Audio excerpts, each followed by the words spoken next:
Welcome to the Cultaholic Wrestling Podcast. If you like a lot of wrestling on YouTube, Hey-o. Hey-o. That's your old hello. You don't do it much anymore.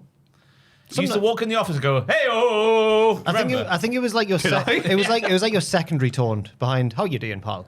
That's like your. I walk in the office going, hey-o. Not quite as like. What year was this? Not quite as Jim Duggan as that, but It was pretty. The cadence. Okay. Hey-o. It was all that. You don't recall? This is like definitely. You're saying it's deathly serious. So you must be. Early 2018. I think it was like his third greeting behind how you doing, pal, and hello you. Hello you's a good one as well. I do hello you. Yeah, hello I'll you's take a that good one. I'll take the first two, but I'm trying to imagine myself just walking through like, hey-o. Not quite as jovial as that. But hey-o. It was more like a hey, Matthew's here.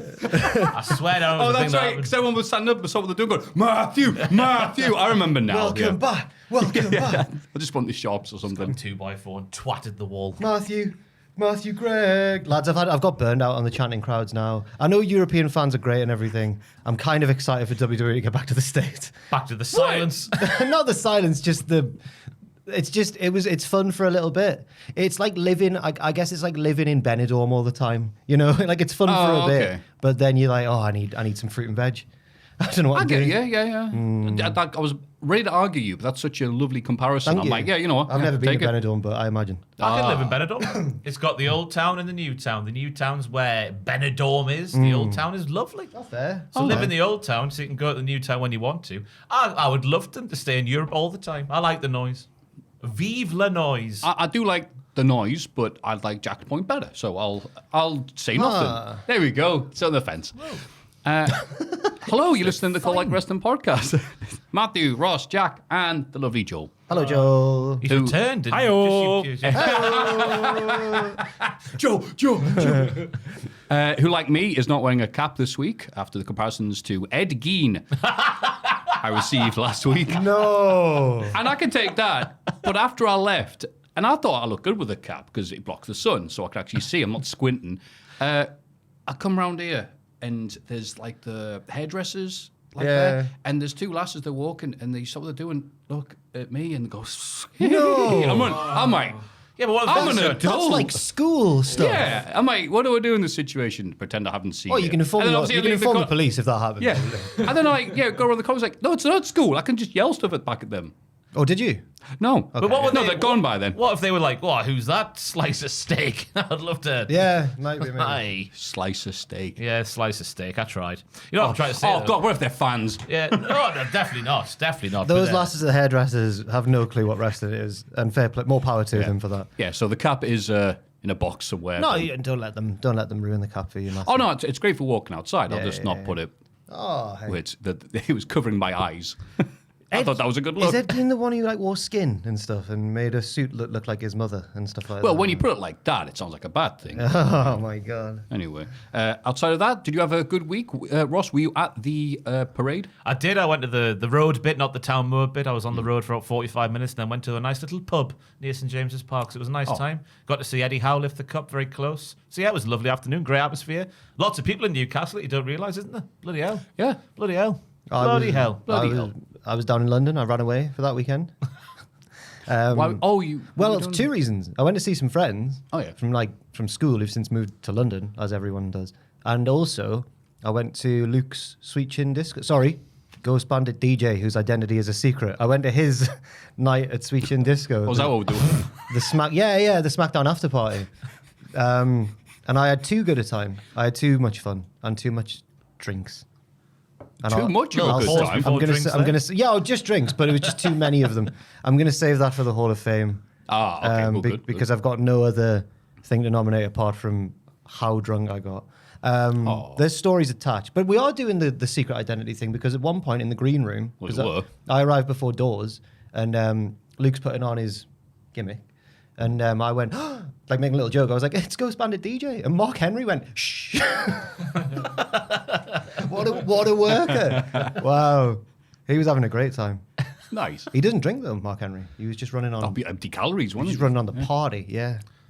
I can see that. Mark Henry running on the party. Just the vibes. A pure vibesman as Mark Henry. I'm flagging. Can we boo Hulk Hogan? Hey, there we go. Apparently, Back in the game. Apparently, every night he plays Batista's theme and then just starts launching water bottles into the crowd because he's just too I high. hate all of you. That was nice. Went to Manchester for my dad's Christmas present was to see John Cooper Clarke. Oh, Went to the bloody co-op. That's right. That's right. You remember when we were slagging him off? what weeks was he ago? doing? Like spoken word? Yeah, poetry Oh, nice. with a full list of other poets whose name I can't remember because I'm not that familiar with those Were they good type as of well? things. They were very good. It was Nice. everything from really emotional to really bloody funny. Nice. And my mum had seen him because he'd obviously touring the country. So she said, "Oh, he was all right." He's obviously he'd been drinking, and we saw him. I think we were just like, I think that's just what he's like now. He's an old man who survived an opiate addiction. I mean, it's yes, the fact he can still do his poets, his poems. He's a poet. Yeah, that's why I'm on stage. He was the headliner, I'm guessing. He certainly bloody was. So we got to check out the co-op arena in all its glory. And me dad effing and blinding, because he might as well don't have to walk so much just to get into the bloody place. Because it's in the middle of nowhere. There's nothing surrounding it. Because there's co-op shops and stuff to consume things inside. It's like an airport without the planes. How long does he play for then?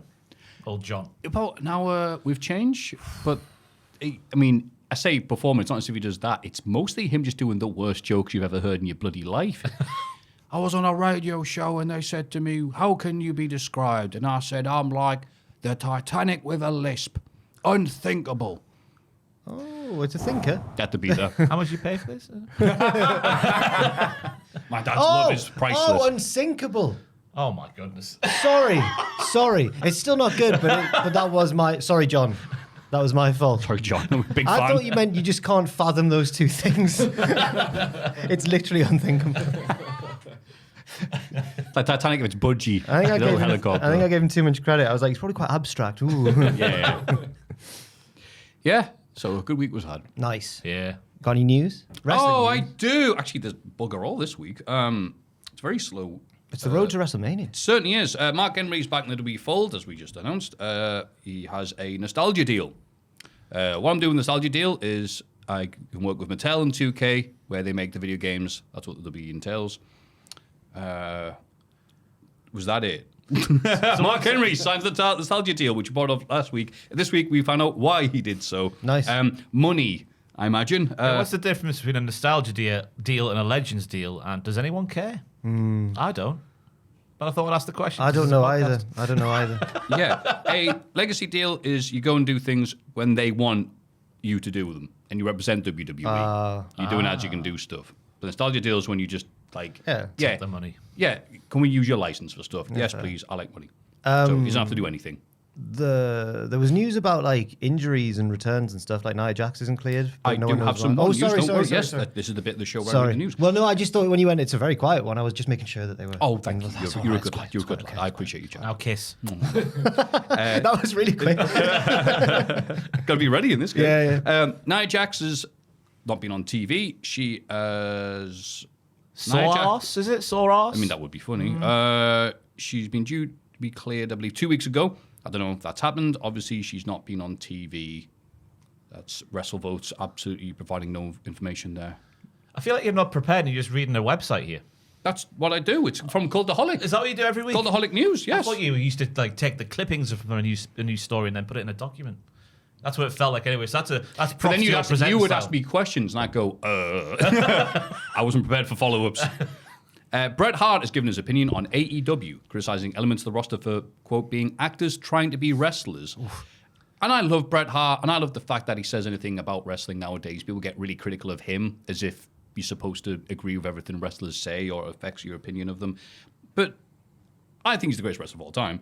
I did think it was weird that he would say this particular type of criticism and then followed up with, I think that's why I still think the 90s was the best era of wrestling. When I watch old 90s wrestling, it was really good stuff. I find that today's wrestling, it's a little more about promos. I forgot how Canadians say About promos and your characters on TV and not so much your work rate. Okay. I like guys that throw back a little bit more with the work rate. Roman Reigns is a guy, for example, that I think tries really hard to earn the respect of my generation. What? Of all the people to pick to help his defense about trying to be actors more than wrestlers, it's Mr. Promo during the match I himself. honestly thought you were going to say like Bryan Danielson. Yeah. Who can also do the promos really well, but makes it look real in the ring. Yeah. Obviously, Bret can think what he likes. It's just like, that's your definition? Roman's a very character-based man. Yeah. Very So odd. basically, just don't do many moves, no flips, just do punches and strikes and stuff, and lots of talking. Maybe that aspect of it. Maybe Yeah. that's how they're talking, but I like those punches. I'll always remember when Bret used to set up for the Russian leg sweep and went, ooh, before he did it. Good. Because he's the hit man. He's lining it up. Thank you for that. Yeah. And would you believe it? WWE are rewriting history. What are the chances? They've been adding fake "This Is Awesome" chants to the Netflix version of WrestleMania 40, which for night one was not known for its loud crowd, due to the fact it was bloody freezing. So they've added a holy poo chant following the Ciampa bait spot. Sounds dirty. And they will be adding "This Is Awesome" chants to the six-pack ladder match. That did happen. Yeah. I mean, them changing the crowd noise isn't much of news, but the fact they're going back retrospectively and doing it, I guess, is the news there. I saw someone saying they're getting rid of profanity from the crowd chants, but that contradicts what you've just said. Yeah, Exactly. I would think Who knows they what might added be in happening. a... Yeah. Added curses. Yeah. Oh, I thought they were covering up the curses with the "This Is Awesome" chant. That's what I just said. No, I thought you said they added in a holy poop chant. Or That's what I Maffew thought said. Matthew said that. Or maybe that makes that would make more sense. But that doesn't seem to be happening at all. They're rewriting history. It's what they do. Yeah. Yeah. I hope that's where it stays. They don't start adding chants like, "We can't wait to see the Exorcist movie starring Russell Crowe. It looks really good. I hope we get another trailer." Oh, what event was that from? I remember that now. That's rung a little bell. Yeah. It was WrestleMania 2 years ago. The Hell in a Cell Finn Balor Edge match. Oh, that Edge. might have even been 3 years ago. 3. No, shut up. Oh, sorry. I mean, you are right. But I'm going to blame you. Okay. No, it was 2 years ago. That's 2023, I'm sure. Edge came out the other week, didn't he, and said that I actually wanted to lose that match, but Vince insisted that Finn But Vince fell off his chair laughing when he heard that, so decided it was probably not a good idea. But He's you're a great guy, 6'3", Cope. and Great he's guy. 5'7". Come on. He did it again on Dynamite this week, Cope. He wound me up. He wound me up. He did nothing wrong on Dynamite. All those moves he took. No, we'll get to All it. of them. And one little spear.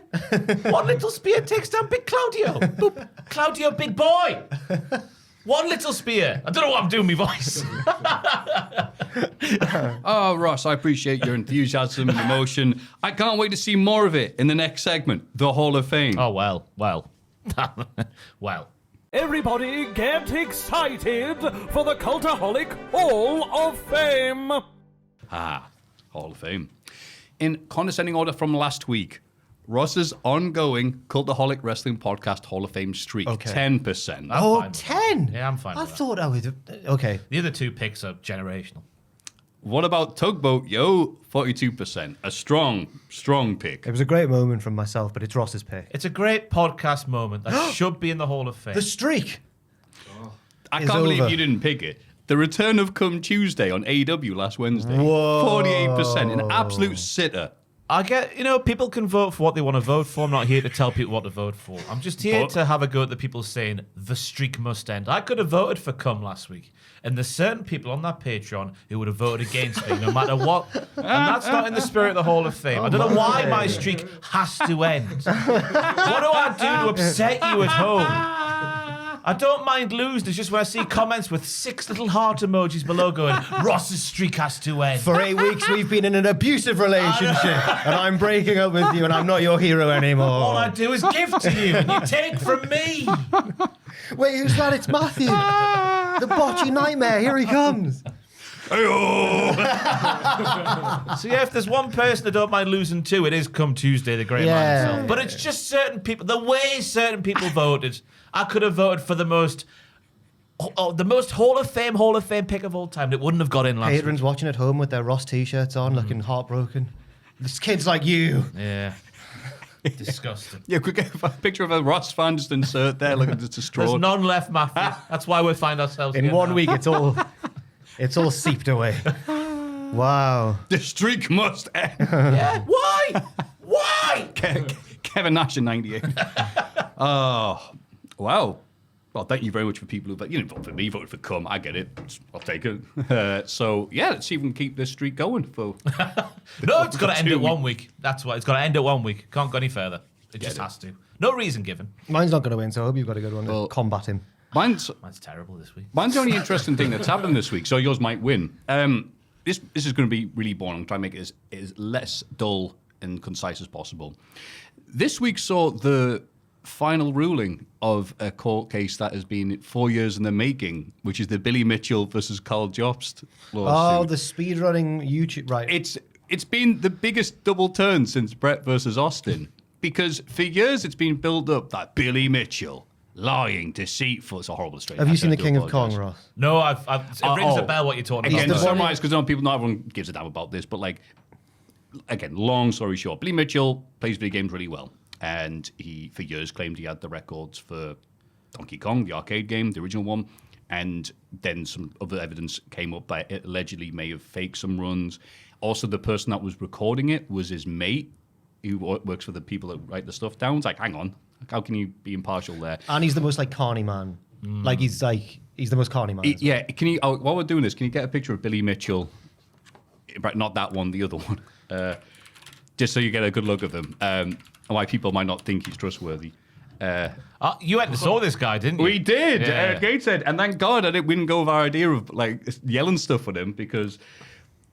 So, Carl Joyce, isn't he That's great? a massive thumb. Look at this. No wonder he's the world record holder. Thumb, man. Oh, can you get a picture when he was in AEW, by the way, for one appearance? Oh, he might have been at Fighter Fest, one of the gaming themed ones. Yeah. There he is. Yes, he appeared because I think they used his arcade cabinets that he had. Is that Miro? It's a very dodgy picture of Bloody Miro. hell. Oh God. Well, that's news this week. Oh, he's going back. He might have signed. He with might WWE. have signed. Oh, I don't right, want to fair, say that in fair, case he fair. hasn't. So, Yeah, fair. you know what wrestling news is like. So anyway, Billy Mitchell says this, and a few YouTubers have tried to go, we think you're lying, here's evidence. They tried to do And- big expose video essays on him. the and fact stuff. is, Billy's got money and he's litigious. So that's why I'm saying these things are accusations. I'm saying they're saying they're not me, Billy. So instead of taking his videos down or saying anything to say sorry about that, Carl Jobs decided, no, I'm going to go on the offensive here. He's Australian. I know this accent is No, I'm telling him. I'm just telling him. I'm sorry. And he spent the last 4 years building this up and hyping this up, but he doesn't know what he's doing. He's an idiot. He's clueless. How dare he take me down? He's obviously faked these runs. Blah blah blah. Come on, this is it. This is it. The final countdown's there. So goes to a training court, and Billy wins. Carl loses very badly. He owes him a substantial amount of money. And it turns out it's never about what he was saying about regards to faking his Donkey Kong runs. It was the fact that Carl Jobs strongly implied and would not back down from the fact that he reckoned Billy was responsible for someone's death. Yeah. So And everyone's going, wait, that's what this lawsuit's been about. But he was apparently wasn't he getting people were donating to him to fund his legal fees, and he was saying, "Oh, thank you. This is all for." Billy, Billy's accusing me of saying he treated this is speed for runs. common sense. This is for the people, and all this stuff. And it's like, Not speed wait, runs, sorry, that's world record runs. and it's like this is not what this has been about at all. And again, he's been so in a what's it called for not slander someone Libel. Whatever the Slander. whatever Defamation. That's it. Thank you. Defamation. Got there in the end. I appreciate that. Defamation lawsuit. He's been doing nothing but videos about Billy being a dum-dum and a stupid idiot head. Which, how would this help in court? And even had, I think it was Moist Critical flown over and gave his opinions. Says, well, yeah, but everyone hates Billy online. And the judge, he was like, how is this going to do with this guy's death? You're stating this guy was responsible. So everyone's just gone, I can't believe this lying bastard's done this all this time. And everyone's going, look, Billy, you're a dick and possibly a cheat, but, you deserve to win this. It has been a Billy double turn. Mitchell. It has been a double turn, as Maffew said there. Yeah. It's the WrestleMania 13 of YouTube. 4 years build up to this for a double turn finish. Did they reveal how much he's got to pay him? The amount right now is, it's going to be over because it's still totaling it all up because it take 2 weeks. That's how courts work apparently, is 300,000 Australian dollars. Blimey. Yeah, dollary dues. So again, if people have been following this, it's be an amazing thing. For people who don't care about speed running all this, it's going to be very boring. But that's why we have two of the picks for you. A good Netflix documentary, that sounds. It really is, yeah. So, what about Tugboat Yo was second place? That was you. That was me, yeah. Yes. It was me, second place. Had to end, though, I'm going to nominate my game of bowling from last Friday night. Not this. I went bowling last Friday night, 10-pin bowling. Saw a friend from school and his missus. Had a little catch up, this, that, and the other. I had 2 beers, maybe 3 beers, maybe 4, maybe 5 or 6 before I played this game of. And I got a grand old score of 39. 39. A whole game of bowling. I don't know how that's possible. A whole game of bowling. I got 1 strike and got 39. Got 39 with a strike. With a strike. 1 strike. Yeah, one. So the 39. other rounds must have been. Oh. It was like watching. Did you have the Mitchell, sides up? It was like, no, I should have done though. It was like watching Mitchell Stark bowl in the Ashes. It was. That's Mr. Johnson. Johnson, sorry. Bastard, it's been a while. Right, left, they were going everywhere. I was trying different lines of attack to the hockey, whatever you call it. Not bowling work. Like I was approaching down the right flank, the left flank, going down the middle. I was trying different weights of balls. It just wasn't me day. 39. When Ross was telling me this, part of the flaw, I think, is like, he's not really about winning, he's just about destruction, because he went, I like to use the lightest one and just go. Oh, I was going to say it was light ones or heavy ones, but yeah, that'll be it. Because I was using the same sort of tack, because I was on a stag do with a forfeit for the loser in November. Bowling was the first thing, and like whoever came last had to do a forfeit. And I got like 130 odd, 140 odd there. So I was like, well, let's go to this recreational game with, a lad and his missus, and Gail was there as well. I was like, I'm a shoo-in for at least second here. Being a man. That didn't happen. I came last by about 30 points. Once you'd started to have a few first bad early goes, do you think you got in your own head? Oh, big time. That's why the different... you want consistency, don't you, in any sort of endeavour like bowling? And I just didn't have that consistency. It's something that will live with me forever. It's got to be a world record. Surely no one's got less than 39. That might be an interesting thing. Yeah, what's the lowest score? Yeah, we got bowling, because I'm not great at bowling, but without piling on, yeah, that is quite bad. Yeah, it's ridiculously bad. And I wasn't even trying to be bad. Like, even at the end, I was like, right, we're going to take our time with this one. And it still went down the bloody gutter. I couldn't believe it. And then you look up and there's a funny animation of like, do. Oh no. When Germany beat Brazil 7-1. It's like that's a total collapse. It's just... When Germany stopped scoring goals because okay, well, I think we're upsetting them. I'm pretty sure it went like 0-0, strike, 0-1, 2-3, something like that. Apparently in that match, they got to like 5-1 and were like, let's ease off a bit. Yeah. And then they subbed on Andre Schürrle, who played for Chelsea. And he was like, no, I'm going to get myself a couple of World Cup. He just was banging them in.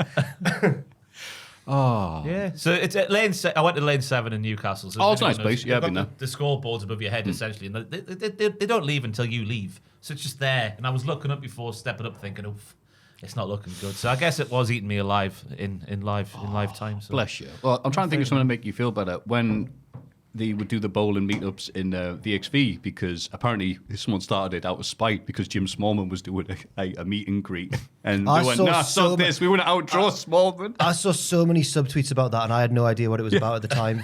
Every cool internet person was going like, oh, everyone the bowling, come on. I was like, why does everyone love bowling so much? Oh, it was out of spite. I see. It was a fun event out of spite. And wrestlers were going in all sorts. Yeah, Carl Fletcher was there and he bowled one of the fans halfway down the thing because he was only a little. I don't know about this. I don't know about with consent. He had a smile on his face. He was like, "Oh, you." He's a heel. He's a heel now. Yeah. That is dangerous though, because in the game next door to us, there was a lady, maybe 50, 55. She was playing, and she took a step too far. And at lane 7 now, you don't have to wear bowling shoes. Like you just do it. You do it in your street shoes. And she had like a flat bottomed, like really, like I guess a loaferish kind of sole on a shoe. Oh my god! And she went flying. It was absolutely brilliant. She went full land on her shoulder blades. It was like she took the Canadian Destroyer without the.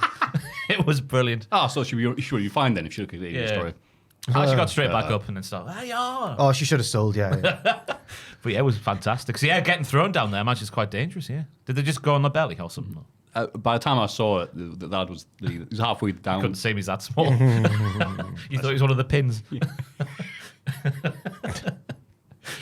So that's nice. Ross's game of bowling. Yeah, really good. That's good.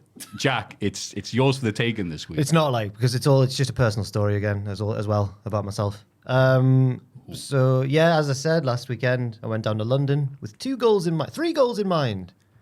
The last goal, which was a cheeky bonus, was to avoid all the joy of the Newcastle fans for the weekend, which I succeeded in doing. Goal number 1 was to visit my friends on the Saturday. But then an extra goal is because it was the SmackDown after party on the Friday night, and our friend Ghost Bandit DJ was DJing the after party with ran by the Sweet Chin Disco lads, who were very lovely, and also I think helped us get an interview with Mark Henry as well. So that was very nice. Mark Henry was one of the DJs too, as you do. And I thought, yeah, I will go to that actually, because I saw some clips online of the previous cities they've done, and it looks like a really good time. I thought, that's class. I turned up early because Luke was like, just come in and then before doors and that. So I did. Met everyone. They were all really nice and everything. And I'm just, since then, I've never had worse, I embarrassed myself that night. Because, you know, when you wake up and you don't remember the Uber home and stuff like that, I was just too drunk. And then to make my anxiety worse, when I woke up, one of my legs was bleeding. I had a bruise on my back. I'd fallen at some point. Weren't bowling nearby, were you? And people, I checked my DMs or not my DMs, my public, my DM requests on Instagram and also my normal Twitter feed. Yeah. People just started sending me selfies of me meeting them. Big smile on my face and that, but I'm like, I don't know. Do you have any you could send that we could put up on the screen for the people? We'll send one for Joel to pop up on the screen. Oh no, send a montage. We can do like a hangover. It does feel like that. I'll find one. 1 second. Sorry. Scrolling through. So, is this just going to be you find out what happened, or is this just me, Jack's anxiety? I think it's just my anxiety. There's one. You remember that? There's loads of people there. There's loads of people watching me. That's what I'm worried about. Because I was on the stage for some of it. Were you supposed to be? I was allowed to be, but I don't know if I was supposed to be. They gave me a lanyard, which was all access. So I was like, right. Once I feel so you go up on the stage. Well, I think Luke Ghost Bandit DJ appreciated it at first, because otherwise he was opening, and I think he'd have just been stood there on his own. So I was next to him. Okay. And then I was apparently just taking photos with everyone, which everyone was nice from what I remember. Yeah. But then the next morning, I got a message, Luke, tell the lads thank you for such a good night, but I've got such. But did I do anything wrong? And I'll just read the exact conversation as Luke said it, because I think he was trying to reassure me, but it didn't work. So I've said, I'm so concerned. And he put, haha, it's okay, you're good, dude. And I put, thank you anyway. The bits I remember were really fun. I'm now going to meet my friends and I'm so fragile. And he said, ha, have fun. Then a couple of hours later, he tweeted about me being drunk. And I was like, you can't tweet that. I'm full of anxiety. What happened? And he put, you almost tripped Mark Henry up, who can't walk very far. I was like, what? No, I didn't know this at all. So apparently I almost tripped up Mark Henry. You would have had him land on you if you'd gone down. I could have perished. That'll be fine these days. He's a skinny guy, Mark. Not compared to his previous self, he is. I put, see, this is exactly the sort of thing I feared. And he put, other than that, you were fine. I nearly tripped over the talent. On purpose? I doubt it, but in my head it does sound like I've gone, go on, Mark. Drunk Jack goes, I can't believe you turned on D'Lo Brown and joined Jeff Jarrett. I do have a memory of when Mark Henry was going to come out, because they played his music and that when he walked out onto the stage to start his part. Which music? Oh. Aww. I know. But, and I think out of the 3 DJs or so, Mark Henry was the only one who played some non-wrestling songs as well, which was pretty cool. Oh, what type of stuff was you playing that wasn't non-wrestling? Everyone was playing wrestling themes or wrestling adjacent songs like My Way, Cult of Personality and all that sort of stuff. Dolph Ziggler's theme went down very well. I remember that got a huge pop. Okay. Yeah. But at one point I do remember being told just before Mark comes out, can you just everyone get off the stage? And I was like, no bother, sound. I'm worried that is when, I'm worried that as he walked out, he just barrels past me and he's like, whoa. So what is it about you and WWE icons that you hate so much? No, I don't. Not giving Kurt Angle your chair back in the day. Tripping up Mark Henry on purpose. That Scottish fan you killed. Gary. Up to Gary. No, I didn't kill him. Did Gary have a Mark Henry shirt on? It's all coming together now. So yeah, that was there were some wrestlers who went as well from after SmackDown. They just went straight to the show, but they were up in the balcony, and I never went away from ye. Apparently so, but Tama was there, Tonga, Damien Priest. Who else was meant to be there? One of the Cowie girls. Caden Carter. Caden Carter, yeah. And there was a fourth. I can't remember who it was. I can't remember either. I just saw the video on Instagram over the weekend of Solo Sikoa's theme coming on and Tama Tonga just standing there. Because he loves them. Oh. Very good. Right. Apart from that, it was a wonderful night. I'd just like to thank all the lads at Sweet Chin Disco and apologise to them as well. Oh. I'm worried that if they ever come back, I will be barred from all future events. Why don't you try the drink? Also, I remember... What, sorry? Oh, yeah, yes. drinks? This is a good review of those drinks we were talking about last week. I never tried the cocktails. It was London prices anyway. Oh, and the normal drinks even were too. And also, there was a few beers in the green room that I was allowed to have a little bit of. So I was like... one or two of Green them. room, eh? Yeah, there's a little green room. It was a white room. Jack left. But as you can imagine, with there was 6 crew members there plus Mark Henry. Those beers didn't last very Mark Henry doesn't drink, but those beers didn't last very long amongst however many people there were. I remember at one point there was an outdoor bar, and I was stood there waiting for a drink, and lads were chatting to me and stuff. And all I remember is one lad asked me something about what culture. I can't remember what he asked me. All I remember is my response, which was the Jose Mourinho meme, like I prefer not to speak. If I speak, so I'm like, what on earth did he ask me? But at least I didn't say whatever it was. But yeah. So anyway, what a night! Bless you. Ruined seeing my mates the next day though. I didn't enjoy it.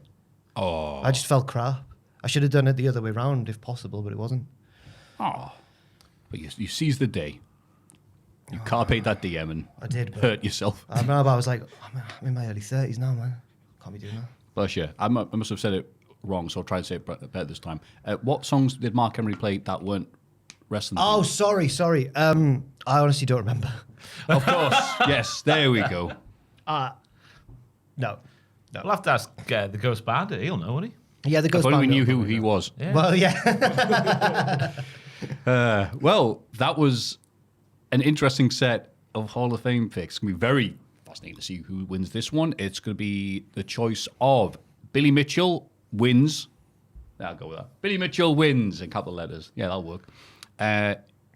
Ross's bad bowling game. Yeah, Ross got 39 on a game of bowling. Yeah, Ross's that the amazing right score of terminology? A 39. game of bowling? Is that a round of bowls? A game of bowling? Yeah, you're right, actually. I don't know A how to say round it. of bowling. Interesting discussion. And Jack's funny night. Jack getting too drunk at Sweet Chin Disco. Yes. No, Jack- if you want to win, you're going to put in Jack. Jack trips at attacks Mark Henry. And he yelled Jack attack as he did it. I'd like to include Sweet Chin Disco in there to give them a bit of credit. Jack Sweet Chin Music presents. Jack almost trips Mark Henry at Sweet Chin Disco. But I'd like to clarify, I have no memory of this at all. So I don't know whether Luke's exaggerating or underplaying. Oh, if anyone wants to draw us some little illustrations of how they thought it looked like, No. send it to us. No, We will definitely no. present them. They'll make me look offensively short in these drawings, I believe. I think it'll be like, I don't know, I can't even imagine. I don't know why you'd say that. Anyway, prove us wrong. Go to, mailbag@cultaholic.com, send us in the pics. Don't And do then go to patreon.com/cultaholic to do many things. You can vote. You can be a producer. Oh, God. Reno 2200. From the future. No, you're right. Anderson. Well, I don't feel good saying this week because they voted against me for no good reason. I mean, not everyone has. Was there any of these? I don't know. Oh. No, yeah. I know one of them. I'll remember his name. Anderson. Anderson! Levi LaRue. He's going in for the kill. Doing it for the thrill Doing it of it for all. The thrill. Jimmy Gillen. Gillen, the best a man can get. Tear of Grace. Feel those tears on your face, Ross. No one else can win the Hall of Fame for you. Only your streak has to end for some reason. Press can let them No in. one cares. No He one likes cares. cats. He likes cats. Lord Bougie. Rah, rah, Larry, rah. Hey, Bushy, you'll survive. You'll survive, you brother. Oh, Bushy. Every week. And I'm not blaming Larry Robb, but every week we've accidentally almost done it. And this Yeah. week we have. Kendra Goldtop. Hey now, Kendrick Goldtop on the Patreon. Oh, yeah. Tade 2. Take two. Don't be a prick. No, we need to do. Vote for my pick in the Hall of Fame. Remember to keep the streak alive. Will you vote for Ross this time? No. No.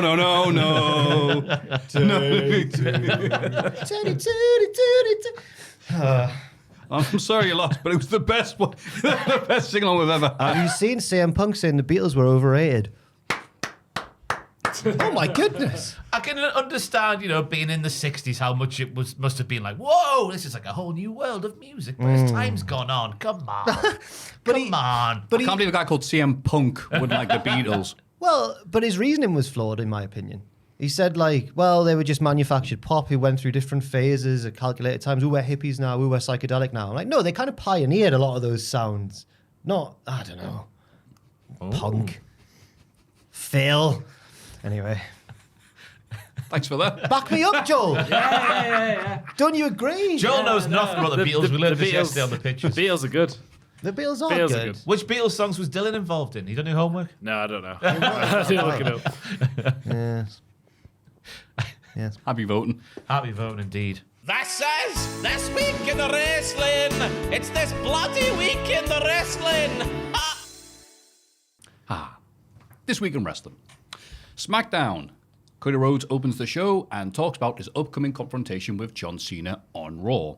But Randy Orton interrupts. Orton says he's proud of Cody for realizing he needed to leave WWE in order to grow. He mentions Cody's big wins against Seth and Roman and credits him with the current wrestling boom.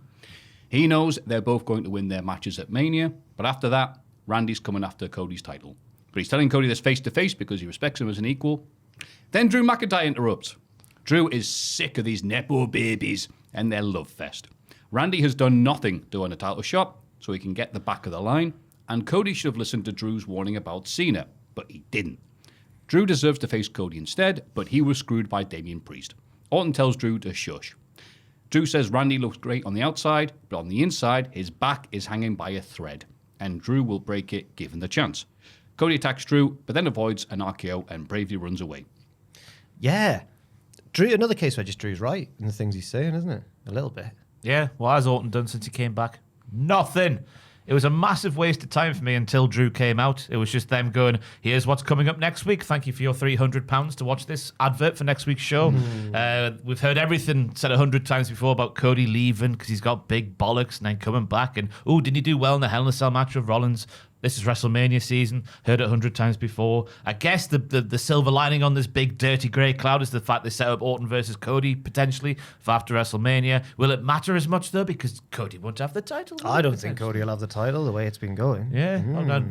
You have little faith. Drew came out and said some good things, and then maybe set up Cody versus Drew as well. I guess that was a good thing. Multiple feuds for Cody come out of Mania. But the first part, I was tearing my hair out, I was. See, I understand. You shouldn't do that. You need every hair on your head. I mean, that's why I wear my hat. But I don't mind it because exposition's all right.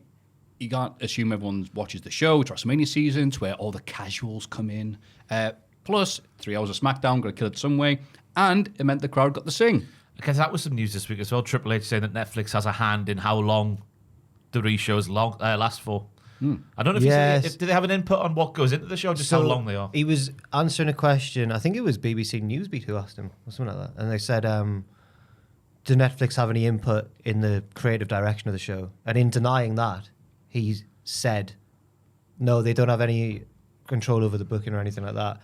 All they decide is, and then he said one of the things he listed was the end of the show. More swearing. Showtime. Said, What's the big question this week, lads, by the way? Apparently, what your opinion on Triple H on that bloody show he was on? Sunday brunch. Sunday brunch. What was he making? I have no A idea. mess, according to the bloody headlines I was reading, because it was just Triple H's bored, confused appearance disturbs viewers. Imagine being the king of king. Right. The king of kings, like Motorhead, Randy Orton, and watching a Scouse man cook some food on a Sunday morning. You wouldn't know what to do with yourself, would you? No. I assume the bald Scouse is still there. Is he, Joel? Have you seen the clip? You knew it was Sunday brunch. I imagine he's still there. Yeah. Do you have Tim Lovejoy? Yeah. Lovejoy. Oh, is that what he does? Yeah. Oh, okay. He's also lost his hair, but that's aging. And he's got a Scouse friend, I used to back in the day, who cooks the food. Every house should have one. So yeah, nothing, and then some singing, and then Drew showed up. So sounds like Drew. Some singing. The crowd. The crowd, yeah, of course. Yeah, and the crowd were bored, started singing. Randy Orton just going like, too shy. Well, no, I've gone for Kazakugu there. Orton, Drew kept on pointing at them with his rock hands. He kept going, and you too. It was good. It's good, eh? Oh, yeah. Oh, yeah.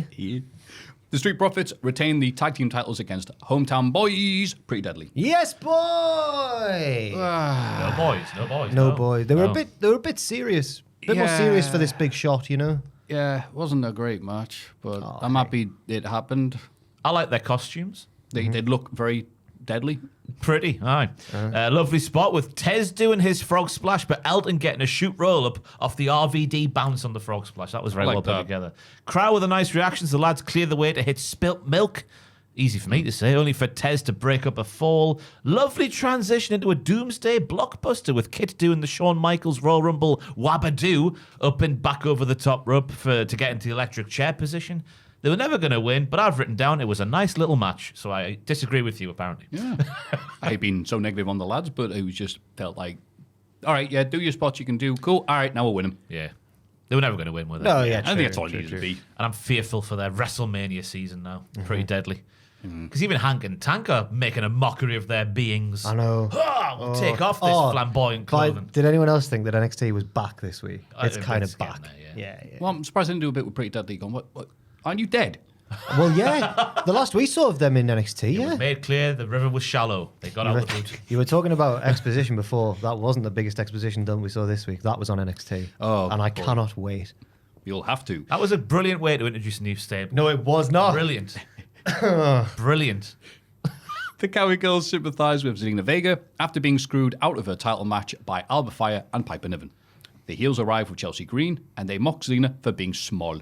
She wonders why it took all three of them to beat her before setting up a tag match between the Scots and the Cowies. The most interesting bit about this was the fact that Piper and Alba are now called P&A. P&A. Is that a euphemism or something? I just think it's a rhyme in it, TNA. Oh. Test and Albert. Yeah. Oh, right. P&A, right. Yeah. Okay, fair enough. Not and personal assistants. How small must Selena Vega be? Oh, she's so Because small. I think she might even be shorter than Casey Catanzaro, Katana Chance. She is comfortably the smallest adult I have ever stood next to in my life. Have you met her? Did the press junket for Money in the Bank? You were there, Joe, weren't you? Were you? Yeah, but not for that one. Not for that one. Yeah. Yeah, we were stood next. She lit. I'm 5'10" and a bit, and she came barely past me waist. Wow. I just can't believe it. I mean, she made Kaylee Ray look really. Kaylee Ray. I keep on using old names. She made Alba Fire look really tall. We know what you mean. Yes. Pneumonia. Apparently, PNA is commonly used to denote a condition involving inflammation and infection of the lungs, air sacs. Nice. That's pneumonia. That's they'll drive the wind out of you. Yeah, that's what you'll get when they batter you. Yeah. They're doing a good job. I'm finding them very funny. And Chelsea as well. Oh, they're grand, aren't They they? are very good, yeah. They're getting good sponsors from the crowd as well, so good for them. You all right? Just try to take a drink, but the lid's on. Oh, silly. Always check your mirrors, kids. We learned that the WWE Hall of Fame will now induct matches too. Bret Hart versus Steve Austin will be the first one. Correct. The correct decision. Absolutely. And it's not just because they've gone, hang on, we really spunked our load earlier, all these Hall of Fame picks, haven't we? I realize it's been an annual tradition. Apparently, it's a very UFC thing I've been reading on Twitter. Yeah, this week, UFC but, does yeah. have the... Matches. Yeah. Or fights, I I suppose. was going to say fights, but... Yeah. Bouts. Contests. Duels. So, challenges. Skirmishes. Scuffles. Donny Brooks. Square goes. Yeah. Brawls. Yeah. You picked all the ones I was going to use. Melees. Anyway. Scraps. Straight R's. Which of these words... A man in Cheltenham once challenged me to a fight, and he went, "You want a straightener?" It's just I couldn't. A straightener? I couldn't be intimidated. That's good, that. I couldn't be intimidated by it. I'll straighten you out. Oh, it was during So Solid Crew. I was watching So Solid Crew. At Cheltenham. Yeah, my ex lived in Cheltenham. Oh, not the horse racing festival. No, not in the What are they actual. doing In the actual they were opening the whole. Do the halftime show. Got 21 races to go. 21 fellows to go. Did he make it over the jump? Oh no. But yeah, I got challenged to a straightener. Did you batter him then? No, the people we were with, like my ex's mates, all like took me outside and sat me down and went, "That's one of the Johnson boys" or whatever. I was like, "Oh no!" It was like the local like bad Like family. off Skins. You Well- made him sound like Mackenzie thingy off Skins. It was like saying it about certain families up here. I suppose that was the impression that I got given. Yeah. You know, last person who messed with him? Sugar. Anyway, It's the only famous horse I could think of. So we thought that'd be a good idea for the big question, which is, which matches should be inducted in the WWE Hall of Fame? It's Cultaholics.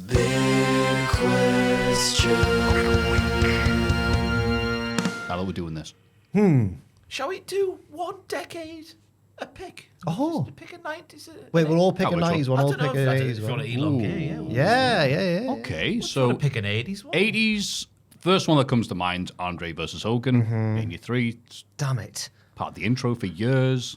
I'll go for your steamboats and your machos. I'll go for that one. Okay, yeah. Boys. So many more. Gotta get in there quick. Yeah. So many more. Okay. No. Okay. I'll go for. I'll go for. We should say it's not just WrestleMania, is it? It's just because they're called like immortal moments, aren't they? So I don't think it's just WrestleMania. It was the 90s bollocks. I was going to go for Warrior Hogan, but it was 1990. I'll go for the first ever Royal Rumble. Just out of significance. Okay. No, we've got to have that. I know it wasn't a very good Oh no, one. we're getting live feedback. I can pick a proper one if you want. I'd pick that Survivor Series match with the Jumping Bomb Angels to be smarky. Because they were ahead of their time, those two lasses. If you watch the match, they're doing moves. I mean, I agree with you. you're Yeah, like, they are "Hang on." fantastic. Yeah. It's the poor glamour girls, I think they're wrestling, who just don't know what's going on. They're like, what? Yeah. So 90s, you can start. Make it easier for you. You bastard. I'll go for. I think I'll go for Brett versus Bulldog at Wembley. Nice. I'll go WrestleMania 14. Austin, the Ascension is complete. Tyson's involved. That's like a very one that WWE. Yeah, that's a WWE. as a moment, I can see why they do that. Yeah. makes I know sense. Michael's had his issues with his back and whatnot. His back. I don't know why I've done that. I love that conspiracy theory keeps on getting spread around every once in a while because Cont did a video about it. What Olga said, he said, just my opinion, just my thoughts, that he was faking it a bit. Yeah. Bless. 4 years is a long time to fake it. Yeah. Brett versus Sean, Survivor Series. Oh, that one. I thought for a second you meant the screw job. No, the crap one from '92. Yes, the screw job. What was the one I'm thinking? I'm thinking of the first Bret Austin one, which was good at Survivor Series. Sorry. Oh, right, okay. So the screw job. You do that to Bret. It's one of the most important talked about matches of all time, yes. Of course. And they've made peace with each other. Be funny if they're still beefing, but you know. 2000? I'm probably for Iran. Misawa versus Kobashi from now. I'll go for 17's main event. Okay, yeah. Yeah. Oh. Rock and Austin. Vince is there. It's probably going to have to be from the early decade, isn't it? I'll go for the first triangle ladder match. Nice. As tempting as it is to put the Bull Buchanan tag match from WrestleMania 2000, you know what? Instead of, if it's been Immortal Moments, which is obviously making sure they can do this forever, the bloody My Way music video for WrestleMania X7. They should nominate think promo you're packages, I agree. None of us there You have gone do. for Michael's Taker, interestingly, which will surely be I reckon it'll be the next one they announce after Austin and Brett. Probably. Because out of the two WrestleMania matches, they're the two that people say are like 1 and 2. 2010s? Money in the Bank 2011. Yep. CM Punk. There you go. That's Well my done. pick. My pick and my pick alone. Yeah. Congratulations. CM Punk. Congrats, well done. I'll go for Bailey versus Sasha.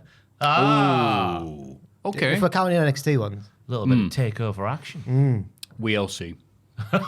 Unbelievable. We've done it. Are we doing this decade as well? Oh, Ah, we we're might as barely- well, barely yeah. through. We're Oh. halfway in, you scoundrel. I mean, there's one match that has immediately sprung to mind. Go on. Police. Told the Police, yeah. The police. Told the Police one. Maybe Gunter Sheamus. Was it like a precursor to Call the Police? Yeah. In Wales. Ross was there, I think.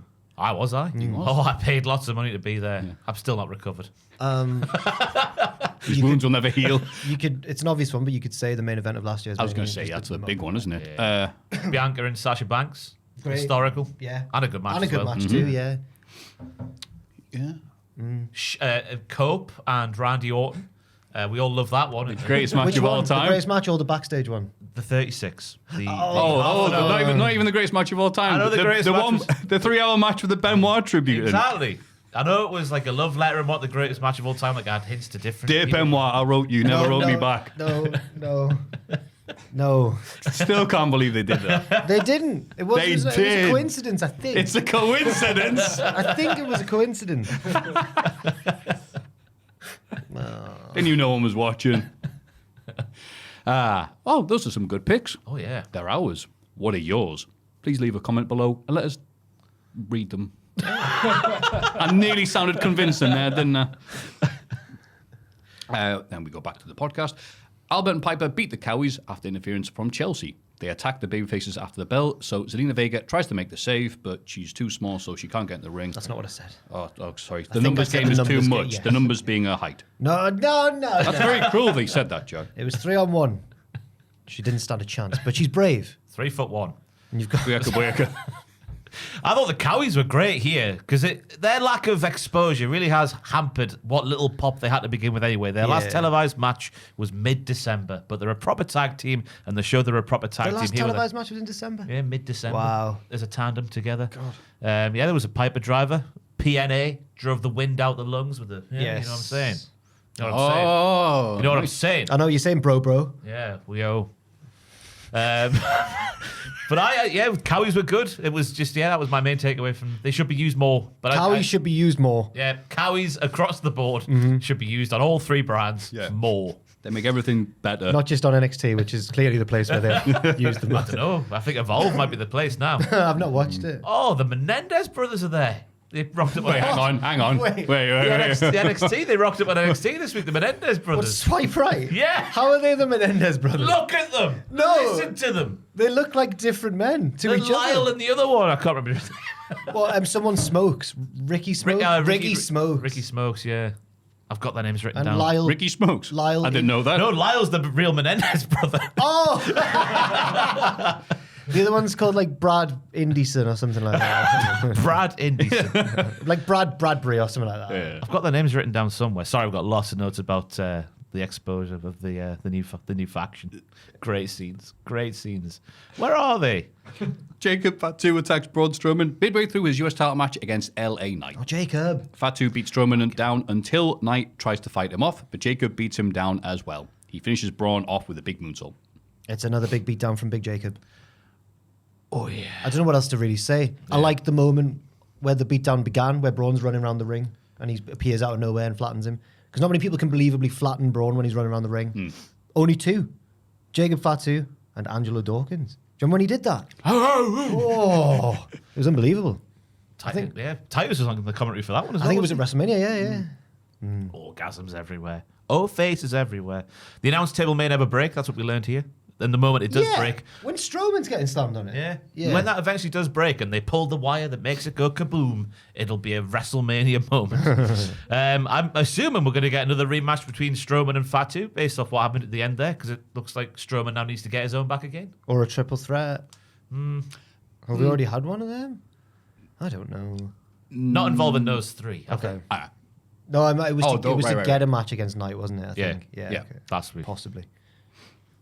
Yeah, it was nice that you built nicely to LA Knight doing big, impressive moves that a man of his size should not be able to do on a man of Strowman's size. That was a tongue twister. That was well For said. me, yes, but yes, it was all right. Yeah. But yeah, the announce table. What a worker. Hey, come a long way. Yeah. We're proud of him. Jimmy Uso is interviewed backstage. His brother may have doubts, but Jimmy will prove Gunther is beatable on Raw. He bumps into Mellow Don't Miz, who tells him he has no chance of beating Gunther. Both Usos are just blips in Roman Reigns' wider career, and neither will ever know what it means to carry this industry. Yes. Well, I think I made a typo there because I think it was just Miz who did all the talking here. I don't really think Mello did much. Jimmy fakes a slap at Miz, who cowers. Jimmy goes to find Aldis to book a match with him tonight. And the crowd went, yeah! Jimmy Uso versus The Miz, yeah! Yeah. I was surprised by that reaction. Jimmy's, as he tells us on Raw later on, you're a big deal, Jay. I'm a big deal as well. He's a big deal too. Of course he is. Never has there been a more mid-sounding match Oh. for the crowd to have fake noises, I assume, piped in over the top of them. Yep. Piper niving in over the top of them. But yeah, the promo stuff, a bit shaky because Big Jim claimed that Jay is getting inside Gunter's head and doubting himself. And I was like, no, Big Jim. That's just your big meaty fingers. The slap I'm referencing there. Yeah,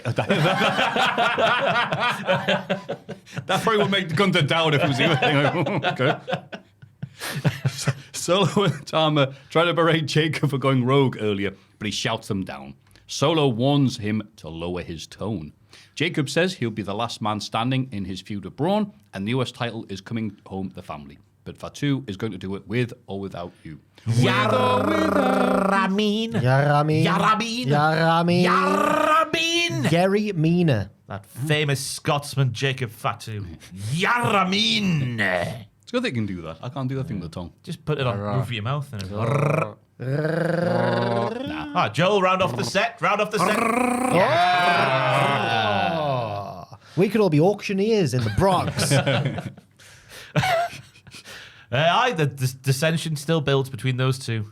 When will it come to a head? I assume within the next 2 weeks. Yes, you'd think so. One would certainly assume. That could just be the tagline for every match on these blue things. We get a video package with Evil Naomi. That'd be good if I was Caution. That's her thing now. Right. She's a human caution tape. She's always done the right thing. So why does Bianca Belair think her attack on Jade was any different? It breaks Naomi's heart to be seen as the bad one in the situation, especially when Jade came in and replaced her out of nowhere. Naomi has inspired Belair and countless other women for a decade, and she's tired of being treated like a third wheel. If Jade continues to stand in her way, Naomi advises her to proceed with caution. Backstage in the arena, Jade Cargill wants to know where Naomi is, but Aldous hasn't seen her all day. She bumps into Mission and B-Fab, who offer her support. Mm-hmm. It's a classic case of the Drew McIntyres. She is correct in her own personal truth. I think Drew's more correct than Naomi is. It's just the shades of Drew McIntyre. They've turned up the deluded dial a little bit with Naomi, especially when she's like, I've inspired her for a decade, be it Belair and all that sort of stuff. Oh, I reckon she would believe that. Actually, Maybe that's a funkadactyl turned good, that lady. I just thought Belair wasn't a wrestling fan when she first got involved. Oh.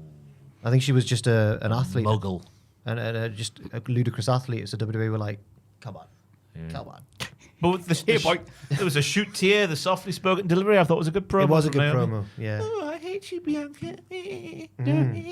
I like that she's got a good justification for actions. It's not just, oh, mental I am. I also really like what she said here. Like, I'm going to proceed with caution. I will end you. And then later on, she just runs away. I like that. It's good. Yeah. Good Yeah, stuff. I honestly couldn't imagine. I know she's probably been a heel before, but I couldn't imagine her being this kind of heel. You don't remember Team Bad? Oh, of course I do. But she wasn't this sort of heel. I couldn't imagine her being like a darker heel. But she's she's got more range than I assumed.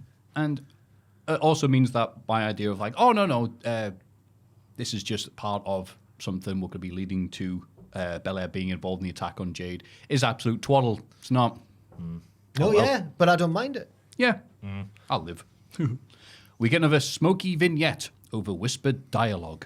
It can only be the return of Gangrel. It sounded like the start of his theme. Yeah. It says like you are and you will be.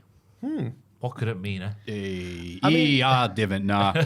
But we found out that Jeff Cobb still may or may not have signed with WWE after all gotta that. be That's why we Alistair. don't report these things until we know that are on TV. It's got to be Alistair. There was a singular candle burning. Who else could it be? Elton John.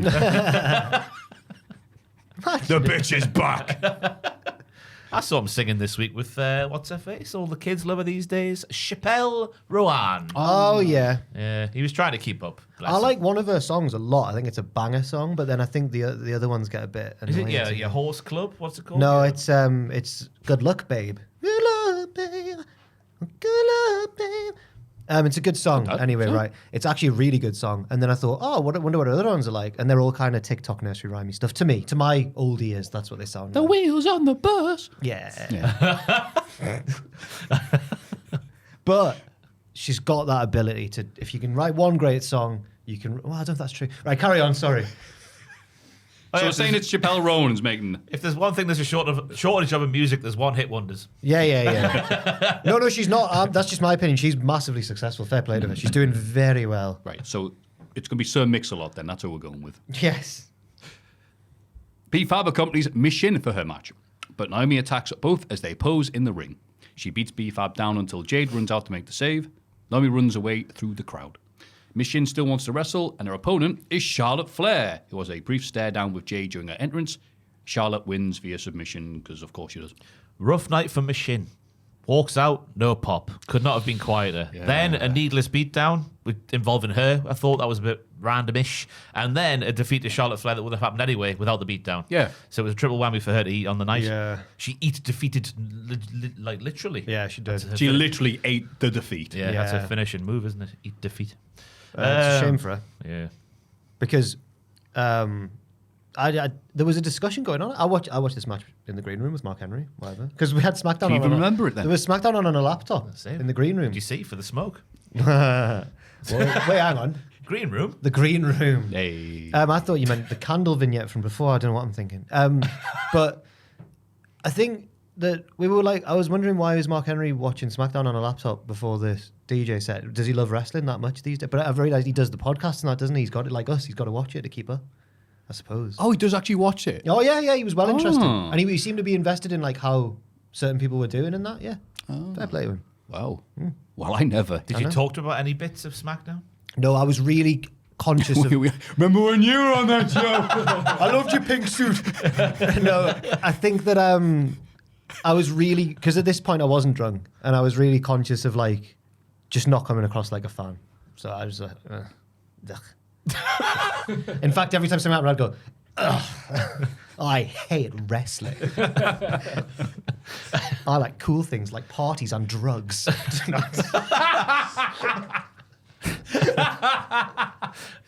Drunk Jack just like takes a laptop, drugs.com and stuff. She'd be on that instead, Mark. What do you reckon happens when you type in drugs.com? You get arrested. Drugs.com.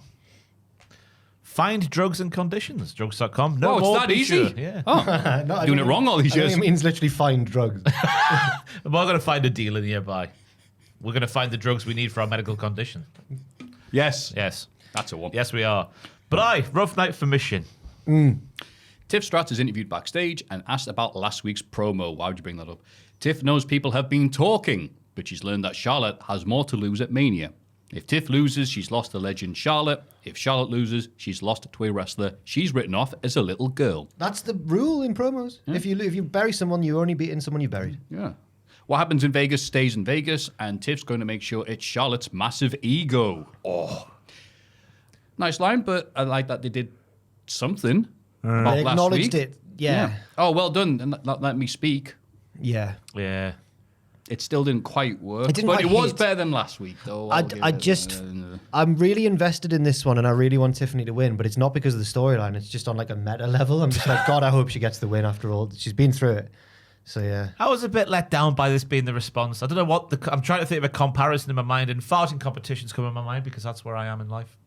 Okay. Charlotte's last week was a rip snorter, multiple seconds, multiple rasps. And Tiffany's just a little. That was it. That's all Tiffany's was in response, and that's the comparison that's in my mind. I was trying to think about battles. I was trying to think about famous football matches, but I've gone for farting competitions. Yeah. Charlotte's farts are way bigger than Tiffany Stratton's. I was a bit Yeah. disappointed by the promo, if that's the retort from last time. This is why you're on this. Yeah, That's why we love you, Ross. nonsense. Drew beats Randy after a distraction from Big Kevin Owens. Kev tries to power drive Orton onto the announce table, but Randy fights back and lines Kevin up for a punt kick. Owens recovers in time and runs away through the crowd. Now, this was taking place in a will before Raw.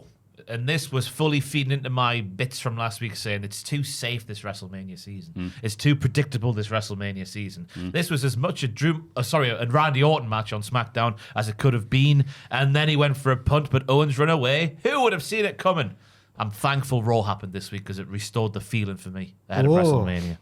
I at this point did make a quip out loud to the room when we were watching it with Mark Henry. He never responded to any of the quips. But I think I was like, this is a pay-per-view match, this. Because it's Orton versus Drew. Do you not think that's a bit weird to have like an 8-minute match on a random SmackDown? No. I see. And also, we all gave a little woo when Drew won because Drew is British. And someone went... When he wins. I can't remember who, but someone went like, clean as well, clean. I was like, I don't think it was clean, friend. A blind man said that. A blind man said that Drew won clean. I think they might have been joking, I hope, anyway. I had a really good night. It was, You should hang out with Mark Henry every I think week, this Jack. is why I had to get so drunk. Did he talk to anyone? Yeah, me, yeah. I was talking to the Sweet Chin Disco Can you lads. please No, leave me alone? Mark. Did Mark Henry. to anyone? Yeah, he would occasionally. We were talking about what song, like the DJs were talking about, like which WrestleMania songs are you going to play, which ones am I? Like they were sorting out so they didn't step on each other's toes. And then someone asked Mark Henry what his favorite WrestleMania song was, And I'd already mentioned my house, and I saw in the background Mark Henry going. And then when someone asked him, he went, I like that Flow Rider one. I was like, yes, come on. He's one of the boys. It's not the right answer, though, is it? It is. It's a great song. Oh, it's so bad. No. I hated it, mate. Did you? Do. Oh. Yeah. It's my house. Come on. Turn it up. It's no Hear a Green Light. knock on the door. Green Light's brilliant as well. They're both elite for me. Not for me. I'm with you. Appreciate the faster pacing. Yeah, oh And yeah. I'm ready to go. Oh, we oh. Levi, LaRue. 3 Miami boys. Mr. 305. Learn that Ray Fenix will make his debut on next week's SmackDown.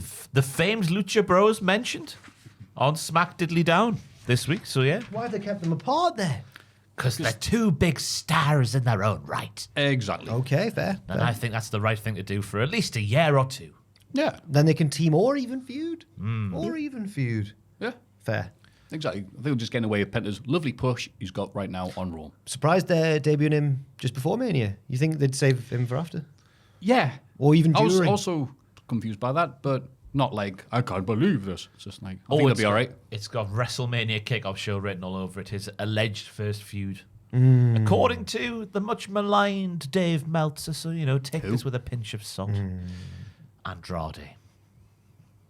It's WrestleMania kickoff show written all over it. Apparently there was meant to I be had to think, why would it be in... Oh, yeah, he is in WWE. apparently there was meant to be Sometimes forget. there was meant to be a segment a few SmackDowns ago that got cut out, which was meant to be like Aldis telling Andrade that he had a big match coming. He's a big star coming in. I want you to be his first match or something like that. But it got cut.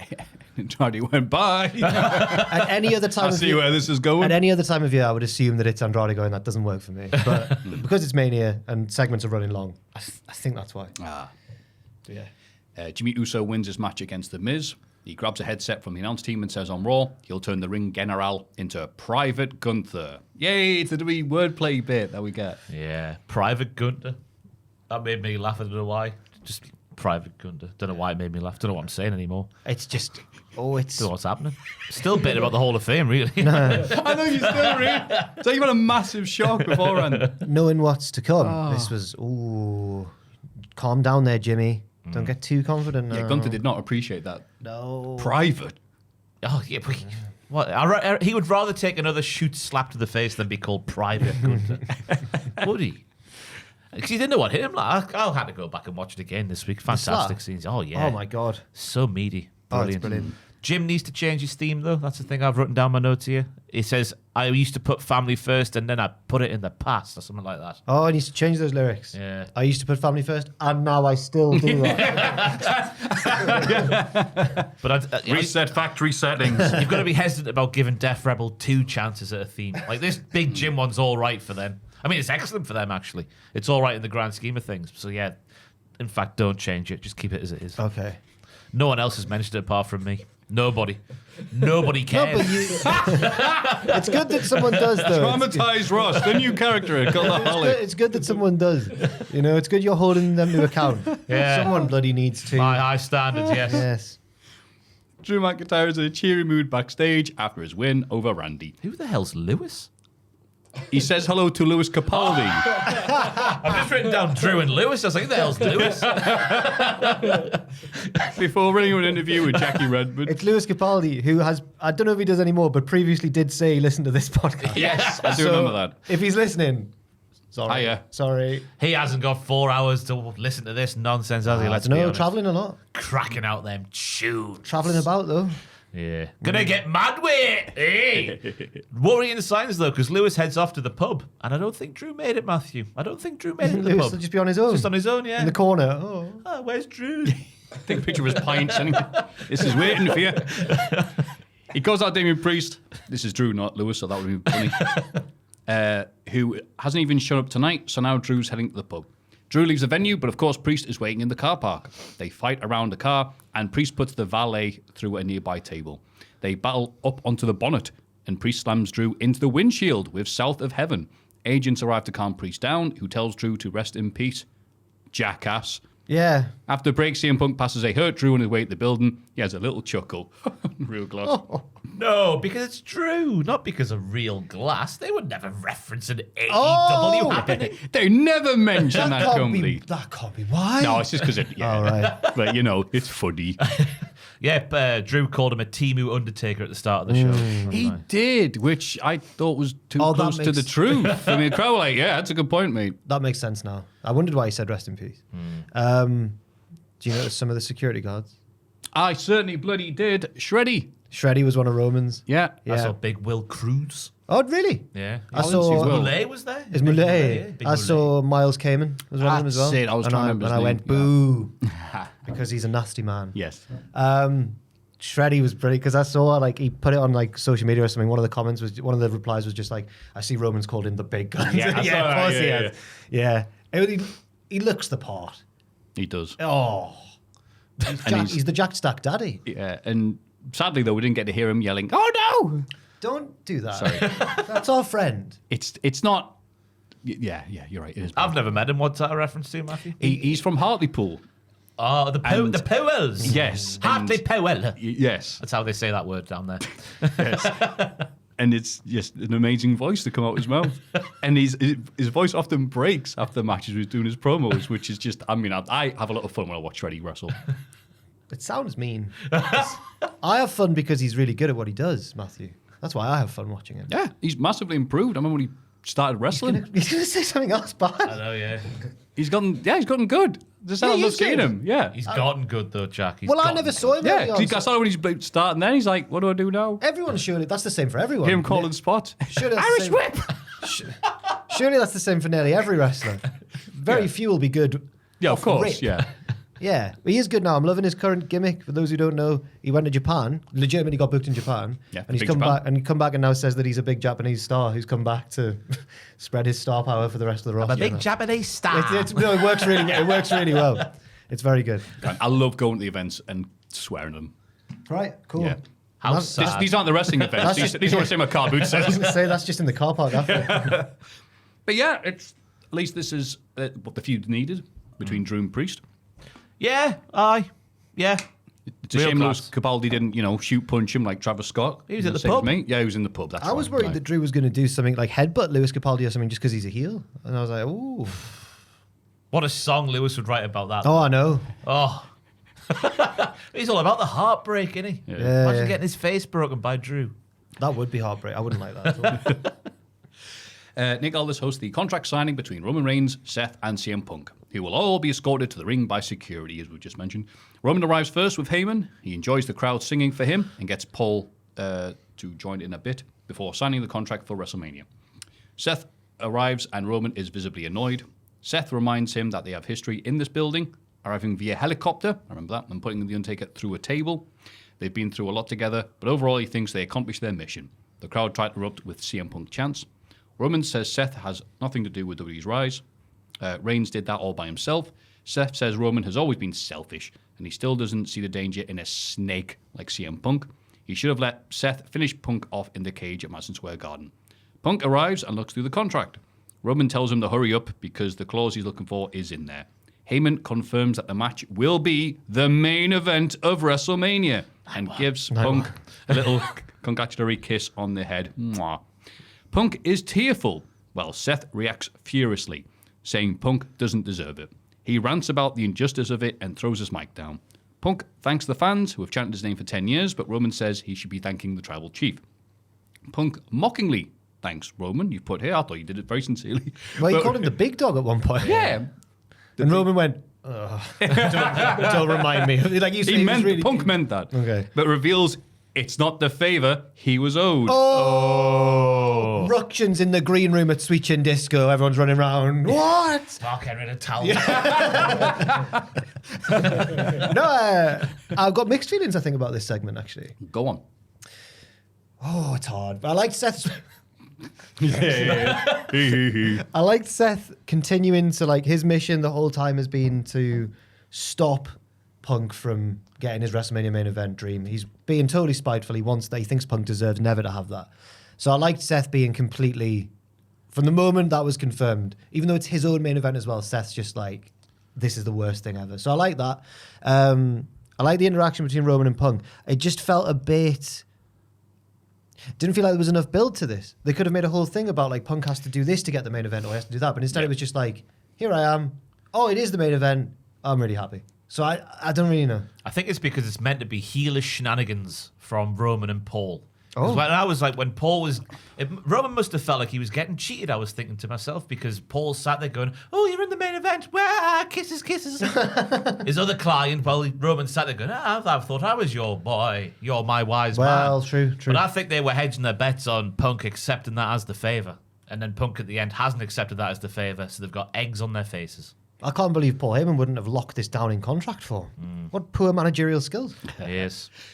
Yeah, I'm with you. I saw so many people going, yes, I'm so happy for Punk. Yes, he deserves it. And I'm like, that's not the point of a match or the story, though, is it? Like, oh, that guy deserves the blah, blah, blah. I'm like, and also, as you've said before, they've wasted it. Like, they could have had a real element of jeopardy and had Punk be like, obviously he did a bit when he didn't win the Rumble, then didn't win the Chamber. But I think it needed one final step of like, no, I really need this main event. I wanted it to be hammered home a little bit more rather than just, you've got it. Yeah. Because you got into a brawl with two blokes who you feuded with individually, but it doesn't make full set. Do you know what I mean? Like, I don't know. Well done on not winning the Rumble or the Chamber. Here you go. And people have been like, oh, that's so nice. I'm like, well, that's... Jey Uso should be fuming. Neither Rumble winner will be a main event, will they? Yeah. Oh my God, you're right. It's a mockery of the entire concept. Yeah. End it now. Rumble's cancelled forevermore. Yeah. But yeah, I was trying to think is what Jim Ross would say, the wah of the segment. And that's as good as I could get. And I don't think it's the most ironclad wah of all time. I know there'll be like, that match will be so dramatic twists and turns and like pauses and what's this person going to do and what's this person going to do. Oh, yeah. I think Brett's going to love it. But what are they fighting for? It's not even a belt. A favour from ages ago, a plot line that's been unresolved. I assume that'll be it. Like what Paul's direction coming out of the show is it's the big hook at the end of the show. Yeah, I assume. guess. If there's one positive, it's that well, there's a few positives, but the big one for me is that I genuinely don't know who's going to win. Yeah. I Unless the Favor's going to interact with the match and Punk's just going to grab the mic and go, put on the maid outfit, Roman. I think the oh God, I can't think of the word I'm trying. The Favor, I think that possibly means that Punk will win the match. Like that'll be the way he wins the match, and he'll turn heel or something. I don't know. I can see Paul siding with Punk now. I'd like heel Punk because we've had a bit of babyface Punk now. It's been great, but heel Punk's heel Punk. Whoa, whoa. He can't be happy for too long, can he? It just doesn't sit with him well. Oh, where are we at with our bet? Oh God. Oh, I don't think I'm winning. No, I think Ross is going to win. Yeah, what did you? I remember you were 6 months or something. weren't you? Yeah. I think I was maybe Very pessimistic. I think I was 2 or 3 years or something. Oh, the but clock's ticking. I'm pretty sure you've won. I can't wait to collect my £5 Well, 10. from each of you. Yeah, wow. And Joel as well. Oh, No, I don't think I agree. I might try and influence this myself. Might try and start spreading rumors online. I've heard that I would love nothing more. Tommaso Ciampa slagged off CM Punk. Just see what happens. Oh, I heard that too. Yeah. Behind his back though, so Punk wouldn't be able to know this.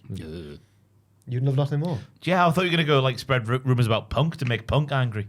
Just like, oh, he stole a donut from Mindy's Bakery. Spread rumors about other people saying nasty things about him. That's the way to do it. That's not as juicy. I heard he went to NXT and didn't take any photos of any of the female wrestlers this week. That would be unrealistic, Maffew. He can't help himself, can he? He's like a father figure to them guys. Oh, Yeah. Jesus. Monday Night Raw. It says, sorry, Maffew, at the start. Oh, because it's the bloody... It's long. Oh. John Cena opens the show, but is immediately interrupted by Cody, who predicts that Cena is what he's about to say to him, right? Okay. Maybe he'll make fun of his lisp, or the fact that he was Stardust, or his tattoo, or getting booed in the company he helped create. Before we get into the other stuff there, honestly, I can barely tell Cody's got a lisp. Yeah. He said he had to work on it. He said he had to do like speech training and stuff. Yeah. He's still obsessed over Stardust, though. He's the only one who brings it up these days, isn't he? Remember that bad gimmick? I'm like... I understand why he's annoyed. Anyway, Cody thinks Cena has been lying recently and that he really does care about the fans. Cena says he's going to bury Cody like he's buried everyone else in the past. For years, he's been accused of burying talent. But Cena is talent. He buries mediocrity. Oh! That was the noise of Alex Riley. Yes, it was. Aye. But Cena, again, his whole character is just taking actual real-life criticisms from fans back in the day and making it his shtick. I think it's a genius little bit of his heel shtick at the moment. Yeah, I think some people are missing that aspect of it. Cena has been so great over the years. WWE has even handed the heartbeat of the company to his former chauffeur. And when they drove together, Cena tried to teach Cody that he needed to be authentic, but he's too polished and rehearsed. Cody's scared of being himself, so he became a mixture of his favorite TV stars, but still comes across like a 16-year-old taking a public speaking class. Apparently that's enough to trick these people in the modern age. Seeing Cody with the title makes John sick, because it's held by a Nepo baby so obsessed with himself. He got his own wrestling gimmick tattooed onto him. Oh, I see. It shows that he's a common fan. Cena will expose Cody at Mania for what he is, an errand boy who got lucky. Cody replies that he was chosen by the fans, but Cena was chosen by a guy in an office we don't talk about anymore, Jack Tunney. Who's on the take. If anybody's a fake, it's Cena, who talks dick in his promos, who hangs out with Zac Efron and wishes he was still 16, who created a generation of disenfranchised fans that made it easy for Rhodes to go elsewhere, and who sold out to The Rock. John may still be Cody's hero, but he's also a piece of poo. He said poo, yeah. Cena says he's never been protected from any audience or superstar. Nobody has been worthy of him. Cody had to leave because at his best, he was only good enough to wipe Cena's ass. I don't know if chauffeurs did that much. John makes empires for billionaires. Cody just steals money from their kids. John goes to leave, but Cody says a wrestler has never he's never chanted, "You can't wrestle" at him. Oh yeah, the crowd have never chanted. This brings Cena back, and he tries to cheap shot Cody, but Rhodes is ready for it and lays him out for a crossroads. I'll tell you what now, I was worried for Cody Rhodes after John Cena's initial bit. But my goodness me, he beat him.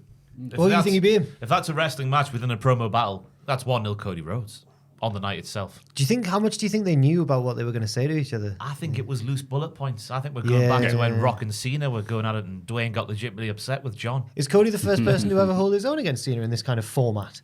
Roman obviously didn't. Rock didn't. That's a good question, actually. Because at one point Cody even says, "Well, everyone's scared of you on the mic." I'm not. I was like, "Woo." Yeah. Well, Punk would have beaten, but I don't think they would. Oh, okay, yeah. Mark Henry at one time. Yeah, he got him good. Yeah. Your mate. My best friend. Your weed buddy. What are you? What do you mean? In the green room. Stop Oh, saying the that. green room. The cocaine buddies. We set this off camera, Ross. How? I was far too sleepy to be on anything like that. But because obviously it's all been about John before this week, but Cody's came firing back there good and proper. Fantastic scenes. I don't know how I felt about Vince being included as just one of these things we can shoot about. 'Cause is it kind of trivializing what's an ongoing situation? Yeah, that's what WWE wants, isn't it? Well, yeah, of course. That silly lawsuit. Don't pay attention. Don't pay But to attention. me, that did fit the sort of way the promo was going, though. Yeah, like not true. being yourself, but look at John in your hat and your shorts and whatnot. You've been picked by a man, Right. Yeah. an evil man. Basically, each of them going like, "You're fake. No, you're more fake." But obviously with cleverer lines than that. Yeah, okay, good. Yeah. I saw a promo of John Cena's dad from when the Edge feud back in the day. When John was going in this promo here, he reminded me of his dad because his dad's very theatrical, like more so than John is. And John's been quite stoic since he came back, but this week it was like, ha ha ha ha ha. He does. Yeah, I know what you mean.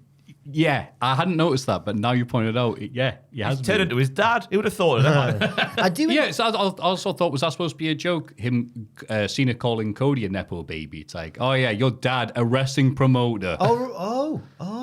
I didn't know that. But John Cena. Don't know that. Oh yeah, no, I don't think many people know Oh, his it. but dad was he's- just a local man in West Newbury. Yeah, still makes appearances and stuff. I had no idea. I thought Cena was just a bodybuilder who got into wrestling. Well, that's true as well, I suppose. Well, I mean, it ruins the underdog story he had. I knew he wasn't a Marine. The underdog Marine. I'd come to terms with the fact he wasn't a Marine. Even though he'd do that and have a chain. It doesn't matter. Yeah. It doesn't matter. I liked it. I'm still not quite over what we could have had when I just keep thinking of Cena's face in that initial turn and the sort of Patrick Bateman character we were going to get. And it hasn't been that. But they've gone this way instead and they're making the best of the decision they've made. I thought we were going to get like insecure Cena going, you understand, Did I mean need Patrick, this is did I my mean thing. Patrick Bateman? I didn't mean EC3. I meant the American Psycho character. Yeah. Patrick Bateman. Yeah. What was EC3's? It was someone Bateman anyway. Derek Derek Bateman, right? NXT. Okay. Yeah. Yeah. Yeah, when they're like, I need this, I need to do this. It's like, no, I'm Cena and I'm evil now. And it's like, yeah, okay, fine, but it's working for me. What did he gain by selling out to The Rock here? Or is that going to be after he wins the belt? I think it's implied that everything Rock laid out, you'll get. Okay. He's already John Cena though. But he was 10th on the rich list. Oh no. That got released before Eliminated. Like the Hollywood rich embarrassing. list. Yeah, I think Dwayne was still first. But yeah, John was 10th, and that's really low down. John 10th. Yeah. Hey. I tell you, it was really nice to hear John That not joke say... was Hall of Fame worthy. John, What about Tugboat yet? not even that good, was it? That moment. Not even that good. What, the Tugboat thing? Yeah, not even that good. Have you was watched it back? Only second place. Oh, right. We're realizing now that Ross would turn heel and join The Rock, just become first again for 1 week. Like in 2 seconds. Yeah. Just an all-time podcast moment, forgotten forever now. Let me tag and meme all the hosts. Good to hear John not say fine speech after Cody's bit. That's what I was worried about. When John had done his first bit and Cody went, I can't believe I'm going to say this. I thought he was going to go, fine speech, but he didn't. It's a shame. Yeah. It's kind of like 8 Mile, this, wasn't it? Cody is like, I am white. I am a effing bum. I do live in a trailer with my mum and all that. That sounds like one of your John thingies poems. John Cooper Clarke. Yeah, John Cooper Clarke. I am a effing bum. John Cooper Clarke in 8 Mile. I live in a caravan with me mum. Everybody from 313. Put your hands in the air. Feed me cans of beans. He goes to a private school. Every time I see them, I say unbelievable scenes. I'm John Cooper Clarke. His real name would be Clarence. Oh man. He's a fraud, Maffew, I'm telling you. Anyway, I'm worried if that's the because apparently that's the last time we'll see John Cena before WrestleMania, and Cody stood tall. So Last time we'll see him. Yeah, I think Cena's winning as well. Cody's had the better of him since the turn. I do think Cody will make a shoot appearance next. Cena will make a shoot appearance on Raw next week. Though. I think we'll get a similar beatdown to the Reign. Beatdown of last year with Dwayne. Dwayne in the Reign. John Cooper Clarke. I saw a big man. He was called Dwayne. The New Day come out to rile up the crowd during the break. Afterwards, Adam Pearce interrupts them and brings out their opponents for tonight. Then, oh God. You catch Republic. He says that, and then we get it again. You catch Republic. The best bit was that Pierce said it more enthusiastically than the lads do in this story. He's like, the New Catch Republic. New Catch Republic. I would have loved to have been a fly on the wall when they were in the booth recording that. Bit more, guys. Death Rebel, man. Kill them. Their careers, I mean, not the men themselves. I've seen a lot of discourse online this week, lads, about how these two young English men are now not young enough, not as young as they were before, but they're still doing largely the same thing. And the WWE have fumbled the pair of them. I tend to agree. Coming off this match, yeah, I think I would agree as well. I mean, it's not their fault that Tyler had that horrible injury. He's had injury issues, yeah. And they kept on having them on NXT as well as on Raw. So it's likely like you're just here to do stuff for us. But NXT UK was like 2017. Yeah. It's a shame when time. It's a shame when you look at their match in Chicago on that NXT takeover when everyone went, "Whoa!" Well, everyone apart from UK indie fans who'd seen them do this. Yeah, I was gonna say. Yeah. But no, it was Yeah, I prefer them as singles, to be honest with you. I think so as well. As a team, that it's two English guys who don't get any time to do anything interesting on Raw backstage. Yeah. Yeah. Because either make the big return here, clean loss. Just Like Pretty Deadly as well. No one in England's going to win in their hometown. But we're used to that, aren't we? Well, me until very recently. I'm now used to the feeling of success. Oh, really, Ross? Why? What happened? Newcastle you never mentioned won, the Carabao Cup. Oh, Maffew, against good. Liverpool, Joel. I thought he was going to talk about the First time streak. I thought that was streak. No. Oh, yeah. Well, oh, God, I'm back to losing again. Oh, we had to broad. Well done. That was very good. Well, right in his trap. 30 years of hurt. No more. No. I'm glad that New Day are getting this push, though, and the tag titles. It's like, yeah. They tried to play it off as a not clean loss, but it was pretty clean. It was pretty clean. It was just that whichever one was the legal man distracted the ref so the illegal man could attack the other illegal man. It wasn't that dirty. Yeah. I'm glad the New Day aren't losing steam, though, because the way they've been used since the big heel turn, they could have easily lost the steam. But the crowds are still reacting to them. So fair play for their in-advert promo work. Yeah, they've been killing on those in-advert promos. Yeah. And Wood scaring the kids in the aisle was nice. There was Oh one my kid, God. He wouldn't leave him alone, would he? That kid was terrifying. I felt so bad for him. But then there was another one next to him, a bit more of a confident lad. He was just laughing. I was like, okay. Good lads. The Usos are backstage. Jay wishes he was at ringside for Jimmy's match against Gunther, but Jimmy wants to do this on his own. The ring general is just a man who's beatable. Jimmy's going to beat him tonight, and Jay's going to beat him at WrestleMania. Jay agrees. This gets very serious and tells Jimmy to be careful. Foreshadowing is a literary device. Yeah. Ludwig Kaiser is interviewed during the break and says it's a tragedy that Adam Pearce hasn't yet booked him in a match even at WrestleMania. He'll have to take matters into his own hands. Oh. His beautiful, sexy hands. Gunther has Jimmy beaten twice, but keeps breaking up his own pin attempts.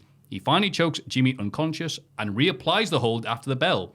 Jay runs down to make the save and chases Gunther away. That's nice, that nice little bit, just to build in there. I'm still not really enthused by the match, though. It hasn't got a lot of... oh, wait, Gunther rushes back and attacks both Usos from behind. He zip-ties Jay to the ropes and blasts Jimmy with a title belt. Jimmy bleeds heavily as Gunther hits him with a powerbomb and chokes him out in front of Jay. He raises the belt while covered in Jimmy's blood. Yes! I knew you would like this, yeah. That visual, it was raunchy. No, raunchy's not the word. Big Gunther covered in someone else's blood. Holding the title, holding Big Jim's head like he pulled it off the shoulders. Oh. It does kind of confirm that Gunther's losing, though, 100% now. Oh, well, I was already at peace with that. Yeah. We can't not have Yeatlemania t-shirts now, can But we? at least it's, as you would say, gone What-ish through the gears. Yeah. I only went from first to second there. I should have gone like...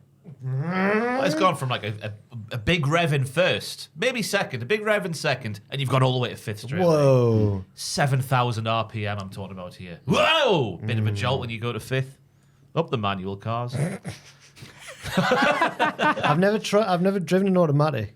Well, I've not driven anything for years, but I can drive a manual. I imagine driving an automatic's not as satisfying. Oh, it's beautiful. My car now's an automatic. Really? Oh, what a time. I can do anything with this hand. Anything. Steady. You want. Anything you want, I can do. Are you not, at first, were you not always reaching for the gear Yeah, stick? the first time I went to brake, I thought obviously it was the clutch. Oh. And I went like that. But then once you get used to that, because I'd done like 15 years of manual, but automatic. All cars should be automatic. Bollocks to this thrill of like, feeling connected to the car. I'm so surprised. right. I thought you would honestly be the complete other side of that. I did used to enjoy a little race from time to time. That's not what I was saying. That's not what I was suggesting. But honestly, in automatics as well, it's so smooth. You're like, whee! Goodbye there. Really good match, though, for me here. Both men had their working boots on. Gunther had his chopping hands on. And the Cavalcra of Gunther's performance was bang on after that slap last week. Big Jim had his moments, but Gunther then starts toying with him to let him hang on. It's all about the end bit. I don't know why I'm waffling about the start bit. So great, wasn't it? It's just like, go on, help your brother. And Help your brother, go on. I didn't amazing. realize Puppet Jack would be making an appearance because he was back on Dynamite this week, wasn't he? Oh, yeah. Oh, you've ruined continuity it. error. Oh no. Oh dear. He filmed that weeks ago. That's it. That's Ghost Puppet Jack. Dynamite the DJ. is- I'm trying to make a comparison here with the Ghost DJ. Yeah. Ghost Bandit. Yeah, Ghost Bandit. Ghost Bandit DJ. Dynamite is pre-taped. This podcast is live. That's right. But Jay using John to talk to Jimmy. Shoot names. Yes. Realism. Yes. We got John! we got a bit of that from FTR as well this week. Dan. Sorry, Dan. Dan. I thought he just made a mistake before I remembered. No, this is real. Deputy Dan. But yeah, it's so great. Jimmy busted in front of his... Oh, yes. I bet you busted it up. The only way we're going to be better is Gunther. Look, he's yeeting everywhere. Ha ha. Awesome. Yeah. Backstage, the JD are all friends again. Finn Balor is relieved that all the talk of recruiting a new member is behind them. Now... I don't think it is. And he says it like that. Now they can concentrate on bringing more gold into the group. He tells Raquel not to worry about losing last week. He'll win the IC title soon enough. The boys leave with Carlito needing to be shooed away, and the tag champs discuss how to deal with Bayley and Lyra. They're all pals again. Or are they? Or are they? Because Raquel and Liv were not liking Finn's little bits about the IC title there. Yeah. 'Cause he also, oh, excuse me. Bloody hell. Wow. Goodness. That's it. We've been sat here for like 2 or 3 hours, haven't we? Not anyway. Game of subs.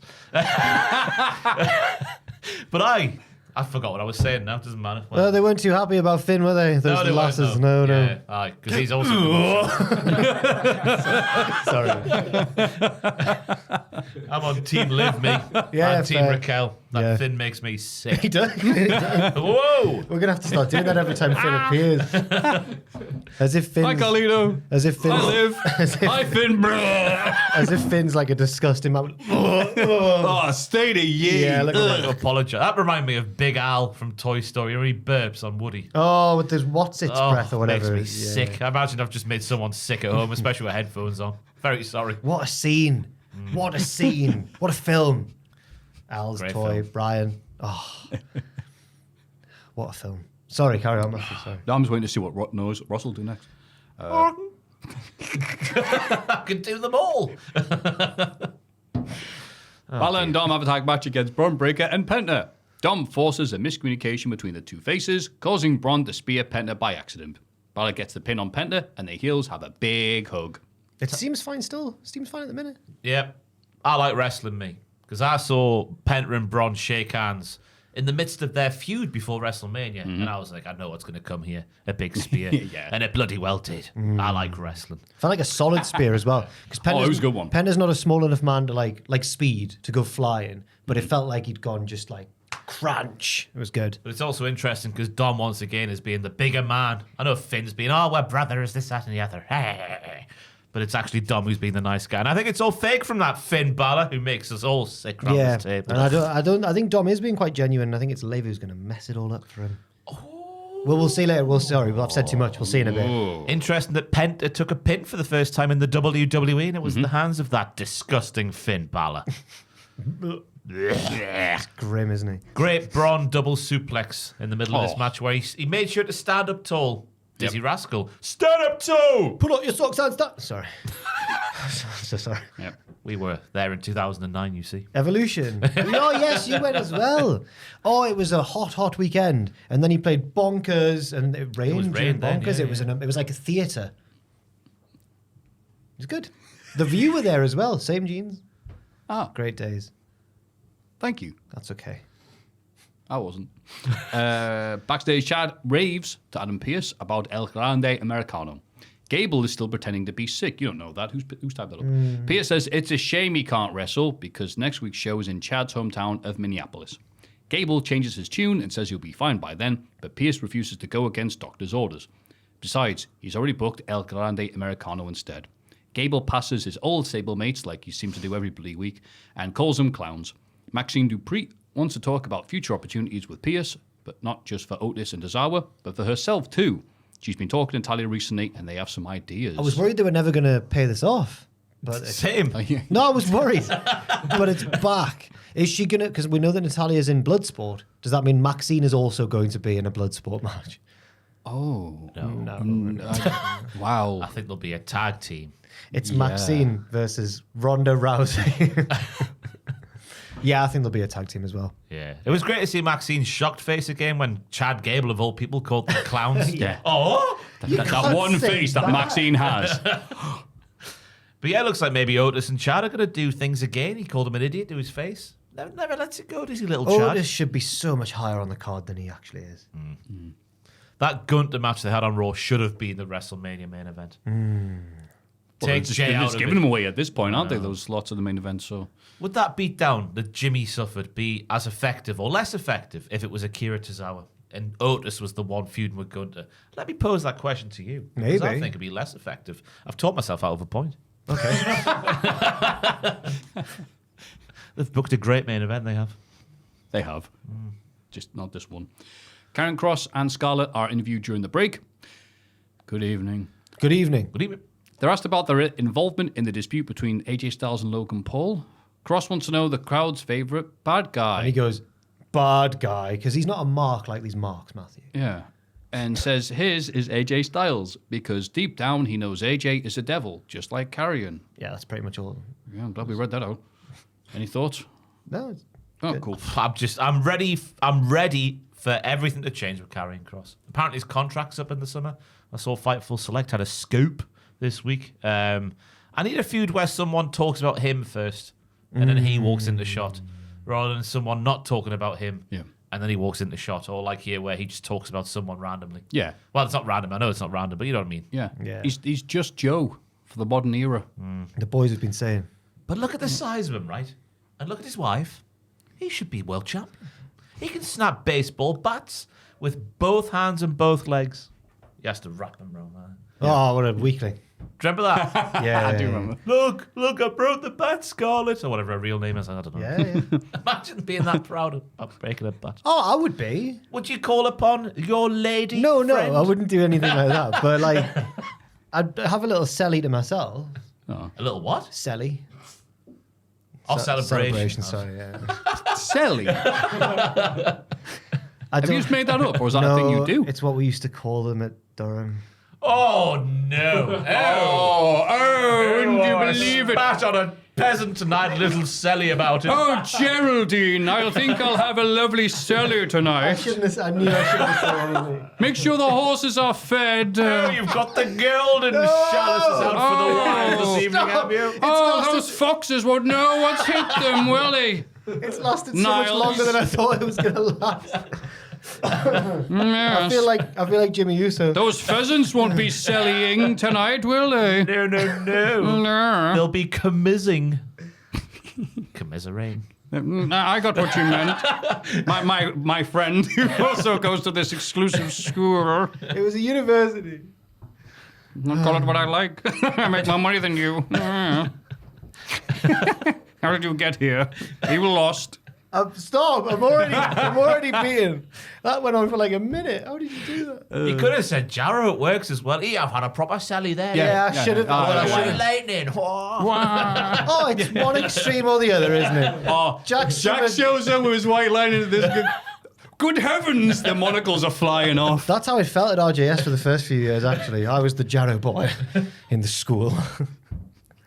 Anyway. Yeah. I often think back, because I was oblivious at the time, I often think back and wonder how my mates, the parents would have reacted the first time they brought me, like, for a sleepover or whatever. The riff. You are the riff Raff here. Yeah. They were always very kind to my face, anyway. Well, I know a lad who was in the year above you at school, one of my friends to this day, and his parents are relatively normal. Oh, fair enough. Both doctors. You know a lad who was in my year, because you mentioned him before, but you said he's just part of your group, you're not actually pals with him necessarily. Who? His first name is Jacob, and he's a ginger man. Oh, yes. Yes. But he's a bit of a he's quite a Geordie. Yeah, He's not that- I know through the football. That's how I know him. Ah, right. Yes. Anyway, How does he talk, Ginger Jacob? not normal. Just normal Geordie. No. Oh, damn it. Braun and Penta argue backstage. They have to be separated by road agents. Yep. They do. What happened with you? You are stupid, says Penta. Get him. I usually laugh when it's, as we said beforehand, heels can beat the hell out of each other accidentally and they're like, it's all right, whatever, stuff happens, but then faces gently nudge one another and suddenly it's on. Oh, but in this case. In this case, Yeah. it's the super spear And it cost him the match. and it cost him his match. So I'm like, oh, okay, yeah, Yeah, fair. And he I'll take this. got pinned, let's remind ourselves, by Finn Balor. Oh, we'll let Jack into the school. We won't let that Finn Balor. Oh, no. Finn Jarrah. Oh, get him. Stop talking, Jack. I thought I'd done really well. AJ makes his entrance and calls out Logan Paul, who brags about being really class. He says he's had a change of heart, he's a dad now, and wants to set a good example, so he's decided to forgive AJ.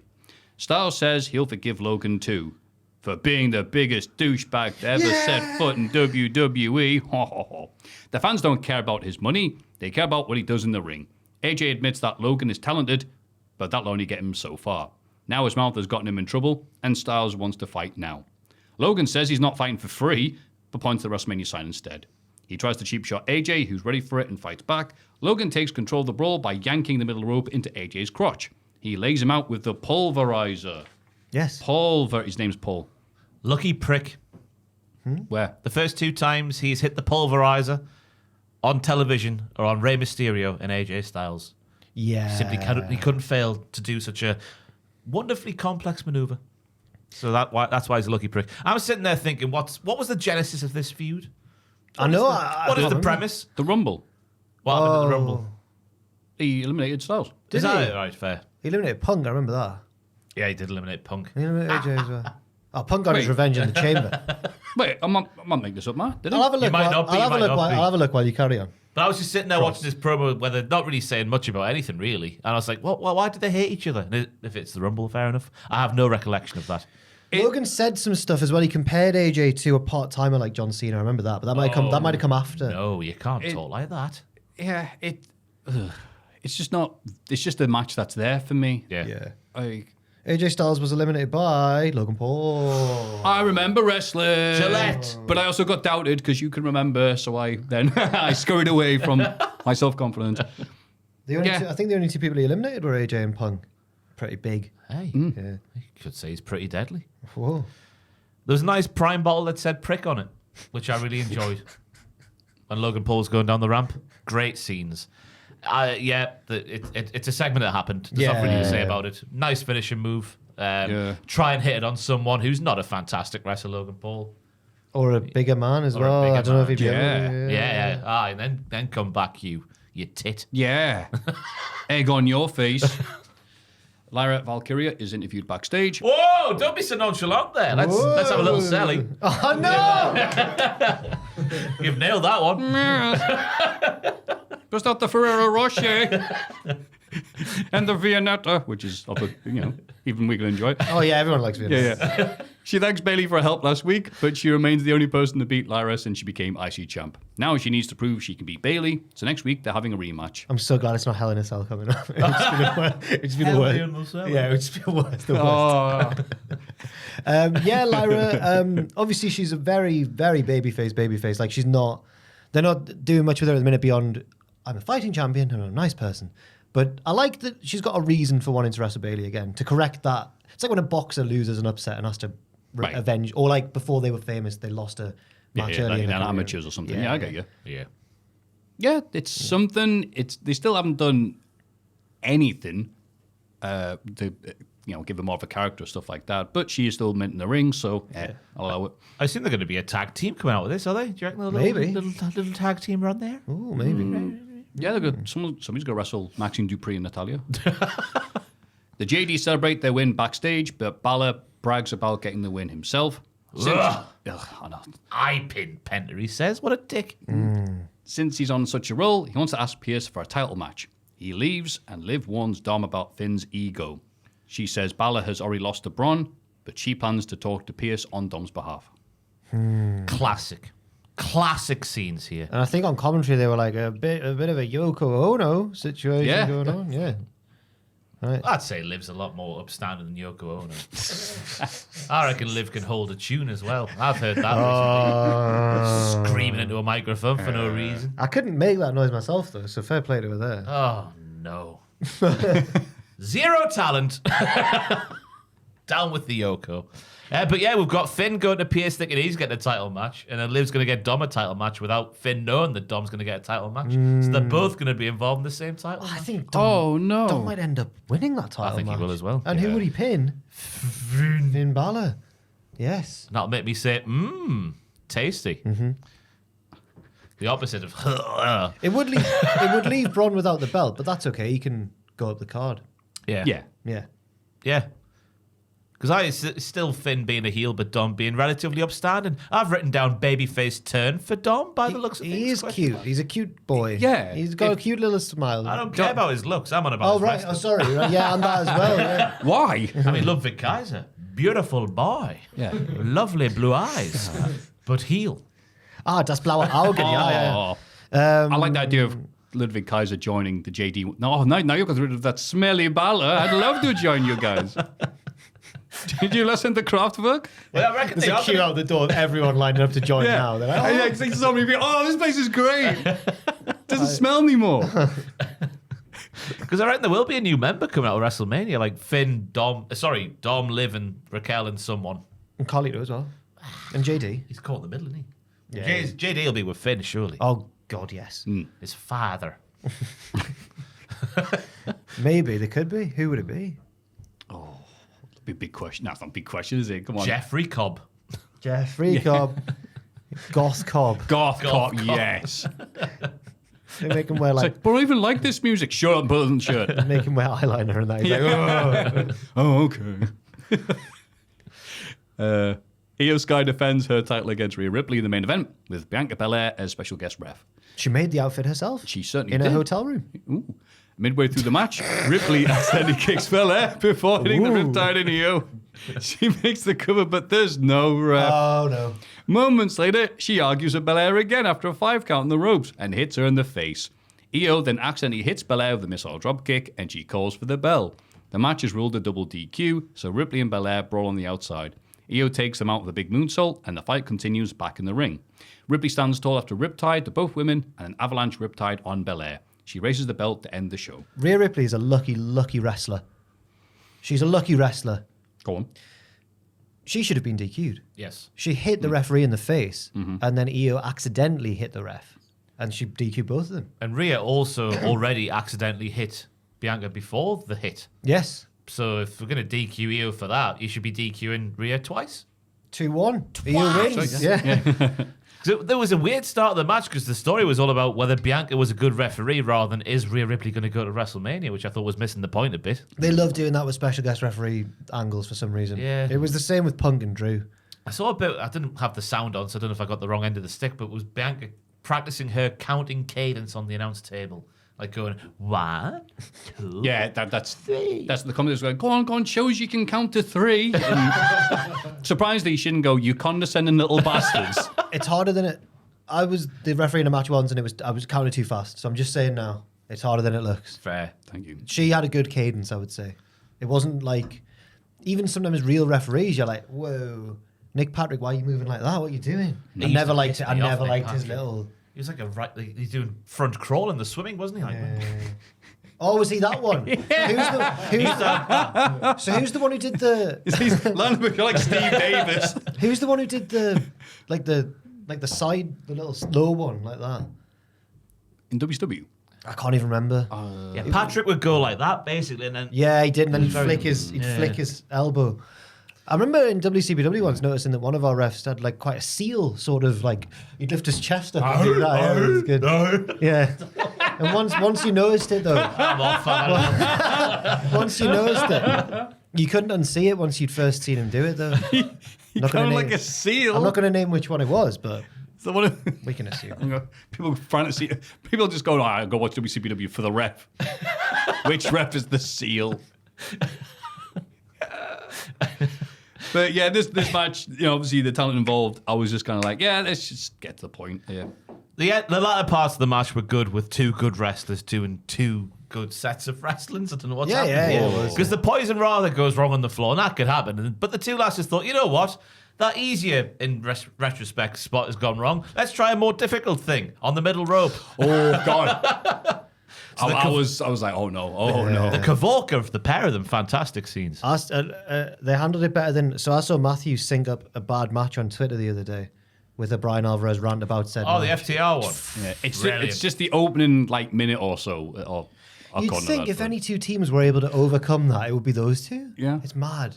Maybe But they it were- just happens That sometimes. heart attack bit was fantastic. Like- He's the wrong way. Alvarez's delivery of stuff is. Maybe it's really clever to show that they're not on the same page anymore. They could play it. They could play it off as that if they Yeah, they wanted. could. Lads, I've got bruises all over my body. Sorry, I'm just noticing. I didn't know about Its that theme one. song says someone's going to get their ass kicked. All right, I'm just saying. But yeah, settled down. I did like, was it this match? I'm noted it down. Where the crowd started chanting VAR.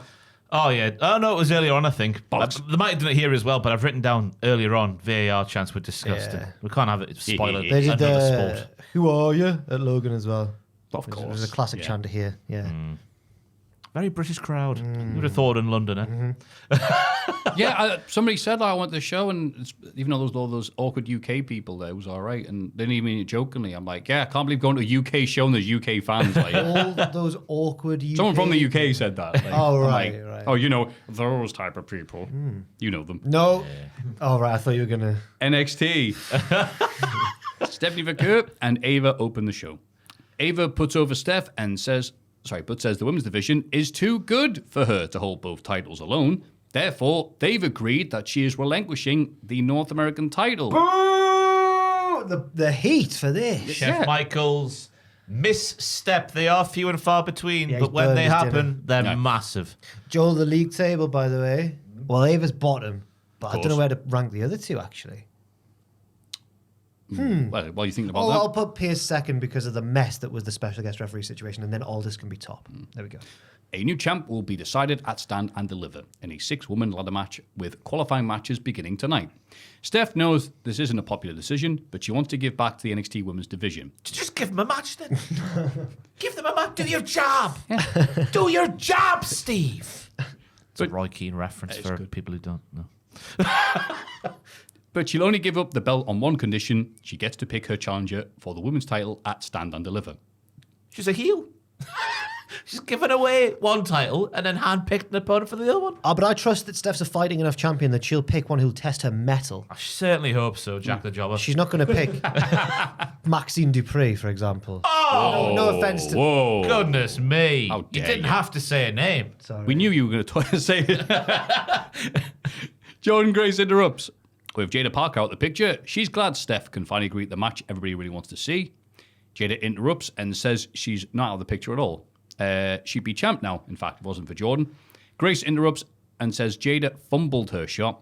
Maybe she doesn't understand how championships work because she's never held one before. Big news there. Steph tells them to work it out, and they brawl.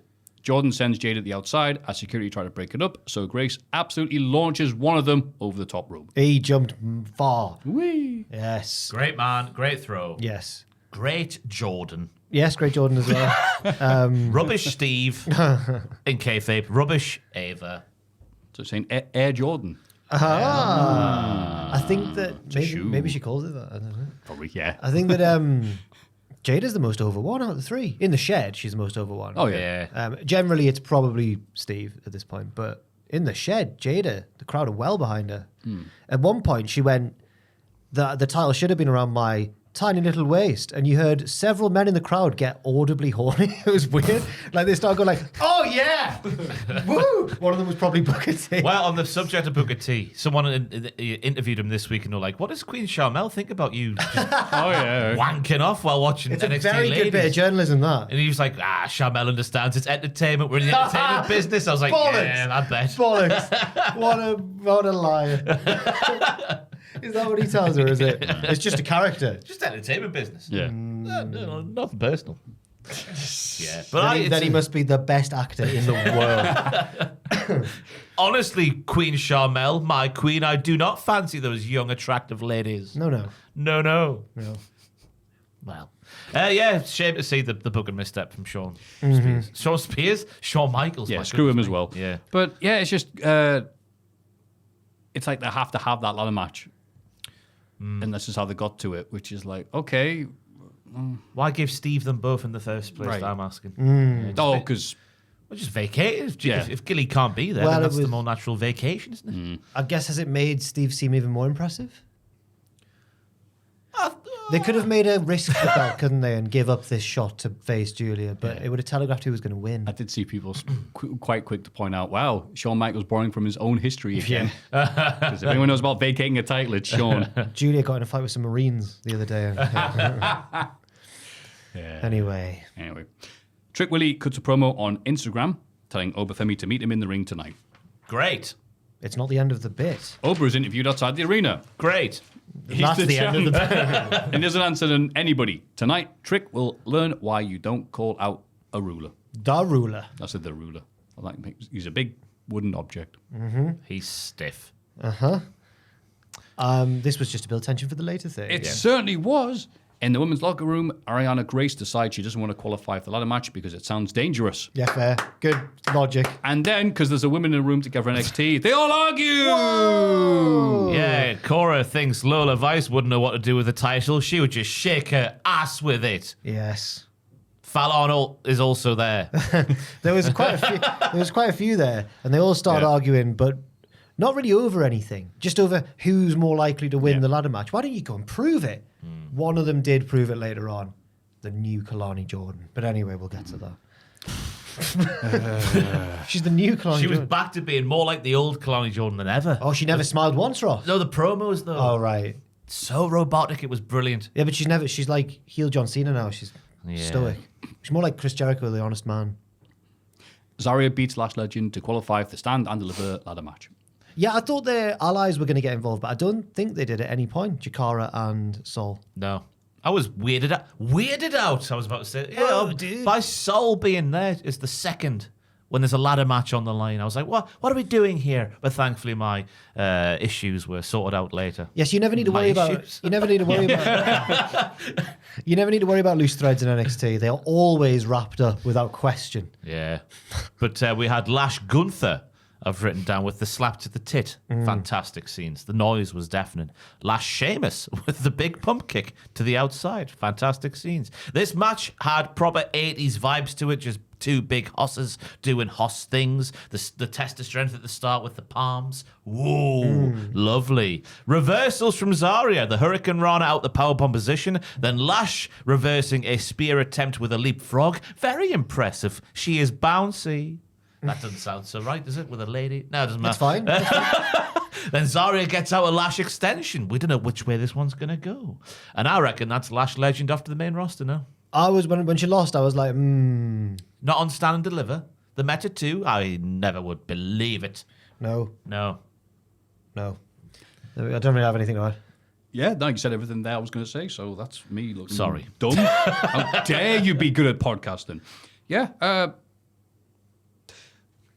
That's not good podcasting, is it? I've just taken the wind out the sails. no, but you no. do it better than anybody, That's so it's fine. good. You do it better. You're the best one in the world. I'm the one who kills a vibe better than anyone alive. No. Yeah, King of Vibe with a good point, well made.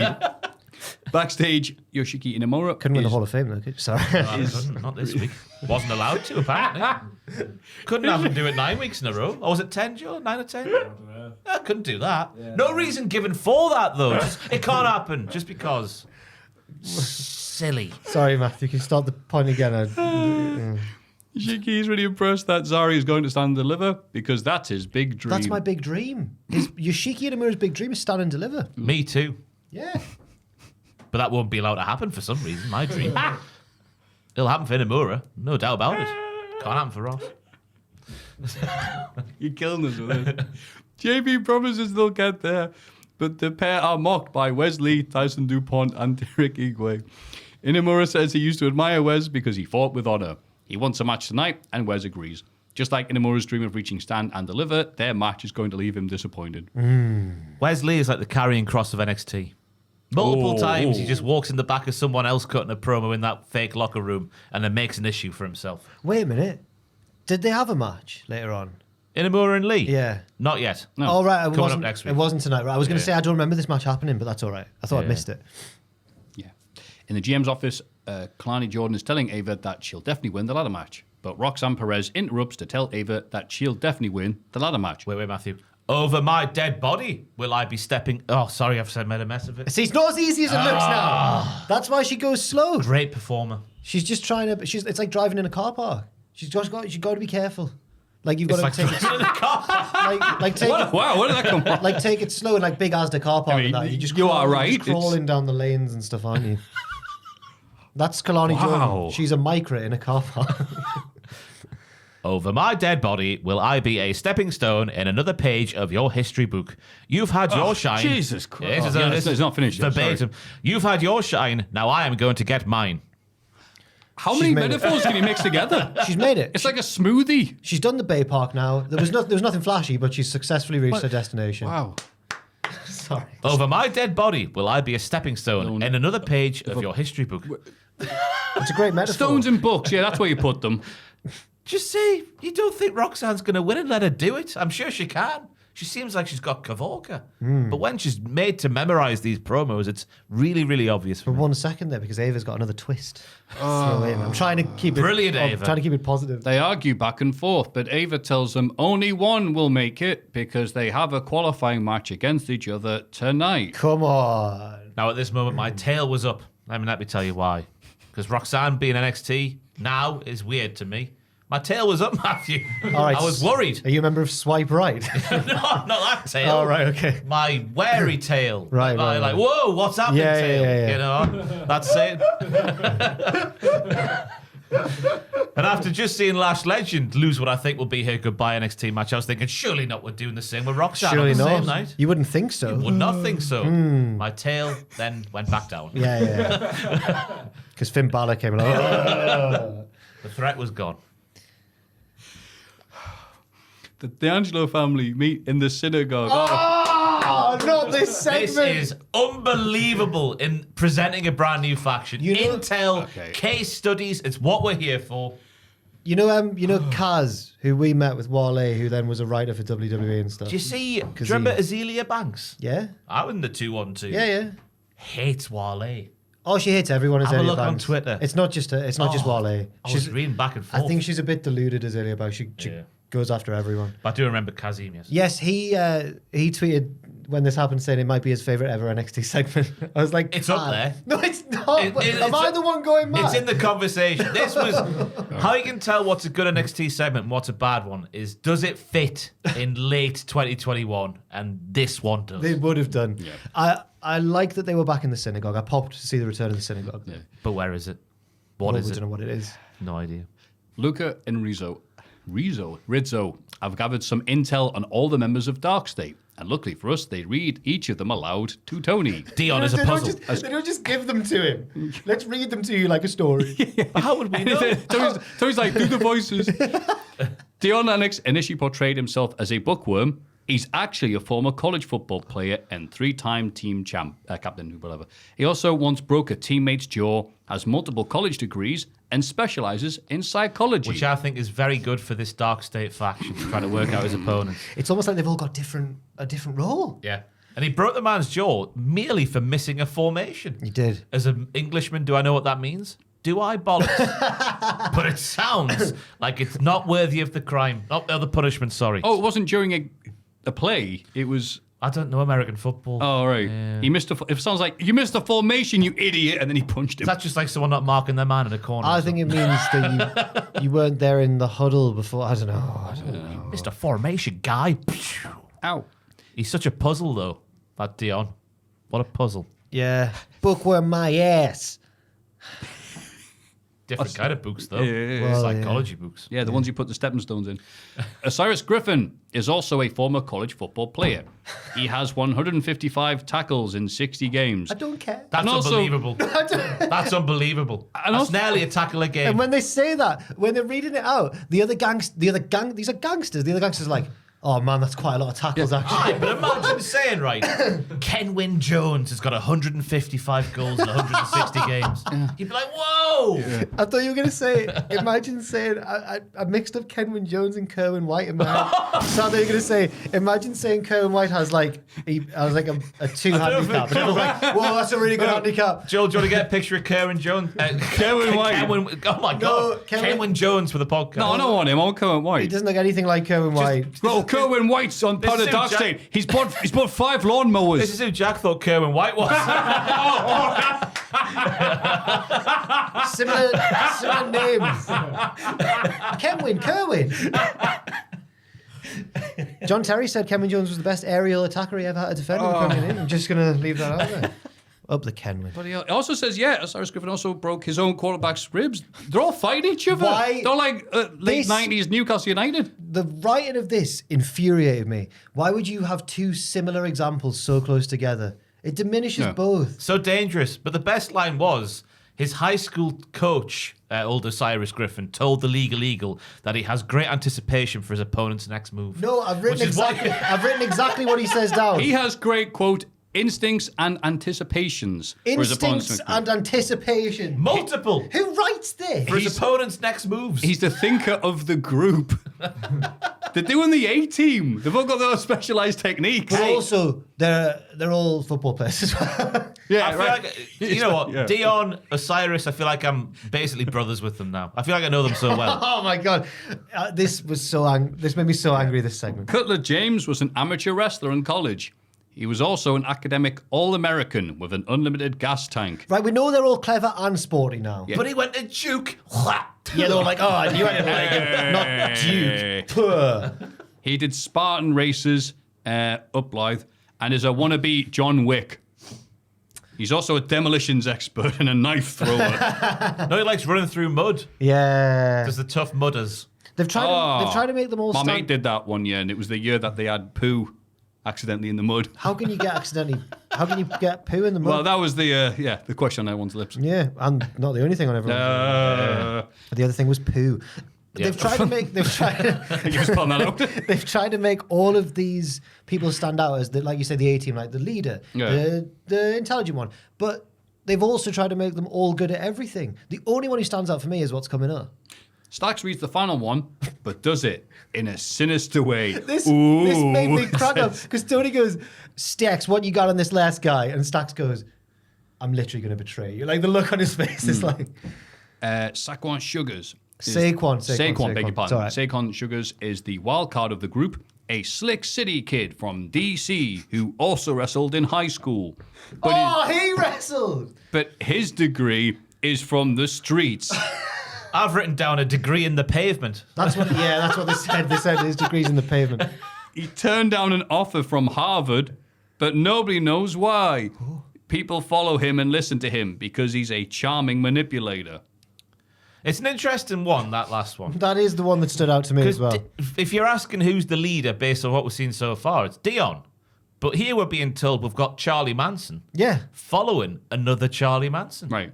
So Charlie Manson isn't even Charlie Manson. Yeah. Charlie Manson, the quarterback. Yeah. Instead of hippies, it's like if he had all jocks instead of Huh. I guess if the strap smells right, the jocks will follow.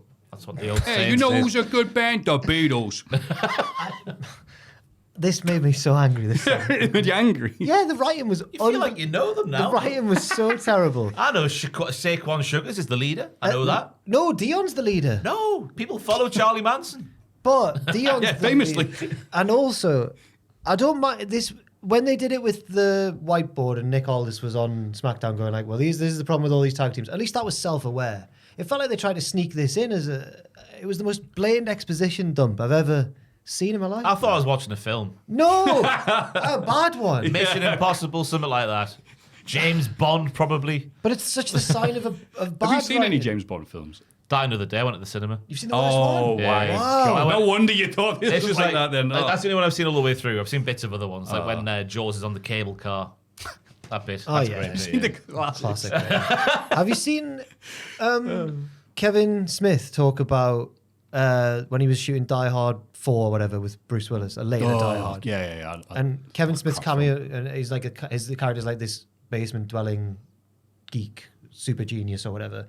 And they all have to go to him to find out where the bad guys are or something like that. Yeah. And Kevin Smith says that Bruce Willis was getting so stressed out backstage whenever someone was like, but this bit of the plot doesn't make sense, Bruce. He was like, just put it all in the Warlock scene. Kevin Smith's character was called the Warlock.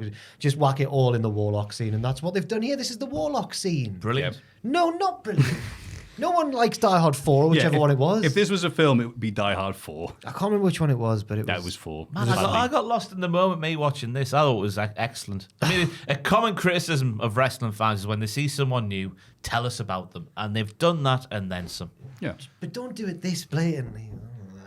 It fits the gimmick. We've got a mob family, intel. We've got case studies, sheets of paper, bullet points. It had everything I Why was does the looking Bob for. family care about how many tackles he got in a season? Because they'll know he'll have dodgy knees. Oh. Cap that son of a bitch. Yeah.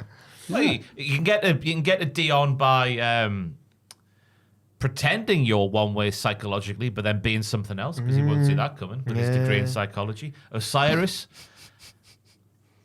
you'll do the opposite to what a normal person would do in your next move because he has great anticipation. Cutler James, he likes running through mud, so keep things clean. Saquon Sugars. Saquon's a scary one. I don't know how you beat Go him. on, you got this. I think you pretend he's the leader of your mob family, and then false sense of security because people follow him, and then you whack him with a shillelagh. When this has been going on, all the That was time, beautiful. all the time this has been going on. By the way, the D'Angelo family have done infinite times more to combat these lads than Ava, who only just cares at the end of this episode. Suddenly, she's done naught to stop this. By the way, Right. It's also funny. It's like, oh yeah, they kept on hitting each other's teammates. I'm like, well, that doesn't build them up because it sounds like all they're going to do is attack one another Oh, they accidentally. will. This is the new Shield. They're hoping. Yeah. It's also interesting, like, oh, the mob family's the person doing this because it's like, yo, what are we going to do? It's like, kill them? Shoot them. Yeah. Yeah. Yeah. Oh yeah, that would fix the issue. Drown them in Lake Sad. Yeah. Yeah. Yeah. I hope they try. I do. I do hope as they try. well.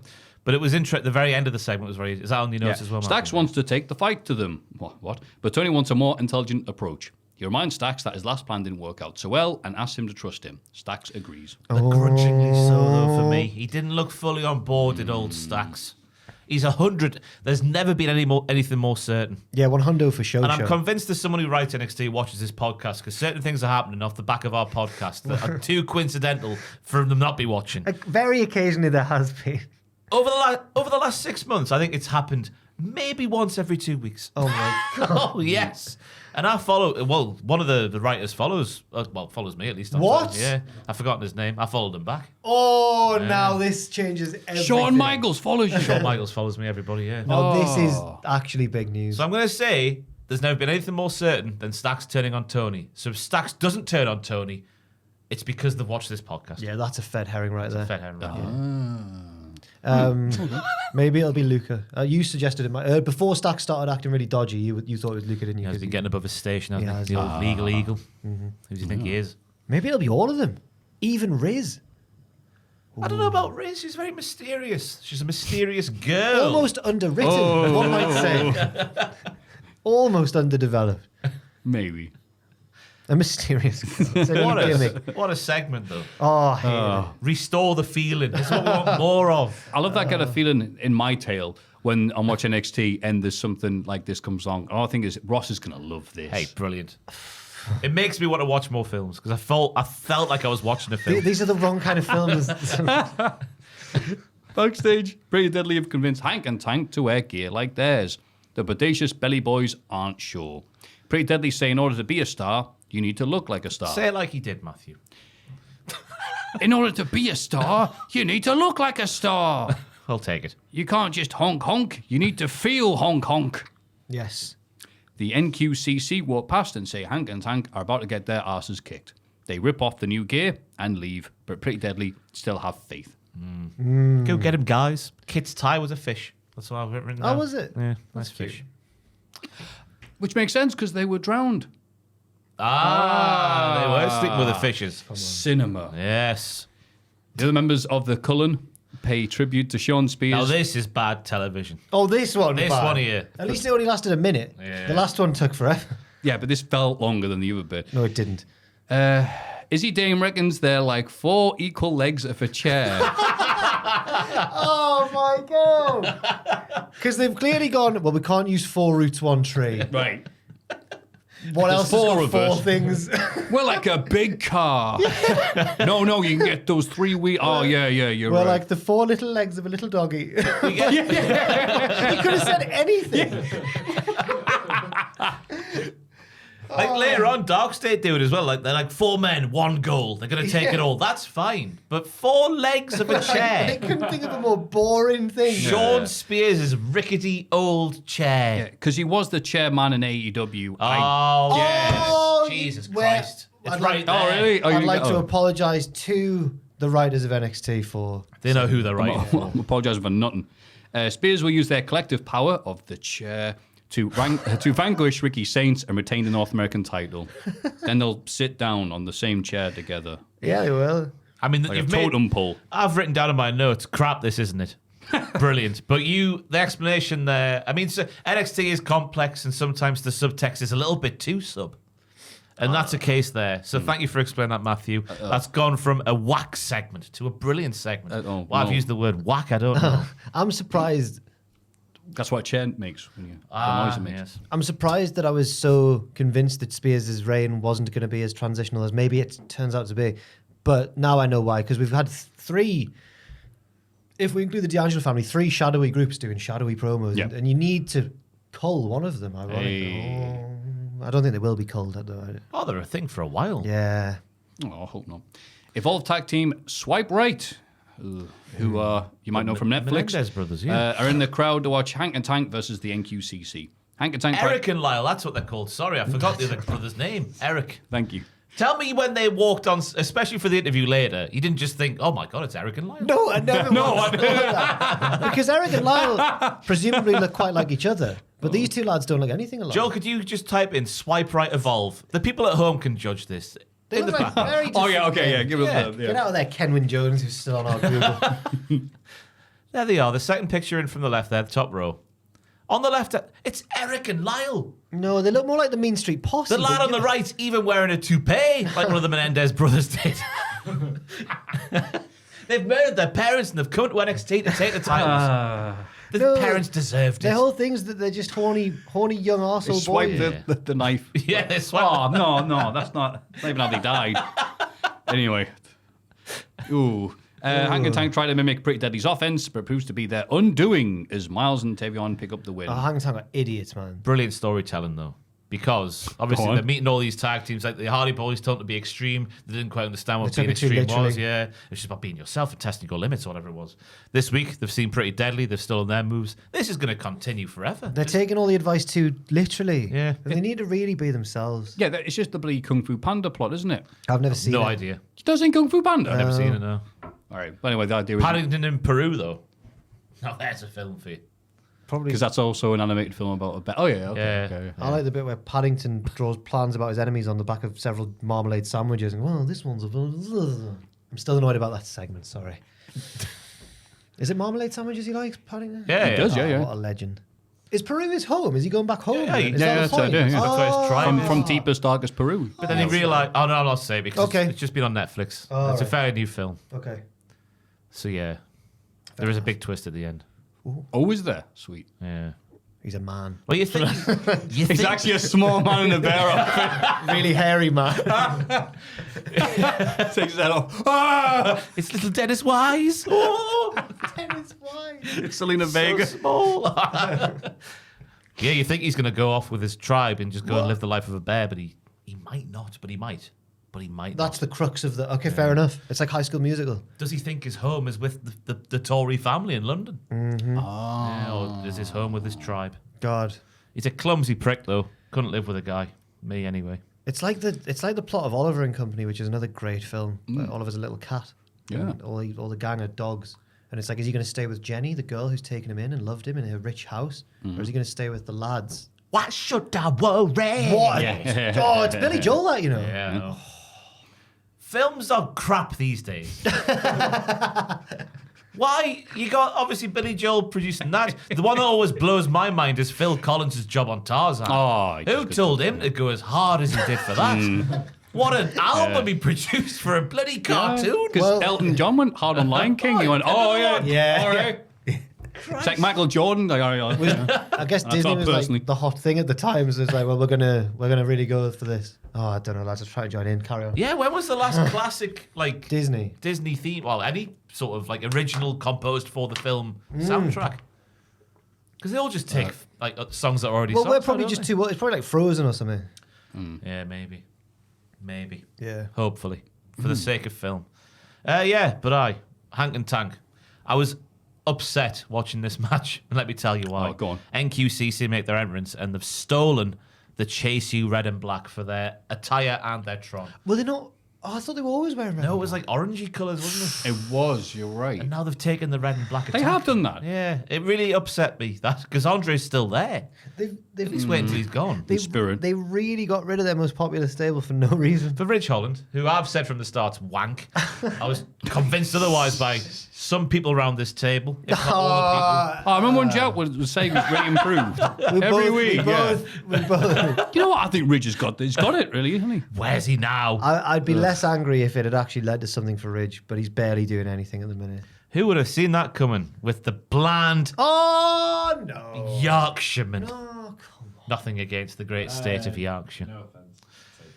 Tank was brilliant on his hot tag, though. All right, Shatner.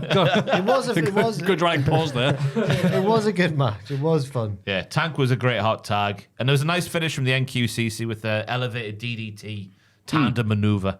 But they still should not be allowed to wear red and black. No. Not now. No. Oh, my. This next segment blew my socks off. I can't think what it was. Trick Willie arrives for his promo. Oba may be the champ, but Trick is still the man here in NXT. He fought for this and lost a brother for it too. Every Tuesday, people tune in because Trick is him. But all the success comes at a cost, and Trick knows his fellow superstars don't want him to get back to the top. Javon interrupts, but Trick talks over him. Charlotte. It's stand and deliver season, so it's time for the grown-ups to talk. Javon wants to do the same as Trick and take the number one spot, but the difference is that Evans won't have to break out of somebody's shadow to do so.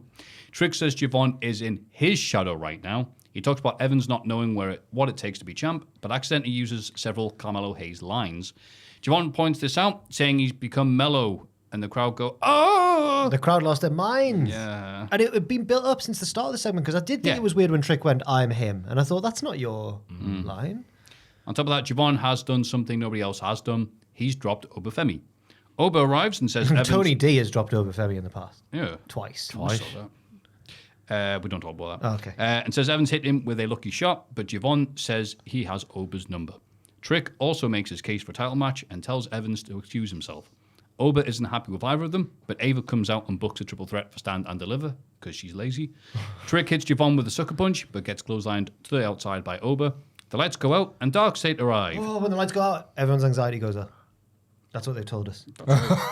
I'm just remembering what they've said in previous weeks.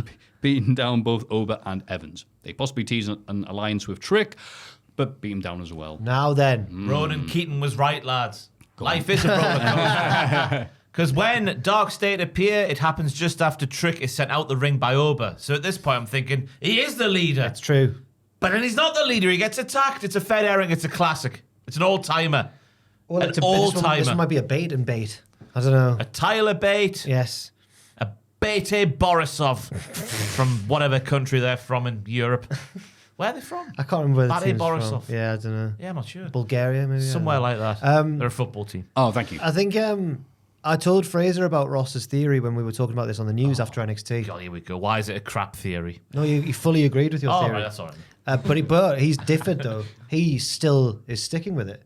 And he thinks that this was all just part of the ruse. Trick has taken a beating. That's not how wrestling works. I said that, but then I thought about it, and no, it happened with Aces and Eights, didn't it? Bully Ray got hit with like a pipe or something, and then it's almost like they rewrote who was in Aces and Eights, and it didn't make sense anymore.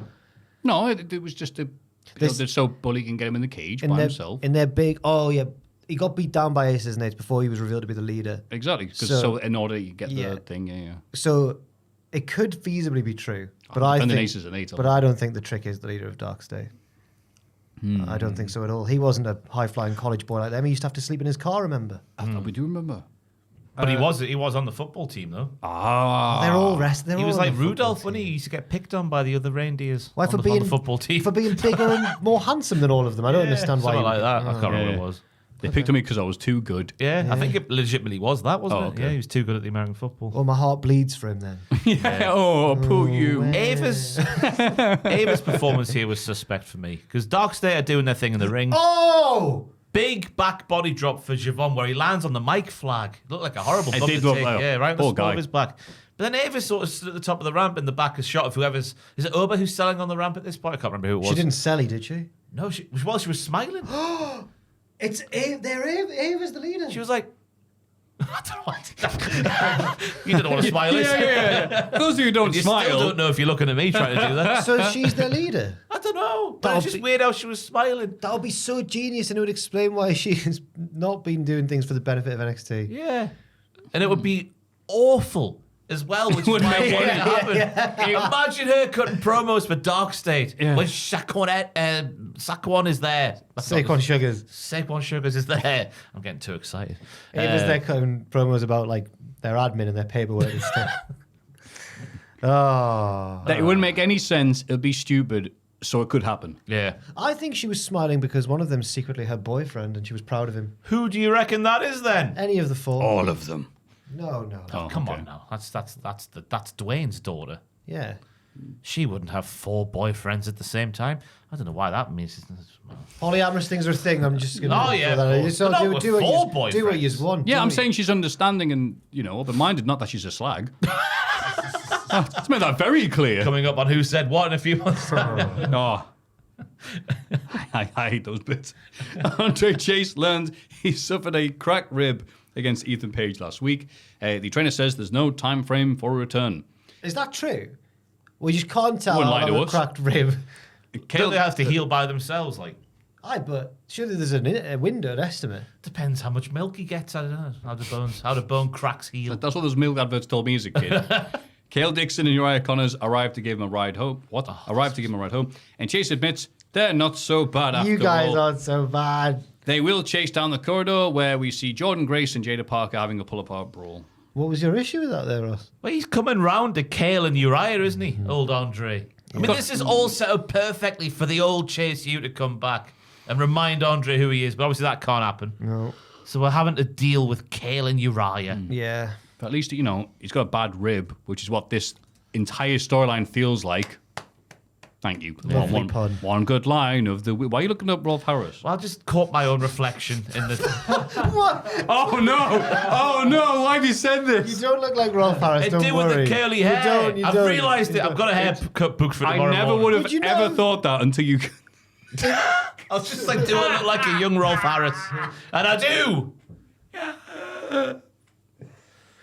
I'm taking my glasses off. mean, so if you I look like less somebody, him, yeah.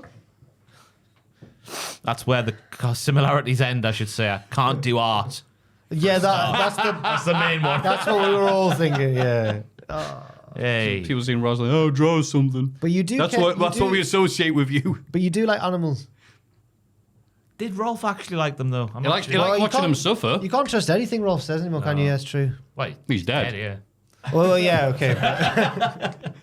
Yeah, an animal in a doctor's outfit should have been there to watch Rolf die and then play the saxophone. What a theme tune. What- It's One the of the- dead cat. One of the Every like, bloody time I watch that show, I'm like, well, now I'm sad and I no longer want to eat my dinner.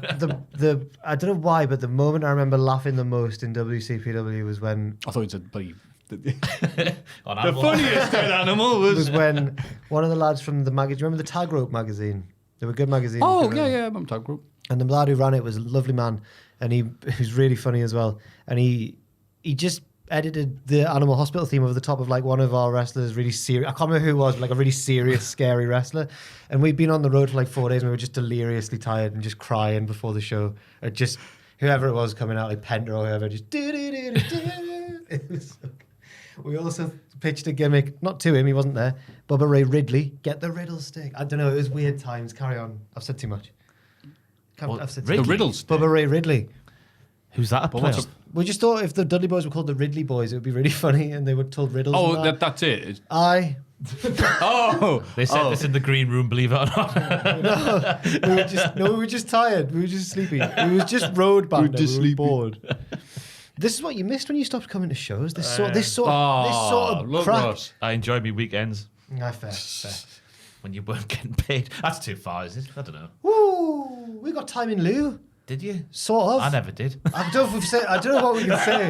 No. I don't know what we can say. Please carry on. Yes. Oh, I don't want to interrupt that, to be honest with you. Fraxium bump into Hank and Tank backstage. Nathan mocks them, but Axiom wants to be more supportive. They may be champs, but sometimes Axiom wishes they had a friendship like Hank and Tank. Yeah, right on. He needs to get a grip, that Axiom. No, Nathan's suddenly a heel now, is Oh, he? checks and championships, man. Champagne dreams and caviar, whatever. I've said that the wrong Wishes. way around, yeah. The Belly Boys leave, and Fraxium are confronted by Swipe Right. Eric consisting and of, consisting of Brad Baylor and Ricky Smokes. That's the real names.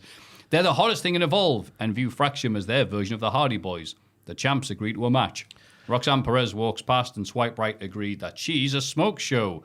Hundos for show, bro. Who does that What? sound like, Maffew, after What? Revelations on today's Who wrote podcast? this?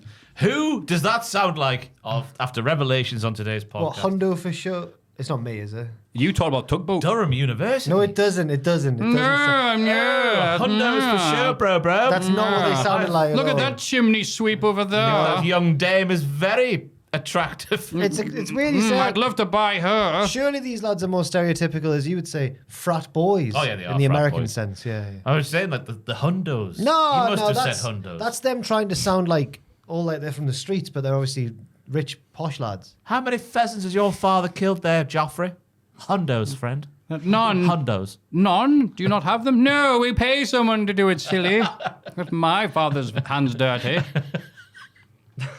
Who can we have open the door for us? Well, I'm not going to. Oh, there's Jack, our friend, who does the menial tasks for us. Oh God. Anyway, Have you had a Greg's? I have actually. this is just my life between 11 and 18. It was just- and then I escaped Durham University. Roxanne gets too cocky in a ladder match qualifier, which unlocks the new Kalani Jordan. Kalani wins and stares at the North American title on the. Yeah, right. That might be Roxanne's last NXT match before main roster shenanigans She's not begin. going to fight Bailey in a farewell. Doesn't look like it after the Lyra Valkyria stuff sort of started. Yeah, so. why have we steered away from that, I wonder? Because I was shocked when Kalani won clean with that split-legged moonsault, the one-of-a-kind moonsault. She drove That's it down right. a bit harder than usual in an Io Sky fashion, I thought. She's the new Kalani Jordan. It was a nice match, though. Big old dick swinging contest from Have Matt you- Wrestling at the start. Have you done your move of the week yet? Is it coming? Not yet. I forgot this week. Ah. Now trying to think. Oh no. Oh, no. Oh no. Could it be this one of a kind moonsault that got the pin? No. Bollocks, well, I tried. There must have been a There'll have better been move something this on week. AEW where all the moves happen. Yeah. Yeah. Oh, I know who it is. It's Lash Legend Joe. Oh, baby.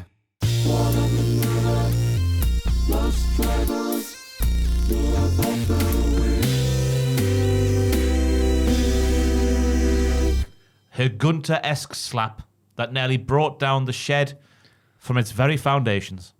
Do we put the jingle in now? Oh, yeah. Okay. Just make it easier for Joe. Who I'm sure hates this bit. Joe's going, yeah, I'm going back for that. He probably likes it when he's called by his real name, but not when. That was my favourite moment of all time. Oh, yeah. Joe. It was the week you went there. Move of the week, Joel Fletcher. I thought his real name Shagger. Shagger Joel, yeah, of course. All sesh. Or Sash, Oh, yeah, Sash, yeah. Oh, yeah, that works. Of course. Why were you Sesh again? That's been my username on that. Oh, yeah. Like my Xbox name. Just so all the other gamers knew that he was like pure Sash. I'm on a sesh. I've been on a sesh. Oh, come on now. Hey, that's not We're me. talking about Joel now. I just want to see how he would react. I see. Hey, that's not good. Luckily, it rolled right off my back. In Ava's office, Stevie Turner, who is now the Evolve GM, apologizes for the behavior of Swipe Right. So what's Rob Stone still there for? What's He's Ava's assistant. isn't he? so Steve? No, she's now the Evolve GM. Yeah. Steve was also there.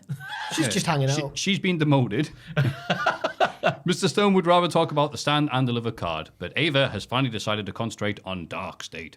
She books a 6-man tag between Oba, Trick, Javon, and any 3 members of Dark State. It's about time Ava did something, but you wouldn't reward them with a match. I hate her turn of phrase, Matthew. Go on. She goes, I'm not going to be intimidated. I'm thinking, good.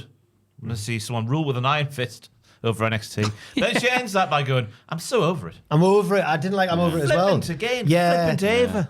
She doesn't sell anything No. apart from doors. what a segment that was. And that was one time. Yeah. Don't ever work in a business again. By the way, it's off topic, but Turner Phrase, that would be a really good name for NXT wrestler. Turner Frey. Turn of Yeah. phrase. Yeah, very good. I can see that one. Yeah. Backstage, Ricky Saints says Sean Spears lit a fire under him. Ow. He's going to taste glory in record time. Stop it. And the revolution is indeed televised. Well, he's got the catchphrases sorted. Yep. He's mentioned his own iron jaw as well. Look at my cast iron jaw. I've got a good chin. I saw Tubman get compliments for his jawline last week on the podcast when his face was on there. He's got a big beard. It's a short Nah. beard now, yeah. Oh. So, yeah. It follows the jawline. Right. It's like his jaw's been underlined. It's not like mine where you grow it longer so you hide 7 chins. Oh, come on now, boss. Fred. It's true.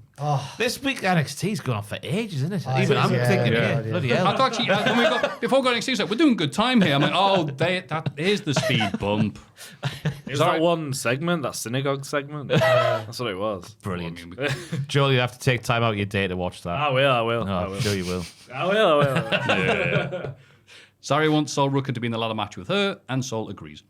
Kalani Jordan walks by and says she just beat up one of the greatest champions in NXT history, so now she's definitely going to win the ladder match. Sol says it'll be either her or Zarya, which momentarily has Zarya ruffled, but they get on the same page and refuse to let Kalani drive a wedge between Zaruka. Kalani says they're not worth her time and leaves. Zarya is surprisingly okay with the new team name. Yeah, just lost. Just people saying things. Just happy Sol has a ladder match. Well, a shot at the ladder match. She needs to be a cool moment with her. She needs to be in the ladder match. She needs to be in there. It's just dumb. You should be in the ladder match with me. Oh, that'd be great. I could win. Oh, I don't know that now. It's like, what? Yeah. You- That's the risk you run, Zarya. Dummy. Well, if Lay Cool taught us anything, we can have a double singular champion. That did happen. Aye, that made sense. That did make sense. Dark State got a video promo from the car park. Ah, 4 men, 1 goal. Who cares? Right, move on. Main event. Sean Spears defends the North American title against Ricky Saints in the main event. The Cullen members cause a distraction, allowing Spears to hit Ricky with the belt, but the challenger kicks out. Saints takes out BJ and Vance before finishing off Spears to win the champion. Saints has all the fire in the world. He celebrates with laser beams, but Ethan Page runs in from behind and lays him out. Yes. He holds out the belt as the crowd chant, Tony Fumbled, who is a new member of the Dark State. Tony fumbled. He's an all-state quarterback from He kept Michigan on dropping the ball in the big game. So they called it Tony Fumbled. He also Hey, forget about it. He also broke his dad's collarbone once as well. That's just what they do. Yeah, he fumbled the ball and he killed 3 men on his team with the fumble. He sounds like the brains of the operation. He can ride a bike. A degree in social care. So, we'll talk about the chant after the match, I suppose. Let's do it now. All right. Well, the chant Break up confused the rules. The chant confused me slightly. You'd think they'd chant that while he's celebrating, or was there just not enough time for them to get the chant going? Because the point is that Tony fumbled Ricky, but then Ethan attacked him, and then Ethan stood there, and the crowd were all going Tony fumbled. Did Well, they because mean they're fumbled? both AEW lads. Yeah. I know. I just didn't really realize that people saw Ethan that way.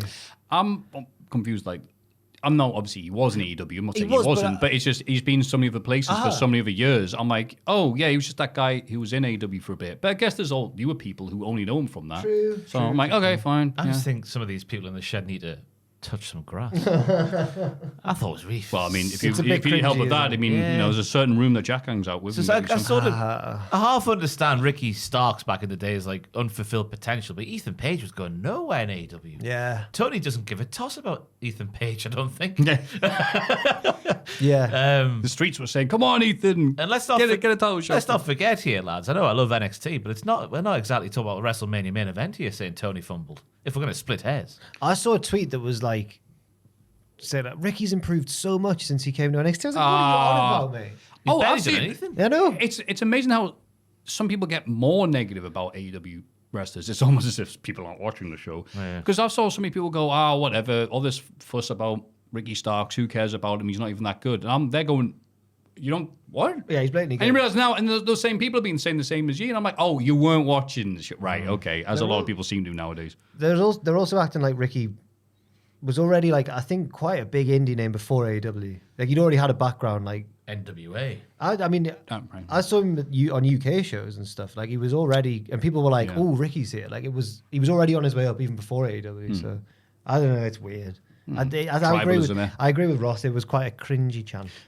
I think it's nice to hear people supporting like Ricky and all this because obviously it's the only thing he's had to talk about for a year, and I'm also very happy that they put the belt on him. Yeah. Yeah, I just wish he was on the main roster sooner rather than later. I think. Sends a great message if you're in AEW now, though, doesn't it? Because Page and Spears and now Ricky just won the titles pretty much. Well, not straight away with Spears, but the other two. Yeah, Pretty much straight away. Get Aye. yourself over. Let's go. Ethan's was the big one as well. Oh, aye. Oh. 40 days. But Ricky Saints here was fantastic, I thought. The moment where he's doing the strut on the barricade, kisses his hand, puts it on a lady's head. She hasn't experienced, so she does. Yeah. She gave birth. Lovely super jackhammer from Ricky as well. Oh, that was nice. fantastic. Crowd really liked them. And what else was there? Just a big spin of Rochambeau. He had good fire when he's taking out all the goons at ringside. Yeah, I'd take them all out, do it himself. Yeah. Yeah. Good. It made him. They're really capitalizing on the attention on him, and he looked like a big star here. So good for him. Starts. Ricky Starks. AEW Dynamite. In the opening match, John Moxley and Marina Shafir face Swerve and Willow Nightingale in a mixed tornado tag. We learned that Jay White was attacked by the Death Riders before the show and is apparently legit injured. Real injury, yeah. He's out the tournament. Was it a broken hand? I think it was a hand injury, yeah. Doesn't matter. Toward the end of the match, Marina shoves Moxie out the way of a house call kick, taking the move herself. Willow sends Moxie off the apron through a table. Camera misses before getting the win over Marina. Moxie grabs Willow as she celebrates and hits his finisher. The ringside doctor checks on Willow as the Death Riders leave through the crowd. What a dastardly man. Oh, he's a mean sod. This got quite a lot of time, didn't it? Yeah. Like a big fun opening match. I liked it. 13 and a half minutes. Oh, I felt longer. Not in a bad way. It just felt more epic, I think. Yeah. I thought I had lots of big things to like, especially that biggest of all the big things, Marina Shafir. I thought she was badass all the way through. It's been ages I since started talking about one thing and then changed my mind halfway through. Oh, right, okay. Yeah. But that moment where Swerve has a sort of, I don't know what move Swerve's going to go for, but he has a like locked up feet off the floor kind of thing. And she's like, go on then, do it, you prick. Go on. Badass. I think it's the JML driver. But That's it the was one, good. yeah. It's called Big Pressure now, isn't it? Ah, yes, big pressure. It's like Jaded with a little twist, a tuck. Jaded with a tuck. That's what he calls it. After his favourite wrestler. Pirouette. His favourite wrestler, Jade Hands Cargill. at the end. Credit to Marina for taking all that kick. All that kick. All that kick. Oh, yeah. The one she took. Swerve's Yeah. always good at getting a loud slap going when he does a move like that, isn't he, as well? Yes, he's a good lad. And He's then a good slapper. Willow got a good thwacking as well. The big spill off the power bump to the floor was devastating. It looked like back of a head job sort of thing off the table. Yeah. And then I thought I was cock-a-hoop when Moxie did that move, just because it happened in a wrestling ring. And I think it's when you sparingly like this, it's a very effective thing. Because I was like, you can't do that, man, you prick. Yeah, like when Baron Corbin did it. with Becky Baron's Lynch. end of days. Yeah. And the reaction of the announce team was good as well because they start saying like, well, Moxley's a big guy and Willow's like they've got a bit serious and they're like, and also Willow's had a history of neck issue. It was all very good commentary. It's the opposite of what I thought of the commentary in the main event segment, but we'll get to that later on because it took me right out of it. It did. I know what you mean. Do you as well? Do you think so? Yeah. Just a nice little opener to build up to the pay-per-view, which is this Sunday. It was kind of sad, but expected that as soon as the Death Riders music hit, it was just nothing in terms of crowd response. It's like, all right, can we just get this out the way? Which is not how you should be looking at the world champion. Andrew's had a blinder, so he has. It's happening. His pitch. What was his pitch again? Oh my God, he has. Andrew did the greatest pitch of all time. Watch the pitches video. Oh, Oh, me and Ross give it a sitting ovation, certainly. Yeah. sitting ovation. My tail was up all the way through. And one of my pitches had Von Wagner in it, so Ross liked that one as well. It was cheap, really cheap way of getting a yes, but I did it. You need to do it sometimes. Sometimes you do. You do, yeah. That's how you win things. Oh, don't. See, I'm even sorry I said that. Yeah. I mean, I gave him a yes because I enjoyed it. I didn't think, I just got to give him a no just because. No. But some people would do that apparently They would. on the Patreon. Multiple people. 48% apparently of people would. We see a recap of Collision, where Dax threatened referee Paul Turner before shoving Cash down. Backstage, Renee interviews FTR. Dax pays his $10,000 fine directly to the ref. What an arsehole. You'll just do that on your own time after a big show and dance. So I'm the big man on television. It has to be on camera. Here's your $10,000. Go buy dinner. Yeah, go and buy your wife a nice dinner. And What a that. wanker. I did one dinner. I thought it was really effective. It made me think, oh, you dick. Yeah. Turner leaves and Dax says, one bad night won't eclipse 11 great years between he and Cash. He apologizes to Cash using his real name and is confident they'll win the trios titles at Dynasty. He goes for a hug, but Cash stops him. He agrees that they'll become champs, but after that, they need to talk. You should probably talk before then. I Yeah, think. we don't care about the match I think now, this do we? might spell doom for them in the end, you know? Yeah. So is he taking the shove for realsies? It was a mistake because Dax was faced the wrong way and he's just gone like that. Just Cash taking it for real. Well, Dan. Dax did say, like, I thought you were a security guard, didn't you? Yeah. As if that would have been... Because we all know wrestling like that. Yeah. But I think that Cash probably has more issues with the way Dax... Not just that one incident. Yeah. Because Dax tried to write it off as well as one night. He's like, one mistake doesn't write off 11 years of... But he's been doing more stuff. He's not a big fan of Cope, which is ludicrous. Everyone loves Cope. Yeah. And he's been... He's not a big fan of people cutting him off in traffic. That was Cash. Oh, bollocks. Don't get in the way of my crap joke. It's ironic that Dax was the one who paid the fine when Cash... Damn. Cash money. Cash. Yeah, that thing that you don't have. Yeah. We learned that brackets of the Owen Hart tournament. Jay White is out of the men's tournament due to the earlier attack. It's replaced by the new guy in the company, Kevin Knight. The new hotness, as they call him. Well, I've just made that up, but it's from Men in Black too. But the new hotness, Kevin Knight. The Jet. It's when obviously K. That's his nickname. The Jet. The Jet, thank you. He's got a plane on his Tron, doesn't he? On his Yeah. graphic, yeah. all the new hotness, as I call him. I too. couldn't believe that when I saw that. Just the plane coming towards you. I was like, what the hell's going on here? It's like how Tugboat was a boat. This is the human plane. That'll be so good. But I what do I reckon? Because it is Ospreay night. Surely it's Ospreay. Yeah. Then it's Brody King to Takeshita. Surely Takeshita, you'd think, probably. It's a much as it valiant effort from Brody. but pains me to say, yeah. Then you got Hangman versus Wildcard. Depends who the wild card is. Who for is me. the wild? It's got to be Josh Alexander, was it? Ooh, it's got to be someone who could. Trying to think of something who's been announced. Or... Yeah. It's really hard. I don't think either that wild card or Hangman though will win this tournament. Me So maybe neither. it doesn't matter that much. Briscoe and Fletcher, and the other one's going to be Fletcher. Well, Fletcher's beaten Briscoe most recently. They've had a bit of a back and forth. Yeah. You never know. I think that the prospect of a Fletcher Ospreay final might be the one, just the rematch. I don't know if they want to do that, do they? Or I think it's too okay. soon after this big blow off cage match, isn't it? Who else could be part Hangman and Ospreay, I think, is probably my favorite main event. Who could the wild card be then? If Chris People, Jericho. Mike Bailey. Oh. Shut up. Cope. yes, And then you rename it the the Adam Copeland invitation. he's not that selfish. yes, he he's is. not that selfish. He absolutely would do that. The belt's just a massive Cope face. Yeah. The ladies' side, we've got Jamie Hayter versus Billy Starks. Jamie Hayter. Jamie Hayter. It'd not just be Cope's like mouth open, just as a cup. The cup open. Because he's got a massive.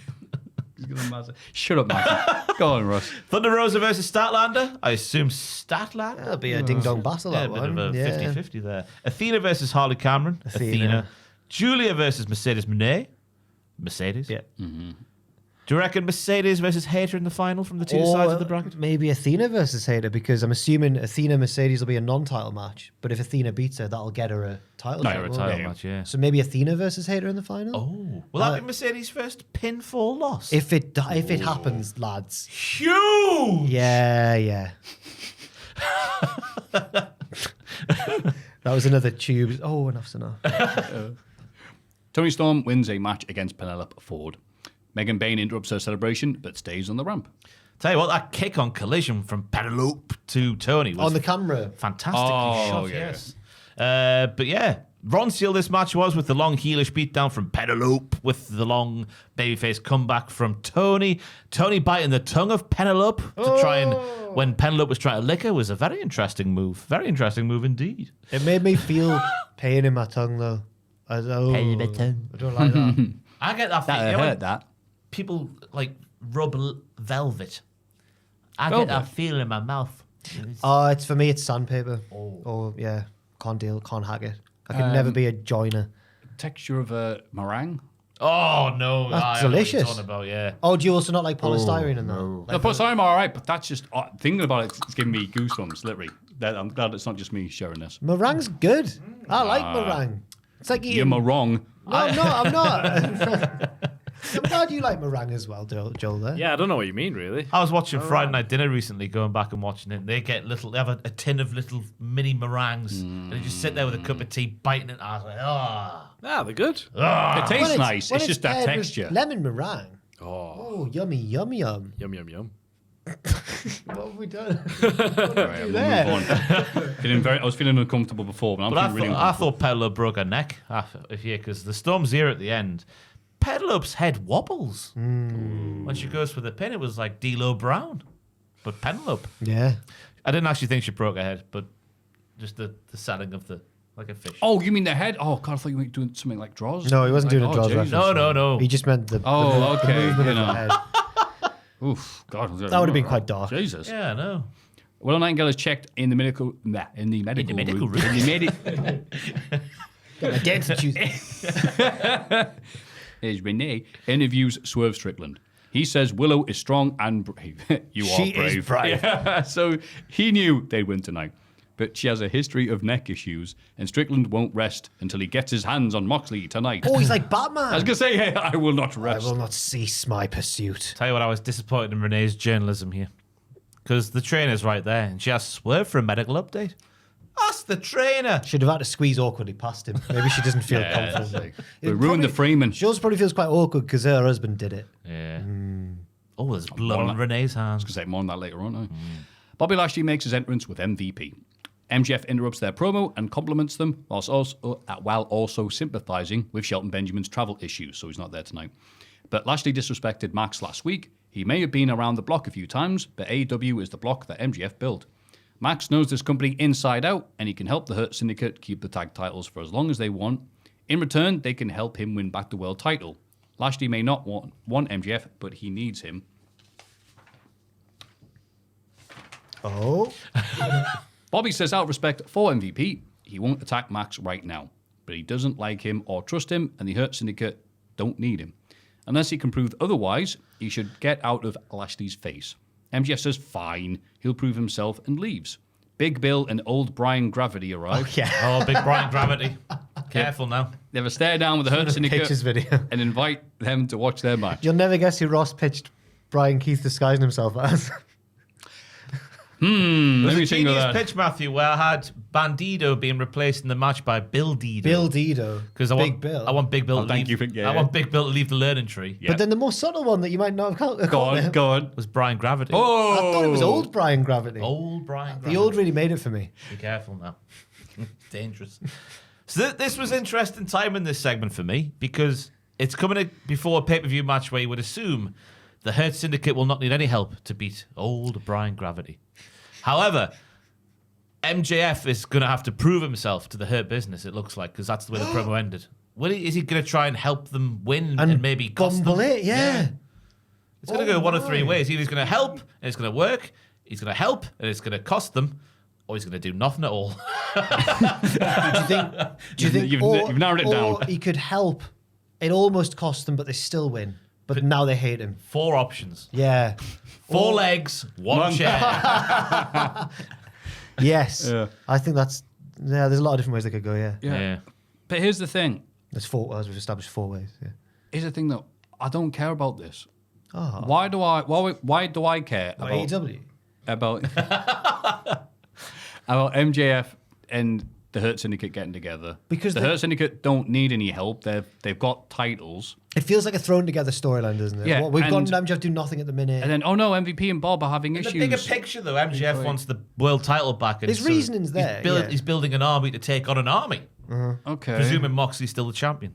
With that I can get behind, sure, but it's like, oh no, is there going to be inner turmoil because MVP wants the guy that used to drive him around instead of the tag team champions he's got. Yeah, because he doesn't... I'm like, why? Again, and I don't care. They're all heels.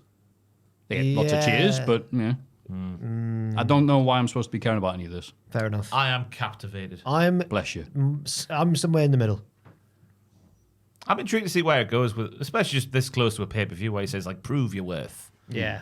Will it blow up in their faces? I think at the minute there's 8 matches on the pay-per-view currently as we record this. That'll change. It might. Because they just started adding them Nillington on this show. take Which was it, the name me. of the halls I lived in at uni. You know. I've done it. I've joined in. Oh, it's a Wellington boy. Yes, I've joined in. 1, 2, 3, 4, 5, 6. Is it 7 next? Then it's 8, 9. 9. This is me counting my dad's businesses. Okay. What was the... Mox, Swerve, Storm, Bane, Omega, Ricochet, Speedball, Death Riders versus Rated FTR, Jericho, Bandido, Garcia, Cole, Hurt Syndicate, Learning Tree, Osprey, Knight, Mercedes, Julia. Oh, right. Yeah, that's all the ones I was thinking of. All right, fair enough. 9. Okay, yeah. So far. I don't appreciate them putting first round cut matches on a pay-per-view, but it's fine. Yeah, it's fine, I guess. It's fine. Yeah, I agree. Bill and Brian squash two local lads, then get on the mic and demand a title shot at Dynasty. MVP starts to reply, but Lashley says, "Hi, you all right?" Well, I thought he gave him the thumbs up to say yes. Then Bob sort of pulled him away, didn't he? Oh, I thought MVP was going to say no, and Bob said yes. I can't He gave remember, a to thumb. be honest. Bob gave a Yeah, thumb. MVP starts to reply. Yeah. Bob gave a thumbs up, but I don't know if that thumbs up means yes or see you later. Taxi. It's quite. I took it as a yeah. It means a thumbs up. Yeah, I thought it was a yeah, but does that mean MVP didn't want the match to happen, but Bob's all right with it? I think MVP went now can beat them. Sorry. Whatever. Bob, Why did we- no, Bob was the one who gave the thumbs up. Yeah. Bob interrupted MVP, Yeah. so it feels like whatever MVP was going to say, Bob was one of the opposite. I might have to rewatch this then. I didn't know. Me that. too. Whatever the done, weather, you. Big Bill should be on his own. Did you see the size of him? Yeah, He was big. yeah. The camera shot helped as well. Yeah. Renee interviews Mercedes Moné, who has her first round Owen Hart tournament match against Julia Hart at Dynasty. But before the pay-per-view, Julia will team up with Athena to take on Mercedes and Harley Cameron, she who arrives is. with the puppet. You ruined it. Ruined it. Harley's excited to team up with Moné and has the perfect team name, Train Station Moné and Wrath Excellence Gone Choo Choo. Yeah, it's good. Moné tells Harley to just stay out of her way on Collision. Harley shortens their name to the Money Wrath Train. I liked the first one better. It got a genuine laugh out of me when she started to mess up the name. I think the second one's got more of a ring to it. No, What was it again? The Money Wrath Train. Yeah. the Money Wrath Or train. Wrath. I think how you pronounce that. She says wrath because she's Australian. We feel the wrath, but Americans might say wrath. I don't know. Brilliant segment. There was train noises. There was puppets. There was everything you want. It was from a great. wrestling If you're a segment. 3-year-old, it was fantastic. I know. Oh, I was are we- thoroughly Are we entertained. not? No, I'm just saying Are we because the not train high on noises Harley and Cameron Oh, anymore? I'm so high. Okay, I'm not as high as I was because because she didn't win. She didn't win. They It's didn't not being capitalize on it, used to, and yeah. also, I don't care that she's not like amazing in the ring. It's fine. After all, be bloody Manami Toyota, but her finisher is despicably bad. Is it? Yeah, it's, Harley Cameron's. Yeah, I can't even think. What was it? I think it's just called the finishing move. Whatever. It's like, how you even It's describe called it? the finishing move. Whatever. That's the joke. She's behind them, so there's the opponent. Hello, and Oh, isn't it called like Harley's finisher or Harley's something like finisher, that? right? Yeah. And then she's like, it's like a reverse DDT into like a sit out DDT, I guess. All right. It looks crap. The Scorpion yeah. Death Drop with a twist. With a twist. Yeah, but then they pancake and it doesn't. Oh, nah. I think I'm doing a bad job of explaining She should that. just But hit people- take on my word for it. I'm like, any other movie be grand. She'd heal people with a guitar. Inherit the Jarrett thing. People would love it, I think. Yes, Yeah. Or use the puppet to do a mandible claw. fantastic. That's wrestling. That is wrestling. Proper wrestling. And the referees in AEW would allow a puppet to be used as a weapon. Oh, Rick Rick Knox. Knox, Yeah. Anything with him. He go, you've dropped your puppet. Yeah. Ospreay teams up with his first round Owen Hart tournament opponent, Kevin Knight. Yeah. They take. That was a plane. That's what they make. They're like big cars. They take on Lee Johnson and Blake Christian. Knight gets a pinfall on Johnson. Tony Schiavone announces that Ospreay versus Knight will happen at Dynasty. They shake hands, but it's a little bit testy. That's a Dynasty match? Yes. Yep. Look at how mint and similar these baby faces are ahead of their match with each other at the pay-per-view. That's what this story was for the match. Yeah. Yeah. Afterwards, Ospreay was like, "He's not bad, him. Look at him." That's what I read from his facial expression. hand, Yeah. little mug. Cockney. Yeah, it's good. Sorry, Essex. I know it's different. I got told Oh, off. well I got done. told off for that a few weeks ago in the mailbag. Did you? Yeah. Shake my hand, you slag. You know when you hear like a real Cockney in the wild, it's just mental, isn't it? Whenever I go down to London, it takes me a good hour or so to just get used to the noises. It's like hearing an American accent when you think, "Oh, this is like a TV episode." It's like that, I yeah. turn around and think, is that Bob Hoskins? Oh, no, it's just, that's how they talk. All right. Spot of the match. I don't know. Everyone's going to hate this one, but when Knight, with his really high drop kick, like a jet does a drop kick, really high in the sky, Yes. caused the heels to poison Rana each other. Yes, it did. I forgot about that. Is that a bit silly? Oh, yes, of course. That's what I'm here for. Fair. Yeah. Yes. That's what I wanted from this type of match. Yes, Because that's what people are hoping he can do against Ospreay, who's the similar style. Because there was nothing that Will did that Kev could not do. Kev's more like an old Will. The old Will. Oh, well. Yeah. Yeah, it's just weird to me that they've announced this new signing right after we just had Speedball come in. True. I was like, I didn't realize it would take this long for them to True. lose focus. But then again, he's also on the pay-per-view, so what do I know? And, Speedballs is a high flyer, but he's a hybrid. They've Whereas just this, got this, so many wrestlers. this, haven't they? yeah, they really do. Yeah. But then that interview with Punk resurfaced on my Twitter this week with Ariel Helwani, a great of the game. what did he Saying say? that just the AEW is filled with people who just want to work one day a week and then go home. So I imagine that's why Tony has so many wrestlers. Yeah. Oh, okay. Squad I thought you were rotation. going to bring up the fact that like when Punk was like, you're gonna main event WrestleMania, and he goes, yay! He starts crying. People point out the time in AEW was, oh, have fun, going to buy one get one free main event. Someone on Twitter linked me to. I'm sorry, I can't remember who it was, but they linked me to a video which was Park Life by Blur, but like every spoken bit was Osprey going like, "They say I'm afraid of the grind." I'm sure Park he's Life. mentioned this last week. Did though. I? You did, yeah. I thought I mentioned it to Owen on our stream last week, not on this. Sorry, It's okay. Sorry, everyone. It's okay. So Sorry, good. I'm just Like getting, JJ Okocha. I'm getting old. Yeah. Yeah. Named me twice. Yeah. Said it twice. Yeah. Jack. Oh, God. Grealish. No, I'm not gonna. Carry on. The Ops could have promo backstage. Samoa Joe created the group because he understood the battlefield was changing. So when he came back, he needed a new arsenal. The group will be in the building at Dynasty, watching all. Don't let them catch you lacking. That's their catchphrase. Never lacking. It's just weird. We'll be there in the crowd. So watch out. They can attack anyone at any time. Oh, I'd be nervous about that trios title match. Let me tell you. Oh, that's the one. Because there's three of them. That's the one. I saw it was an interview with Joe this week where he says retirement's on the horizon. I believe so. That's a shame. Oh, he needs Bless a him. bigger. I hope he gets a big farewell story. Yeah, Yeah, he will. he should. Tony will do him right. You look at your Danielsons. Punk was getting there. Sting. Sting, of course, there yeah. you go. And then the tease of Jarrett, that didn't happen. All right, fine. But yeah, God, he's been so good. You're like, retire, but you're only... Oh, yeah, you've been going hard for a long time. All day, all night. Yeah, that's what they say. What a tune.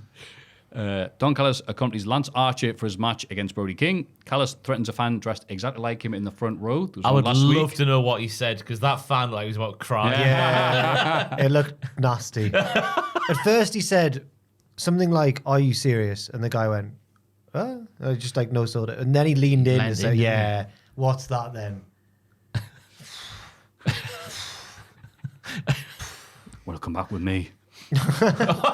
Probably gets the win for Big Lariat, which confused me because I thought they were building up Lance Archer. No, not against Brody. No, it's a They're tag building team. up- They're building a big Brody. Head of the Owen, where But like, Brody's in. Brody lost like 2 weeks ago. But he always puts He's up been built up. He always puts up a great fight when he loses. It's always a Yeah. close. Hey, Cub. Hey, Cub says Oh, that's that's a fine. Cub strategy. Yeah, all right. You don't win, but if you come close to winning, it's Are you fine. talking about him losing to Okada? He Uh, battered him though. Yeah. He turned his chest into mincemeat. He'd age. no, the Keshta match from last week. Oh battered right, him as oh well. right, yeah. Batters everybody. But yeah, this match was Ron Seal, just big shots all over the shop. Big shots all over the shop. A hearty meal. I've compared it to a hearty meaty meal. Yes. Yes, It delivered. It stood and delivered it did. and slapped. Oh, God, you remind me. Newcastle Foodies, somebody, I think it was Whitley Bay, maybe Blythe, whatever, some place with lots of fish and Not chips. Blythe. Okay, Whitley Bay it is. Posted a pig. It's like, oh, I went to the fish and chip shop. I forget what the name is. And ordered the whale. And bloody hell. I didn't know they could actually serve fish that big. Oh, It was there. It was off the plate. It was massive. And just people underneath. set you back. And people underneath were going, oh, honestly, it's just a decadence with people in this. There's starving people in China and all this other stuff. And other people just putting pictures of like Ishmael. But yeah. I saw a fish and chip like menu from like 1989. Oh, they make you so sad, don't it? 10 pence. What? Fish and chips, 10 pence. No. Box that. Watch first episode of Still Game. And I didn't realize that was only 02. I thought it was like late noughties. But I was like, all right, 02.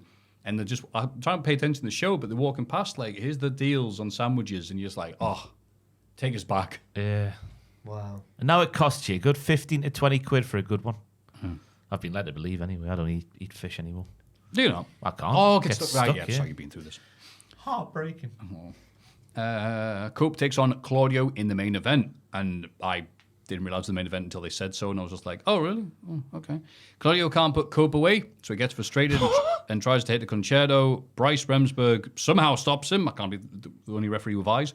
And Cope hits a low blow behind the ref's back before winning with a spear. One spear. I was really... And a low blow.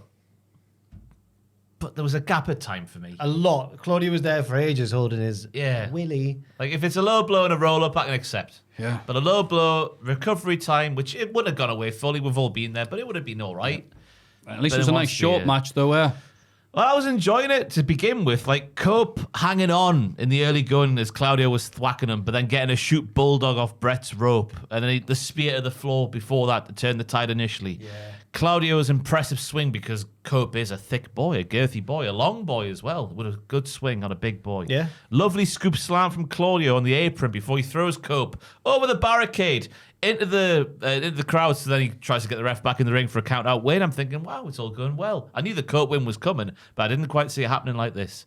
Cope then kicks out of a massive lariat after taking the scoop slam on the apron and the throw into the crowd and getting back in there. He survives a big uppercut. He then kicks out the neutralizer. Spare me, I've written down. Spare me. He's a legend, Ross. Spear me? Okay. No, spare me. This kicks out guy would everything. kick out of a gunshot to the face. From 1 yard away, he would still kick out. I don't know if he's even the most egregious on the AW roster for this. But I think that's because I could see that argument coming, and I'm like, there's always more back and forth when people kick out. But in Cope's matches, yeah. the other guy throws everything and then some, and Cope kicks out, and then Cope hits one move and wins. Yeah, true. And that's what happened here. I just want more. I want more give from Cope. I mean, the spear is venomous. You can't kick out of that. You Rob say he's Breaker's currently is good. holding now. Yeah, he's too much holding. Good name. Rob Holden. But yeah, it's just I don't know. I just give up. Yeah, I'm completely tapped out with him now. Yeah. Singles main event, Cope and all that. How much time's left on this? Oh, loads. All right, cool. I did have- Just does nothing for us. I did have some Cope hope that the FTR thing was going to mean that he'd slot in a bit further down there. Yeah. Oh, but he's in the main event. I like the crowd singing his song. That's nice. I like a good sing along. I'm a very simple person. I should never leave Europe. But yeah, just cool. They Yeah. wrestled. I'm done with you. Next bit.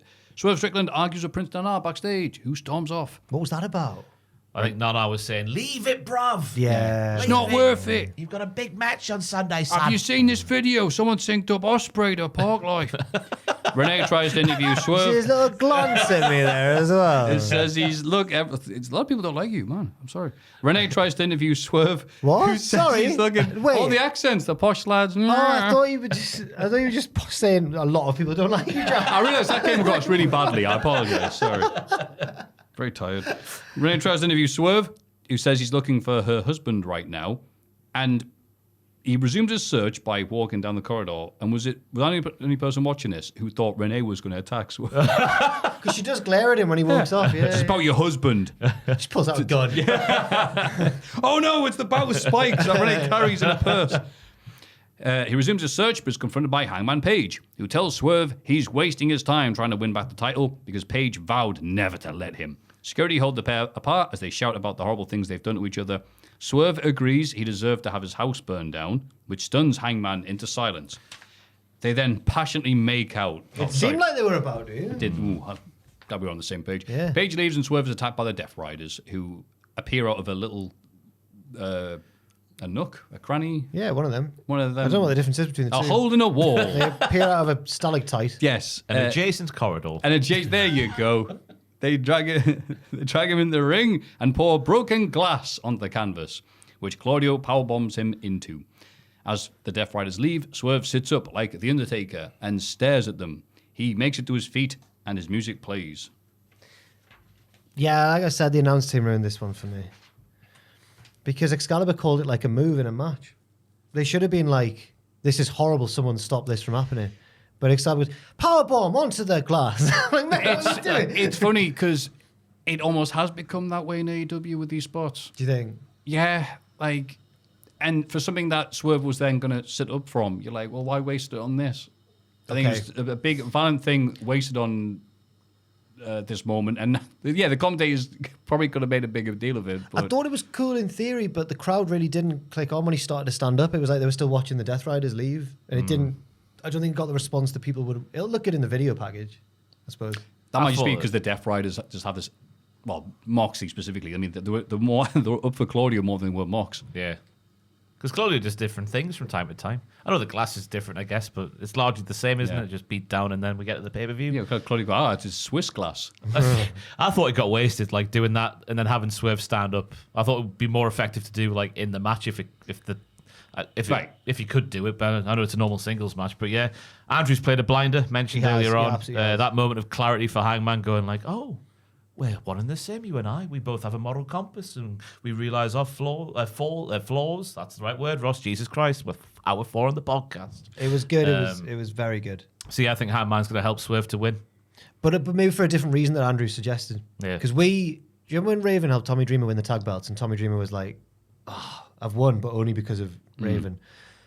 It was that way around, wasn't it? Yes, because I can picture Raven celebrating. Raven returned. Yes, did the DT, and then Dreamer wakes up, is like, oh no. One of Andrew's pitches was season like Hangman's about to cost Swerve as he's promised he's going to do, but then he hits Moxley instead because he loves AEW so much, and also he would love. The only thing worse for Swerve than being denied the belt would be knowing that he only won it because of Hangman, and that would eat away. That's it, take the glory from But it seems like they've gone in a slightly different direction here, where Hangman's going to just help him legitimately, out of the goodness of his heart.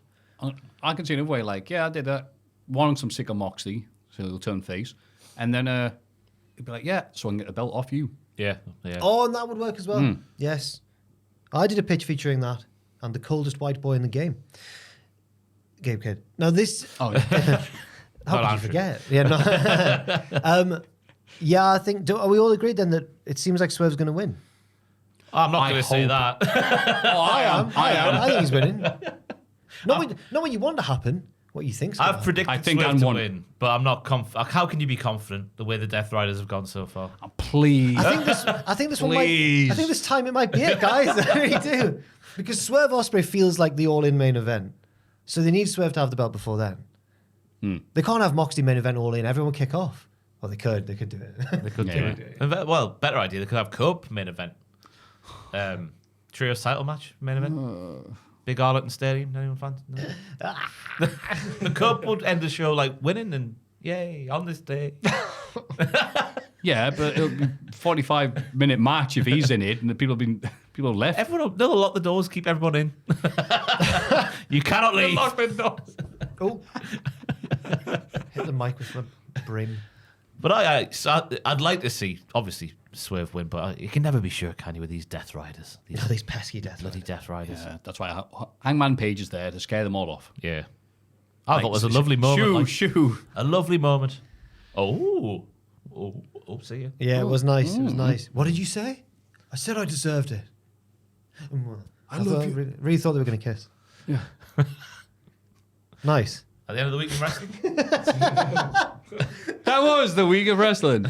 Let's have a rummage in our mailbags.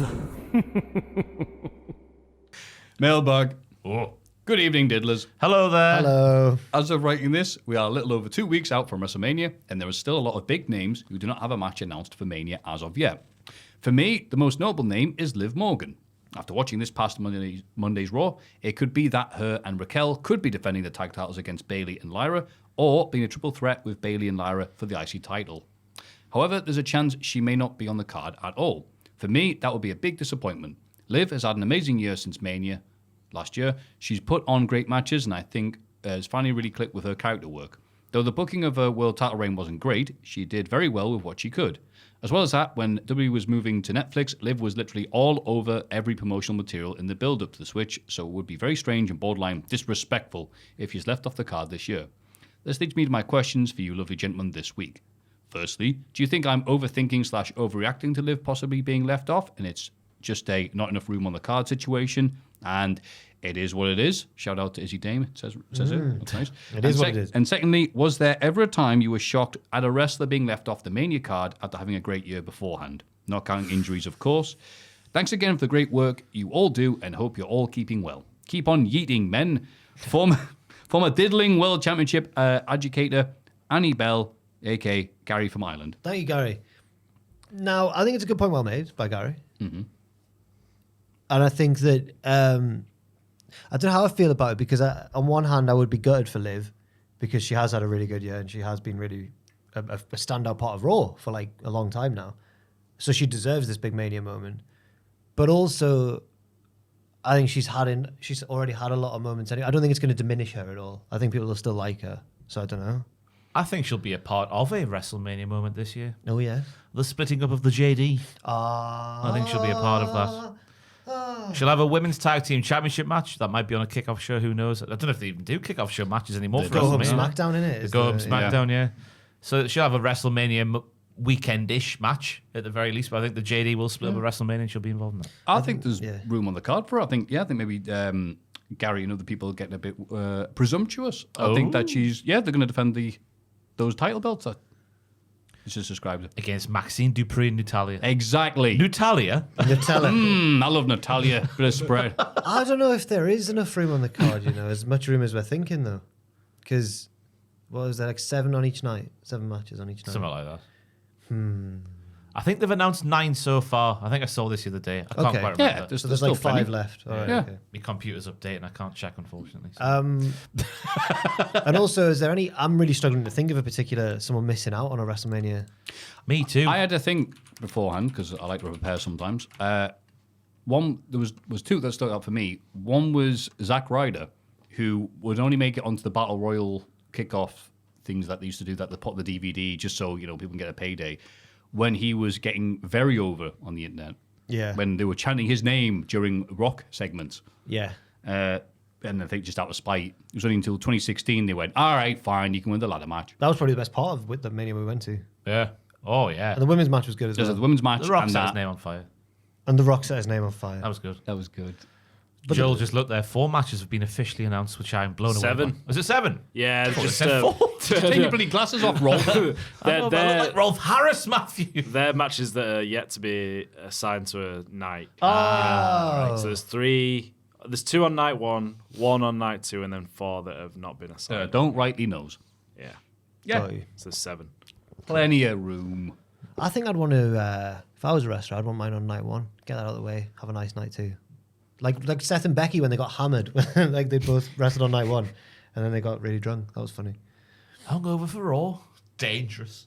True. Very true. Is that why he's wearing those big glasses all the time? Makes sense now. But I can't... Can you think of it? Oh, Zack The Ryder? other You one, just said Zack Ryder. the other sorry. one was maybe... I don't know why I had this. I'd had this as a backup in case you guys said it. Damien Mizdow Really? was only in the Battle Royal. Oh, 31. Yeah, but I guess you can make the argument... Well done. Maybe make the argument that, like, yeah, but that's... What else is he going to do? Oh, they fumbled him. Yeah, then it's just that's the thing you need in a Battle Royal, is he? Miz gets eliminated, so he eliminates himself. He. It was a I great don't know what else he time. could have done. It was a great time. Well, it wasn't a great time, but it was a great gimmick in a bad time. It was great. Yes. I can't think of one. I can't think of one either. I'm scared. That isn't just an That's injury, yeah. But that shows, though, that maybe Mania, being on a Mania card is important, because even if no one remembers what you're doing around that time, it's solidified in history forever. You know what? Kane at WrestleMania 19. Was he not on the... He was on the pre-show. Oh yeah. Just because it's Kane. If we're considering pre-shows, then we saw Dean Ambrose on a pre-show against Baron Corbin when it made no sense for him to be on the pre-show. When there was a murder Oh, but attempt. there was like 5 matches though in those pre-shows. They were like, Pac was on that pre-show. You could Yeah, argue that exactly. he should have been on Did we the... get the DVD royalties? Nope. Nah. That's what he was saying. nah. I we remember get Carlito Sasha kicked off one time publicly, as he used to do, about Ric Flair being in the WrestleMania Battle Royal rather than having a match on WrestleMania.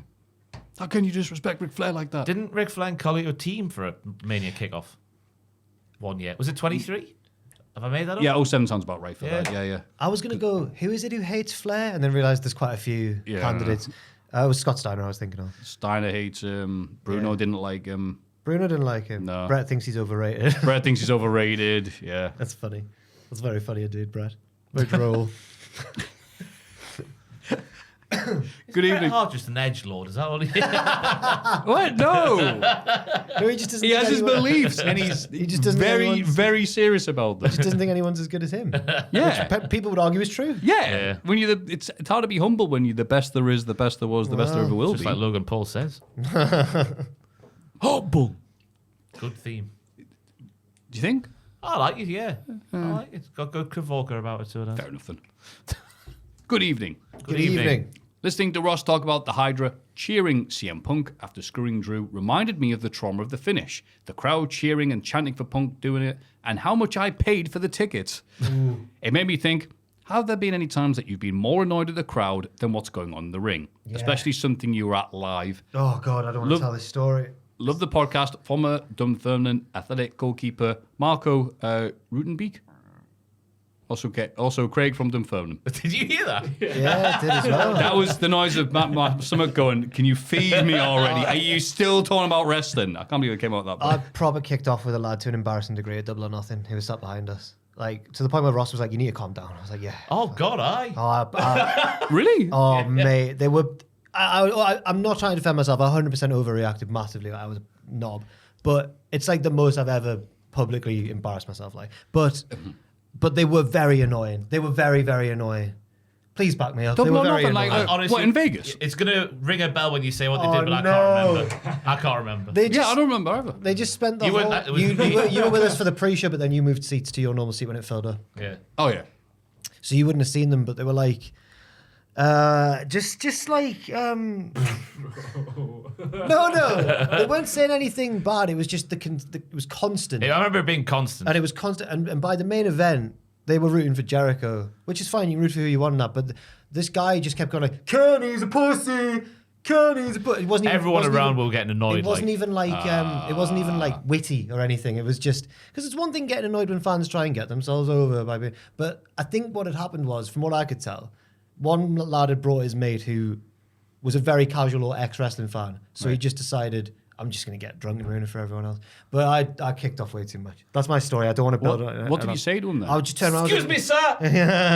I will see you outside for a duel. I was just a knob. And then later on as well, I don't even know if Ross or Sam saw this, but I saw him walking towards me and I deliberately walked into him as we were walking out of the... I was proper rattled. I was rattled. And then since then I've looked back and thought, he could have had a The gun. coldest white boy in the game. No, it was... Was he a big lad then, or? Well, he was taller than me, but I wasn't scared of it. But no, he wasn't. No, he was taller, but he wasn't. I wouldn't say he was a big lad. No. Okay. He was also like probably off his face. Like I'm glad I didn't knock him down. Not that I could have done. It was more of like I'm talking myself in circles here. My head's never gone so much. I don't know what it was. Wow. We were jet lagged and that's why. Bless yous. No, it was. Oh, right. Can one of you tell your story now, please? Oh, the memory of it's just. Oh, I've got one, and it's a weird thing to say, but it's the only time I've been like really sad and kill him! They were shouting all the time. Kill him! Oh, yeah, and he was that right was behind it. my ear, right, like throughout the whole. Every time they're setting up for any spot, kill him! It wasn't just him getting annoyed. Everyone No, around yeah, us it were like wasn't just getting me. annoyed. But, But he's the one who stood up and said something. But I was the knobhead. well done. one of them I'm really proud of you. No, I took it too far. I really took it too far. It's mean, one of it's that he like- stood up and turned round and then didn't like just sit down, like go, shut up. He stood there and went, shut up, da da da da da da. Yeah, And I was- thinking, I was- You have to turn around and sit Yeah, down. yeah, Did he shut up after you yelled at him? No. That's why I walked into him as we were leaving because I was like, I need to win. I need to show it. And he did back down when I walked into it. To be fair. Wow. But I can't go to foreign prison. I couldn't have started a fight with a man. I look back and think, what a tit I was. Yeah. Man. First time I've ever admitted this publicly. Fresh that's blood sorry. coming into the prison. Start a fight, a wrestling match. Excuse me, gents, what's for luncheon in the prison? Yeah, it was bad sure. times, man. Yeah.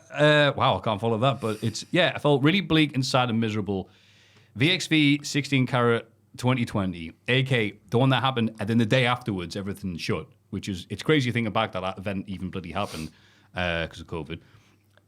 This was when we were literally seeing the sudden and depressing decline of the UK and Irish, European, obviously, wrestling scene because Timothy Thatcher had left. He had his final match that weekend to go to Japan. Maffew grabbed his face when he said that. Timothy Thatcher had left. I'm trying not to cry. What else? Walter and Ilya, were they at the show? I forget. Anyway, but they'd obviously been left. Axel Tischer had come in to make. It was supposed to be a one-off Alexander appearance. Wolf, Alexander for those Wolf, who yeah. He'd come back and he won the Shotgun title, and the crowd are going crazy and happy for him. And it's like, by the way, I'm going to stay here for a bit. And crowd, yay! It's not just a one-off. It's not come back to NXT UK. and people being happy, and we would be in the UK and Irish contingent look at each other going, this isn't a good thing, you know. Because he was still a WWE contract. It's just because they're not doing anything right now, and they're giving you I'm not eating this. You can have the scraps. And then we saw Bobby Guns defeat, at the time, the very popular and outspoken David Starr. Okay. And that loser leaves. Well, it was part of David Starr's, you prodded the bear, and now the bear's woken up after he did that thing with the NXT UK belt in OTT, I think, with Walter. I think he put his foot, gone through, put it on the mat, and I think Starr put his foot on it. Yes.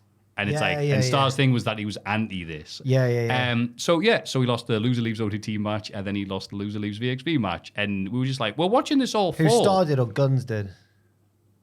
Starr left. But it was at the peak of like his... Yeah. And they'd be like, okay, so... And these are all the results. So, the results are all going the wrong way. It's all... The Americans have won. We're losing. And then Cara Noir won that. And we were convinced Cara Noir was going to NXT UK because it was like custom made for that like division and whatever, which obviously didn't happen. But we're just like, we're literally just seeing the Borg take over and assimilate everything. And whilst all the Germans like, this is great. And we kept looking at each other going, oh my God. Remember we enjoyed coming here? So You rude English foreigners coming over there, crapping on everything. crying at the wrestling. Oh, yeah. It was a really, really bleak, weird feeling. And especially, I imagine, after a few years in a row where it was big and massive stuff had happened. And it was exciting. Yeah, just being around this amazing, different thing that was very quickly becoming, and had become just like anything else. But there were years... They're okay. They're in a better position now. Like There were years shortly before that where like Cody Rhodes was in it and stuff. Yeah, that was 2017. Yeah. And then you had your favourite match live ever, the one where Ilya came along. Yeah. Yep.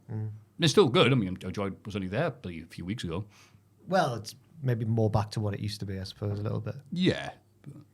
Anyway, so that's mine. I'm worried about the wrestling bit because I can't think of a time I've been to a wrestling show and I've been annoyed by, apart from when the one at Double or Nothing, which probably tells me I am the prick. I've been wrestling with you. We were one time when we kept on cracking jokes, right? But the girls behind us were laughing like We could have got laid if we wanted to that evening, Jack the Jobber. They were cackling themselves. All we were doing was just going,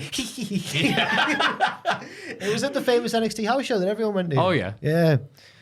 We were just making... I think I was there. Everyone was there. 2015 sort of time. Just making little jokes, and there was some girls behind us who thought we were really funny. Yeah. It was the best time ever. No, And little did they know, about 4 months later, 2 YouTube superstars. this was pre... This was pre-YouTube. Great guys.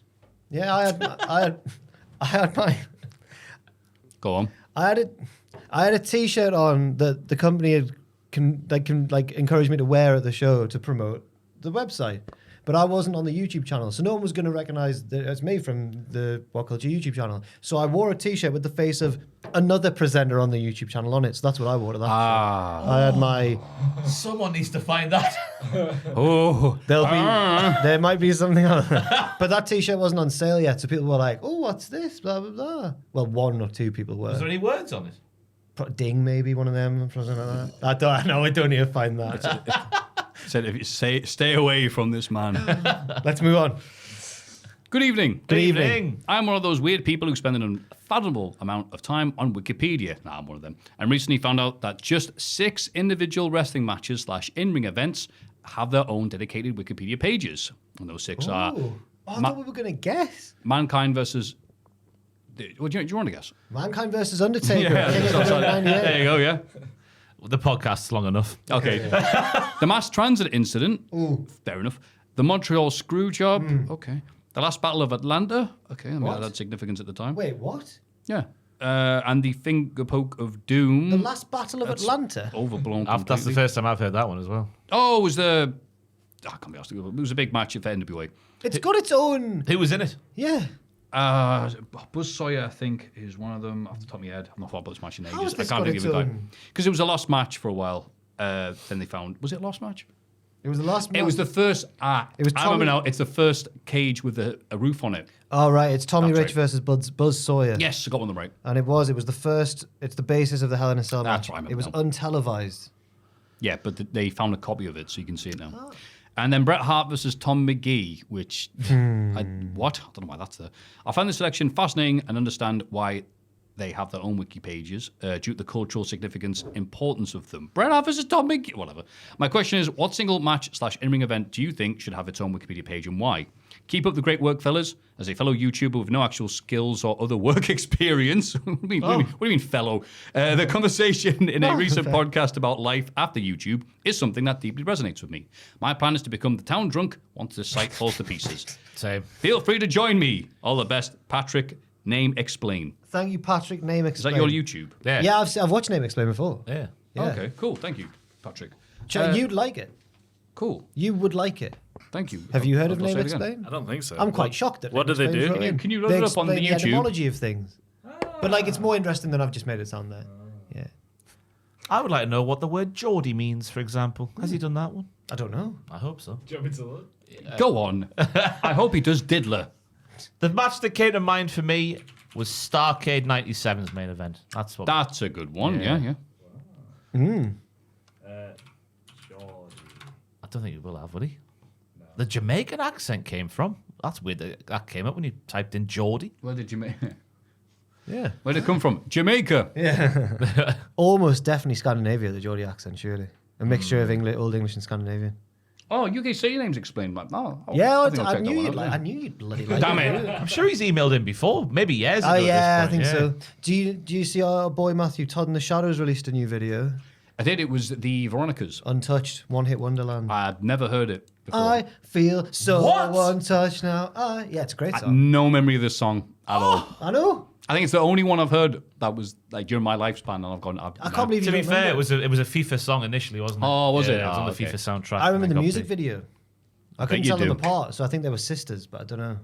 Yeah, they are. No, I haven't watched the video yet. Oh, well, no. They both got very long hair. They look like Manson girls almost. Right, let's carry on. Yeah, anyway, Starrcade 97 for the cultural significant. Yeah, Fair, yeah. Politics. yeah. Obviously, the stories behind that. I reckon you could do one for either of the last two Mania main events.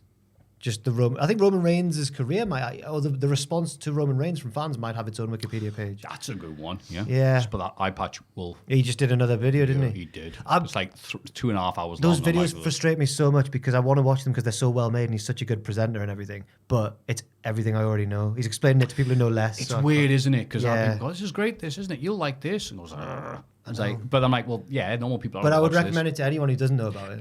I did like watch it on Twitch, and because it's nice doing it there because then people can give you their feedback, and it was, you all right, mate? Yep. Ooh, Carry on. Jack's hurt himself. Was Carry it on. static or did you? No, I cracked my thumb. Oh, that's even worse. Yeah. Ooh, I'm good now. good. We're happy to hear that. He's all right. Yeah, they did the one about Roman Reigns, and he was just like very well made, and he explained a lot of stuff very well. But he went like, "Oh, fans were booing him, the person, not the character." I'm like, no, I don't agree with that. That's only what you do. But but it works for the narrative of the thing he's doing. So I'm like, Okay. absolutely fine. What you do? Just because of all the things it affected, the signing of Mike Awesome to WCW. Was that a match? It's an in-ring moment that I've completely bollocks off now. It was so long since I'd we go- got the question. I'd possibly, if I'm just boiling it down to one single match, I'd possibly go for Austin Brett because of the double turn and the significance it had Okay, yeah. going And forward. it's in the Hall of Fame, so that And makes it's sense. now, of course. Yeah. Brawl for All. Oh, yeah. Yeah, I won't count that. Yeah. The final. Nah, it's Barkin versus Dr. Death. Yeah, fair. Yeah. Or Barkin versus Butterbean. That makes me sad, that one, because Bart Gunn seemed like a nice man on the Dark Side of the Ring episode. He did. I felt bad But I for think he also says he knew what he was getting into. They still screwed him, I think. When they annoyed him because he beat their boy. It is weird that, like, yeah, it's, again, such a fascinating thing. So it's like, so you were trying to line up Dr. Death for this push. This guy took it and you didn't want to give it to him. I know, it's bollocks. Mhm. Yeah. Okay. Anyway, thank you very much for the lovely questions. Mailbag at cultaholic.com.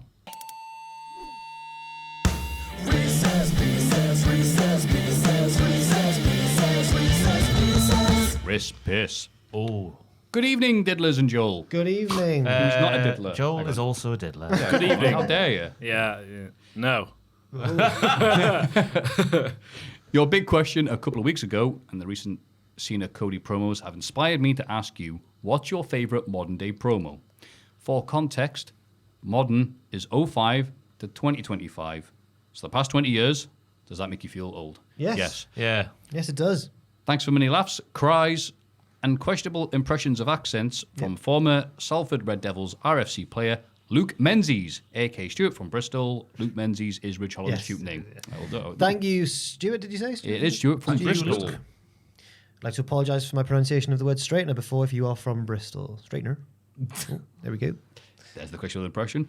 Cries, though. I hope that's a joke. Do you think we've made anybody cry on this podcast? With laughter, yes. Oh, okay. Yeah, yeah. Certainly. Yes. Every week without fail. Thank you for reminding us about Dave the Star. Me and Maffew. Ross made Owen cry on a recent video we did, which isn't out yet.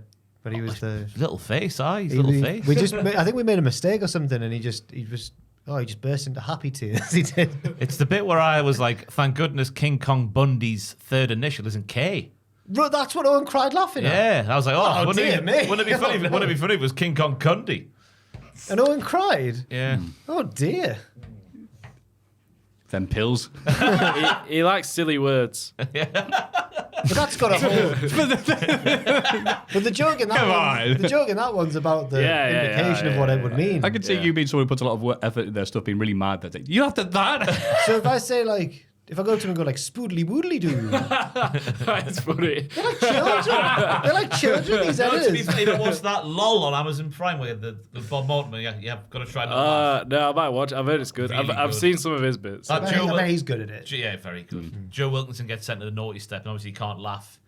And I forget what she says. The lass who goes up to him and just they have to whisper something into his ear to try and make him laugh, and she just goes like, "Oh, swanky danky," something like that, Yeah, and yeah, he it's laughs and he class. gets eliminated. It's class. So yeah, Oh, your glasses are face down on the table just because I didn't get dust on them. that's fine. I'm going to get myself some Dharmas soon. Of course. I got a voucher the other day, free eye test. Yeah, so I'm going From to Dharma. It's from interesting. the estate of one Jeffrey Dahmer. No, The power from- of AI, Jeffrey Dahmer. Specsavers, because I've been ignoring their calls. So there's a tip for you: ignore their calls. And I can't find my phone. I'm pissing blind. I pray for this to happen. Drew McIntyre, 2024. So the next one to see if that's any better, because it's when it stays on. Wait, I've totally forgotten what we're doing. We're doing it. What do you think's the best? modern day promo. Yeah. Thank you, thank you. So when it stays on, when you step in the ring, your arms are just too short to box with God. CM Punk. I don't want to shock you. I'm going to go for the Punk one. The Punk one wins, yes. Oh, Yeah, you know what? Omar Kinnon's pretty That good. line, saying that to Dwayne as well. Jesus. Come on now. Hey, Rock, go F yourself. Cody Rhodes. I'm going to keep the arms too short to box with God one. I'll keep that Punk man in there as well. Yeah. He's only going to get knocked off this by CM Punk. Steiner Maths. No. Got Steiner 05? No, That's not right, but okay. no, I'm going for. Is that later? Yeah, that's whatever. Semantics. Going for the Yeah, Steiner Maths, not Steiner Semantics. box with God one.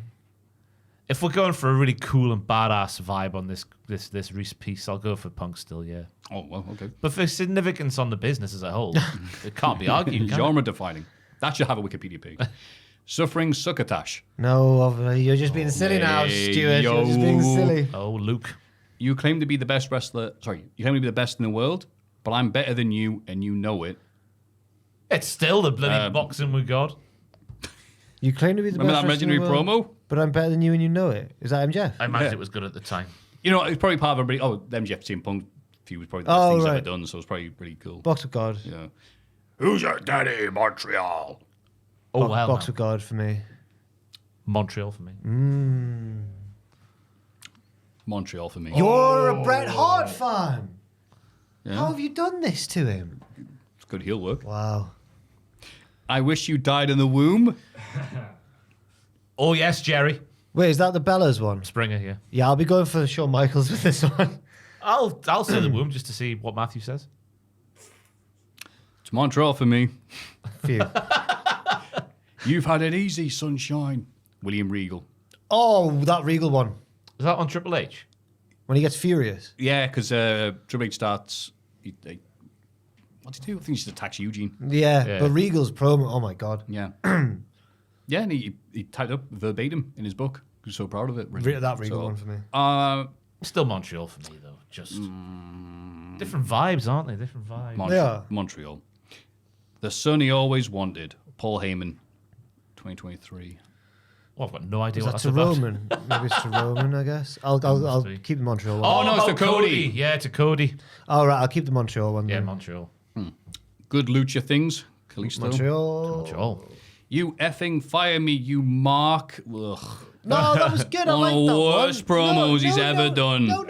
No. Pathetic, try hard. What's Wang. between him and MJF? your friend? Yeah, that's your Horrible friend. pro. He knows. He knows I think it's crap. Was that the last time you talked, maybe? Montreal. Baby, I'm coming home. Mark Henry, 2013. Oh, yes. Bit of salmon jacket action. Oh, yes. It's probably that one, yeah. It's Mark Henry. Yeah, I have to pick that one. Because everyone actually got fooled by it somehow.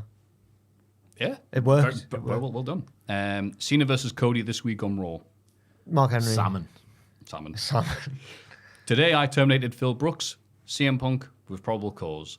No, it's not promo. Tony Khan, September 2023. That one. He's so wide-eyed, deer in the head. Yeah. No, I'm going for Mark Henry. Tony Khan did do some all right promos when he was talking about the Forbidden Door When he had his on sunglasses TNA. on, Yeah, yeah. him and Tony Schiavone. It was a good promos. He was, yeah. They were chopped down. Fine. I'm going for Mark Henry. Like his podcast should be.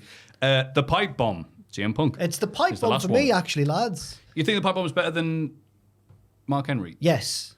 Oh. Yeah, I'd probably tend to agree. Yeah. Really? They're I've both never- they're both brilliant. They're both brilliant. You know what? It's because I'm old enough to remember just how effing annoying the fans were online after that. Right. Because I thought you would like it because I thought it was him finally bringing all these message board opinions to the big Yeah, screen. but obviously we can wax a little about it. It was just at the time being online, it's like, God, all right, people wouldn't shut up about it for ages. Because it was that good. People, indie wrestlers start going, ending everything they were doing on the mic. That's right, tonight, bang, to when promoters going, if you can do that, but you're paying for the mic. Yeah, wrestlers love throwing mics down still to this day. And just having people think it was real. It's like, you think he said all that without like the knowledge of the company. His story. It was well done, don't get me wrong. It was just people who I thought were on the level, just like being deceived by something. His story's always been that they told him to keep going and they'd cut him off when he started saying something. But I don't know if that's to work as well. So I saying don't that. trust that. Yeah, it was very quick timing. But anyway, I would just say I preferred Mark Henry to that. Fair enough. And that is fair, Maffew. That is We're fair. still 2-1, so it doesn't matter. Thank you very much, Stuart from Bristol. Thank you, think of Stuart. any other promos that could have been on there. Dancing Shoes is up there. Sausages is up there. You are not the tribal chief of my tribal chief. Paul Heyman last year, Madison Square Garden, done solo there. Maybe. Giant reaction. When's it going back until 2005? Do you say? Oh, yeah, Tamatonga. Good stuff. Yeah, it's good. I'm going to fight you, God. Miro and AEW. Oh, yeah, the yeah, Miro yeah, stuff, yeah, yeah. Eddie Moxley, put him in there. I love a Moxley promo. Oh, yeah. Eddie Kingston promo, put him in Eddie there. Kingston. Just Eddie Samoa Joe promo. I love a Samoa Joe Eddie promo. Kingston's, I hate the air that you breathe. I hate that you're living. Like when he did Chikara one time. It's so weird that he did that in Chikara when everyone else is like, I'm an ant. Oh, I'm an Egyptian pharaoh. I hate you. I'm going to kill Such a you. weird fit there. I'm a jigsaw. What was Chikara about? But no, I'll over Samoa Joe one specifically, the one where he cuts a promo on his way down to the ring and runs everyone down, as he's walking down to the ring. Or the one where he quietly threatens Paul Heyman and says, I'm about to choke you out now, I'm sorry, that's just the way it is. And then he chokes him out. That one's genius too. Yeah. Yes. Or the Punk one when he said counterfeit bucks. I wish I could do that. I can't do it. I can hear it. It's crap though. Oh. Me and Ross Well, talk about this as you're well. working hurt. Can you do it, Matthew? What am I like that? Gotta make your fingers go Just when snap. people are like that and make them. Like in an Ali G way. I. Oh, like the snap. No. Can you do it, that. Joel? I'm not cool. Any listeners, let us know. Mailbag at cultaholic.com. Can us you in. snap your fingers? Send us Not in like just that. Like, do the cool Ali G Does snap. it have a name? I. Wiggity waggity show. Boo. We're crap. We're so crap. If you could do that in primary school, that your social standing was skyrocketing. Yes, we could all do it. At primary school in Jarrah. Oh, I'm not going there. If I did that in RGS, I'd have been expelled. Whoa! What the hell? Oh, Joel can bend What his the thumb in earth half. is that? Do it on camera. Wait till you see this. He snapped his thumb off. Look at that. Yeah. How are you doing that? Jack's not impressed. No, it's clearly some sort of genetic advantage he has. I'm not, it's not Jedi mind trick. it's not a skill You thing. just bending it back that way. Yeah, I'm going to do it with my other hand. What happened? Now I don't like it at all. Is it a natural thing, or did you break your thumb or something? No, and I it's... think it's just double joint. Oh, okay, cool. Now that I know that he has to manually do it with his other hand, I can't look at that anymore. What's the thing there for like if you turn your arm There or was something? there or was a girl at school. like, yeah. There was a girl at school who used to Never do would that. do that. Do you remember there was always a weird kid who would turn their eyelid inside? You dirty bastards. Well, at school would put Like like you, did you say? No, we had one as well. His name was John. it would take a. He used to, and they would blink, going like, "Hey." Oh, You get the pen lid and fancy pen lids where they got the little stick on the end and just put them there. See how long it lasts. No. Idiots. Yeah, it was fun being at school. I wish I could remember it. So, Jack, what have you got for us until next week? Well, I'm off the podcast next week, unfortunately, but you two will be. We've got all the build up to AEW Dynasty. We've got predictions. We've got the live stream. I'll do what happened after that. Me and Ross will record on Monday after it. To keep this podcast a bit shorter, we're going to do the Dynasty coverage in our separate podcast. Wow, 2 podcasts in 1 week. Isn't that great? So yeah, there you go. Yeah, same. WTF will be on Patreon next week at some point, probably towards the end of the week. Yes. Fantastic. And my matches of the month should be out soon. On the it's a audio new month. feed- That's right. On the audio feed, and my wrestlers of the month should be out on the Patreon as well soon too. Hell yeah. It's been a lot. Heck yeah, guys. Get in. New Botchamania's out. It got took down. I put it back up. That's how it works. Oh, you Never absolute gonna keep rebel! you You. down. Yeah. Sorry. I don't know why we've. Fight the power. I'm so sorry that Legitimate copyright. we've made light of probably what has been the story of your life for decades now. The copyright thing. Yeah, Sorry about that. Started in the 40s, yeah. What was I going to say? I will not be...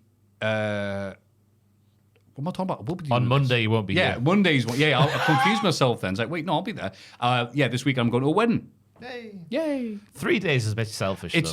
I mean, they're saying thank you very much for making the effort. Yeah, because it's a day's travel there and back. Where So to? Machu Picchu. Down south. Way far down. You might as well be bloody there. But anyway. So, yeah, can't wait to catch up on Dynasty on the way there and back, I guess. Yeah, sure. Well, you won't have to Until then- because we're doing the thing on our own. It's fine. I will have to... Yeah, you're right. Screw it. You'll have to watch it. For Get it up, yeah, E-dub. You'll have to watch it for like Botchamania and that probably. Oh, bollocks. Yeah, well. Mailbag, alcoholic.com, patreon.com/cultaholic. Please vote for Ross. Who needs it? No, you don't need to. Oh. You don't. You vote for. But you just. All I ask is to vote with your heart. Pick the best pick. Don't pick the player. Don't hate the player. Hate the game. Pick the right one for you in the quiz. Oh. That's what they say. Just heartbroken. Oh my god. Right. We'll never see the likes of that again. This is acting like CM After- Punk find out he had the WrestleMania main event. This is great. 10 weeks, 9 weeks, 10 weeks. Hey, I'm going to win it next week. Whoa! I'm coming back. Yeah, he's back. Oh God. Come on! Joel's bendy thumb wins 99% of the I've vote. wasted it. That should have been it. Save it for the pay-per-view. Yeah, get your dick out. You'll nominate my sadness of this week's result, probably. That might win, actually. It's You very funny. meta prick. With your John Cena pick the other time. We're going to point at the screen now and say goodbye. And should we say Ross's streak? No, we should hum the Animal Hospital theme tune Oh, that's even better. I don't know about this. all the way through. 1, 2, 3.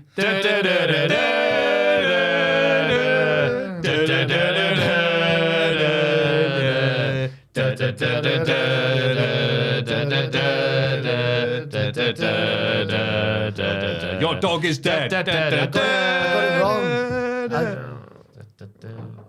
What were you doing? I just ended the chorus at bar too early or whatever. Oh, it went through twice, yeah. Well, sorry for people who use this podcast to fall asleep to. Oh, you could fade that out. Maybe that would be a good way to end it. Actually. Before it starts. I'll probably cut it like now.